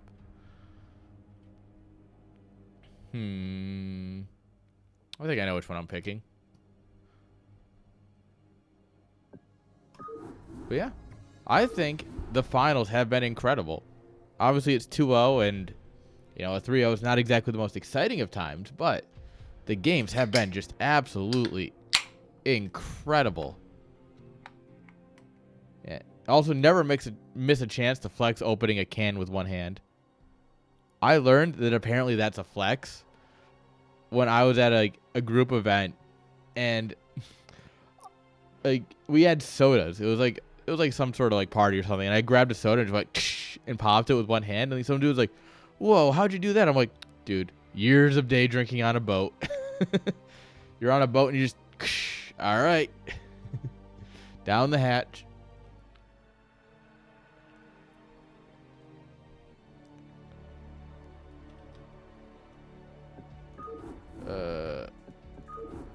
I totally forgot the map that I had picked. Oh, there it is.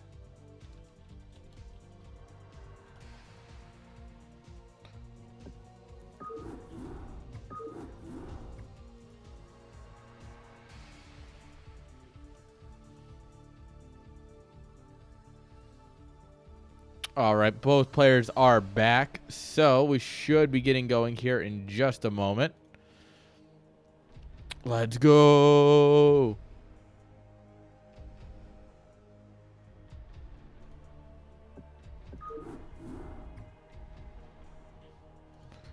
All right, guys.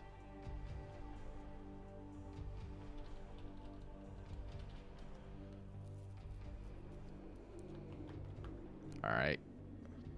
Just waiting to make the lobby. That's an empty beer. That's not my full beer. There's my full beer.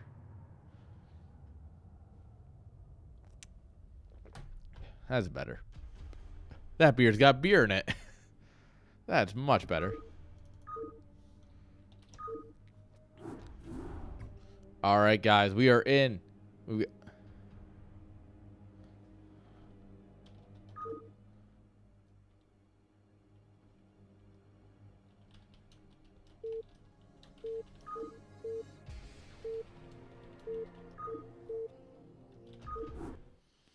All right.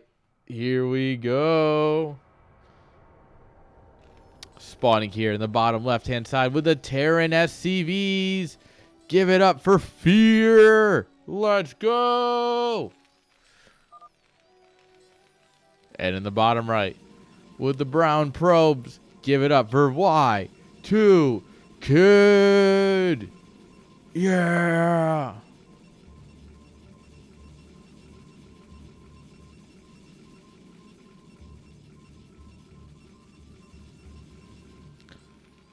All right, so Fear is back to playing Terran. Obviously, he's race picking between Terran and Zerg this series, so I wonder what he's going to do. They are horizontal close spawns, so the rush distance isn't too poor. And we could have some fun with it.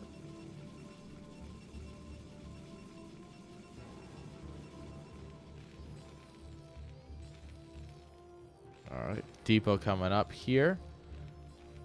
Obviously, Midnight Sun, right? Yeah, your main, your natural's on the same elevation. And then a little bit of a ramp into this high ground where you can control both of these sides. Then you get a third base pretty easily if you can control this area right in here. Right, you like siege up right in here, your army's here. You can control this pretty easily. Nice third base positioning. So ideally, we can get into a big old macro game between the two of these guys. At least that's my hope, I'll admit.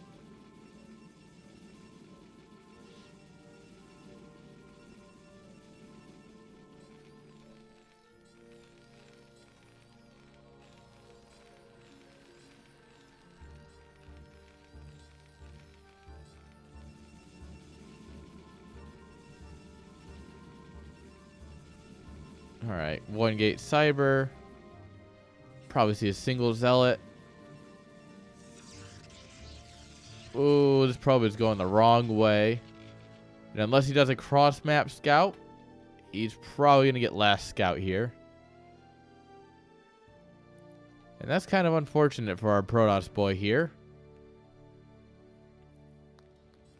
Terran, however, going to get that quick scout. That quick scout. Let's go. Factory. Alright, looks like we skipped the zealot, actually.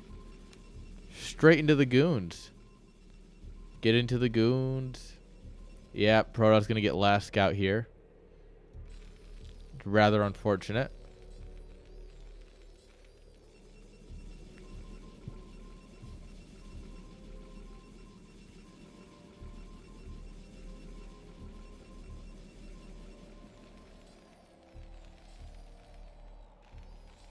Alright, factory almost done. Grabbing an extra marine. But now he sees there's no zealot. He sees the goon timing. Drops a machine shop. This is absolutely beautiful, what you want to be as a Terran. Fear's in a good spot. Bunker goes down. Should see the command center follow as soon as we have 400 minerals.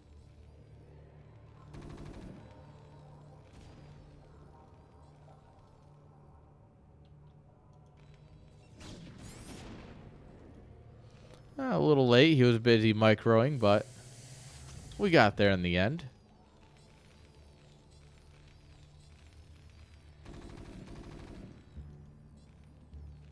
Stay back, goon. Alright, Cybercore spinning. We'll have Dragoon range here soon. Nexus down.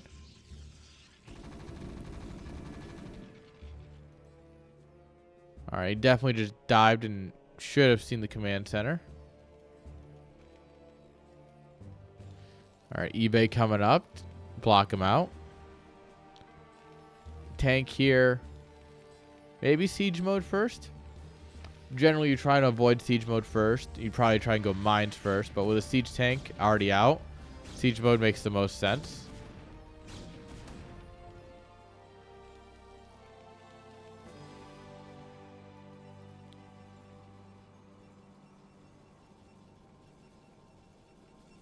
Our big pro transfer robo coming down. This is going to be for your observers, so that way you can see the mines, which will fall soon enough. Starport. This is a 1-1-1. Interesting. 1-1-1, not very common these days. Can't tell you how often I see it, but it's definitely not very often. And it's not from a lack of casting. Let me tell you that.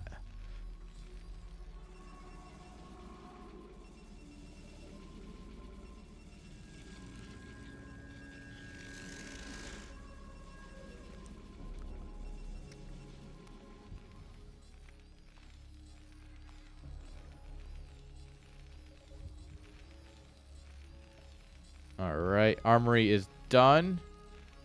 Control tower, drop ships, maybe? Vulture drop? We are close spawn, so a vulture drop right here, you just run in and brrr. Oh no, all your probes died. LOL. GG easy. I mean, he is playing Terran. I would expect a GG easy at some point. No, I'm kidding. Fear's a great guy. Fear wouldn't do that. Alright, it's mines.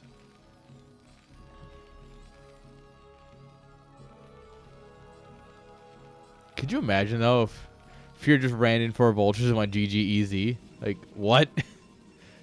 I would be so confused. It would be hilarious, though. For just this briefest moment, I would find it to be the most hilarious thing. Alright, observer coming in. No turrets to push it back.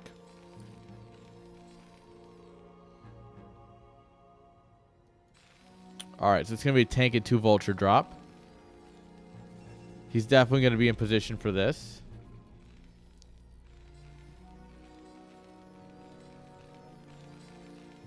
Yeah, and this is what he's looking for, guys, by the way.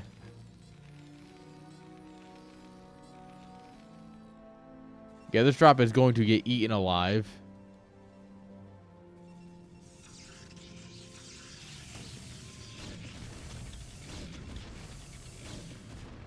Ha! Ha! Ha! He made it out, guys. Totally nothing to worry about. Nothing at all, guys.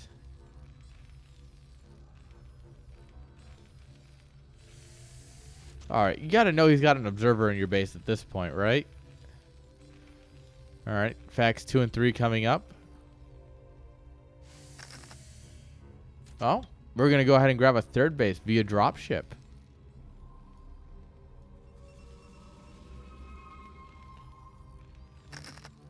This is very greedy from Fear.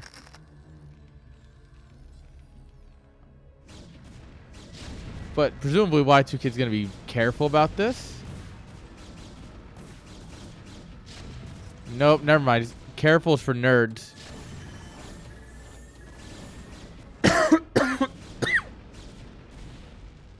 Yeah, careful is for nerds, guys. When you have Dragoons, don't be careful. Just be a champion of Dragoons. Alright, 2 machine shops. We need to start spending this money, Fear. You're better than this. I know you is.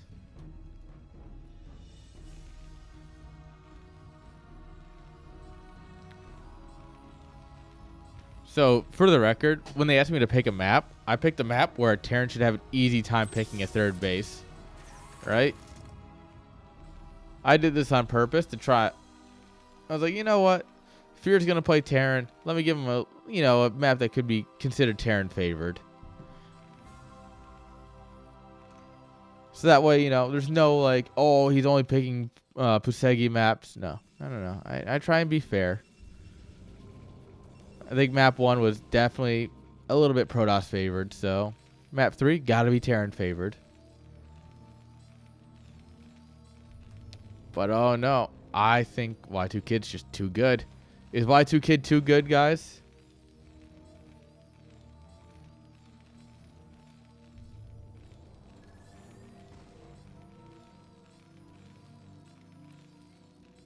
Alright, Observer's getting some scouting off.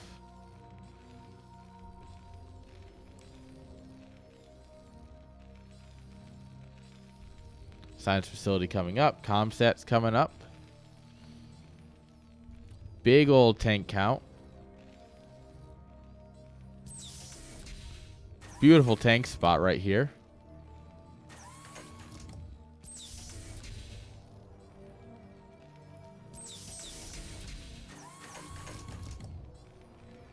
I do believe this is fake high ground, actually. So this and this are the same level, but don't quote me. I need my map guy, Surrey, to tell me for sure.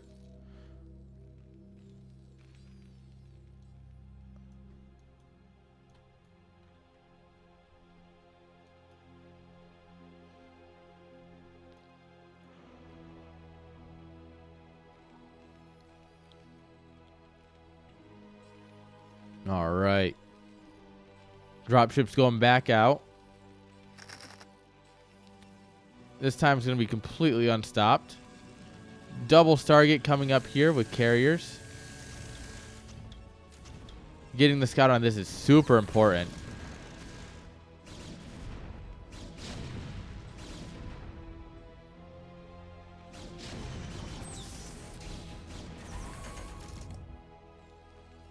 All right, go Vultures, go. Go. Go Gadget, Vultures. Beautiful Sim City here from Y2, though.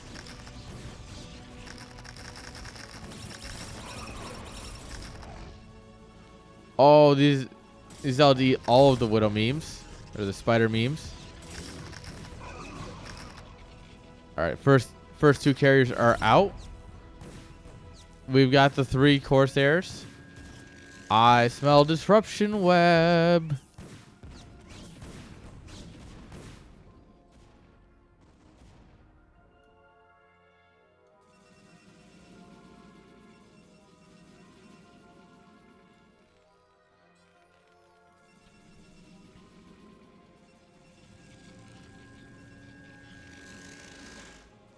All right, 3 bases. That's perfect for D-Web and carriers. But we definitely need Goliaths. Yeah, there's the Goliaths.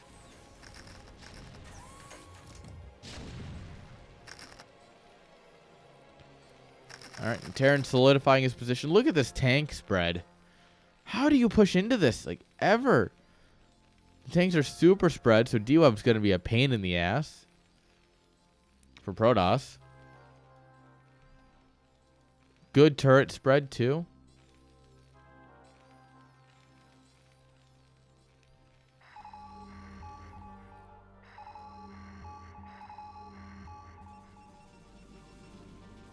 All right. Third Stargate coming up. It gets spotted. Sees only Zealots here. Sees this base.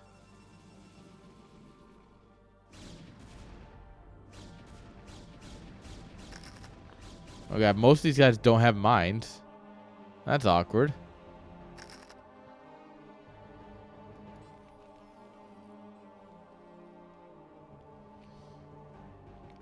Terran thinking about taking another main.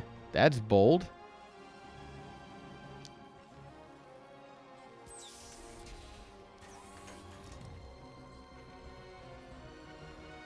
This observer has been absolutely cash money.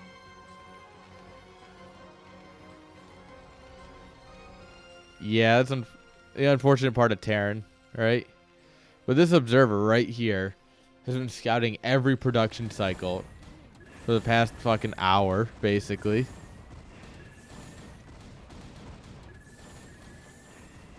All right.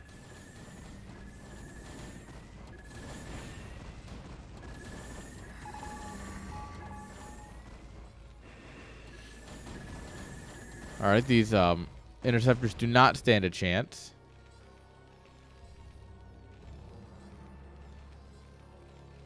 We'll need to drop another eBay now. Oh, Dragoons win this fight every day of the week, no matter how much high ground you have. It's just the fact of nature.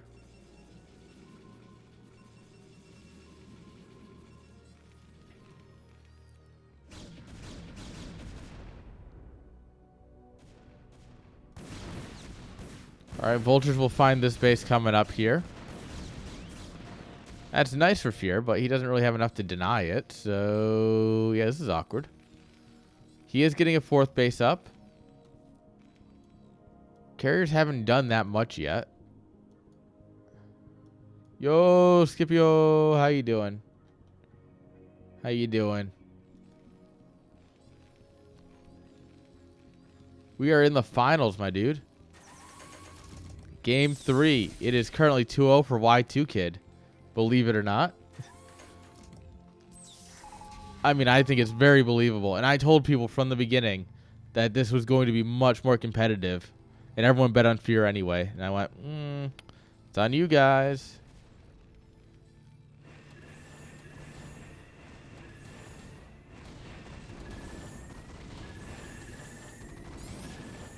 Oh, the Marines in the bunker putting in their work. The thing about this spawn is that the minerals are on this side, right? So it's so much harder to get any real damage done. You just kind of have to fight turrets continually. Oh, big army clash. Oh, the tanks are right in front. We don't want the tanks in front. We want Vultures in front. We want Goliaths in front. We want anything else.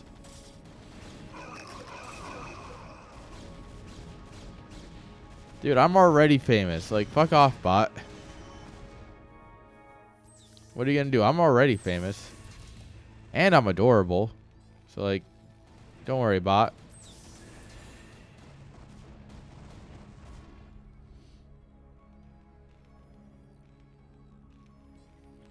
Alright, this 4th base about to be punished by the floating blimps.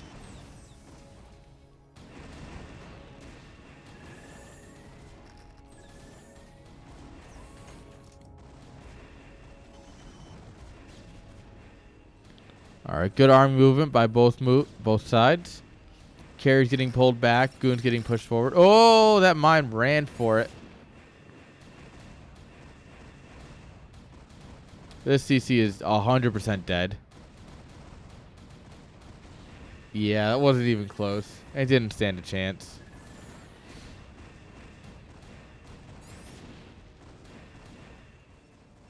This base is up and mining very efficiently.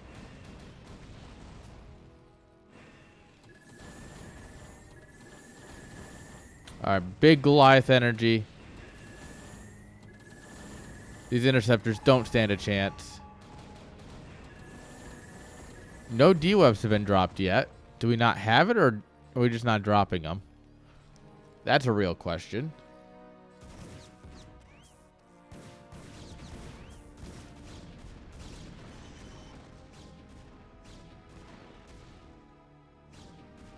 Alright, these random forces across the map will get caught up. Oop. Mine's doing mine things.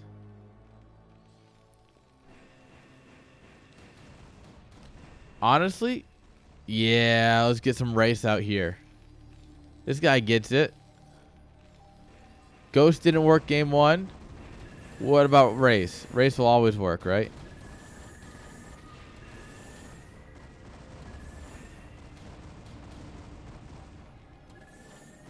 There's lots of abusable high ground right in here, so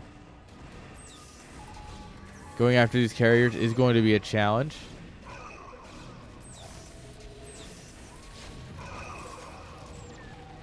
Oh, there's the D-webs. I knew they existed.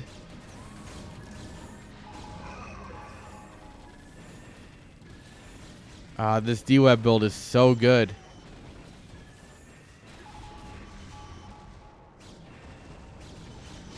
Oh, we didn't get the second observer. GG's.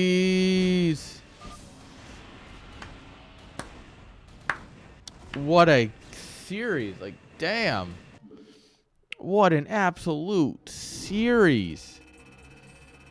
But like that Y2 kid brings it home. Let's go.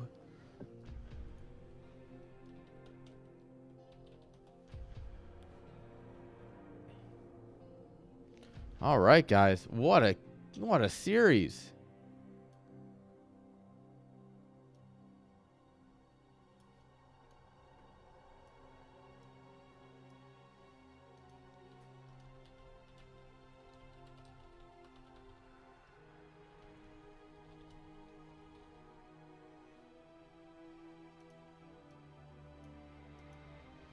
All right, guys. Get some last minute organizational things done here in terms of making sure everyone's where they need to be, knows what they need to know.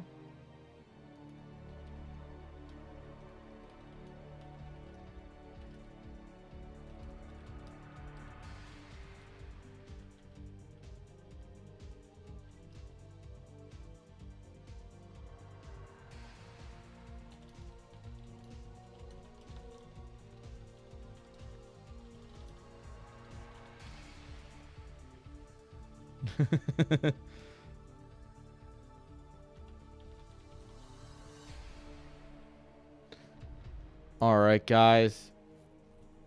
So that's what we got today. I'm going to go ahead and throw the raid to somebody. Let's see who's streaming. You know what? Age hopped in here earlier. Let's go visit him. He's a cool guy. Let me get you your points. I always raid Love Snow, though, you know?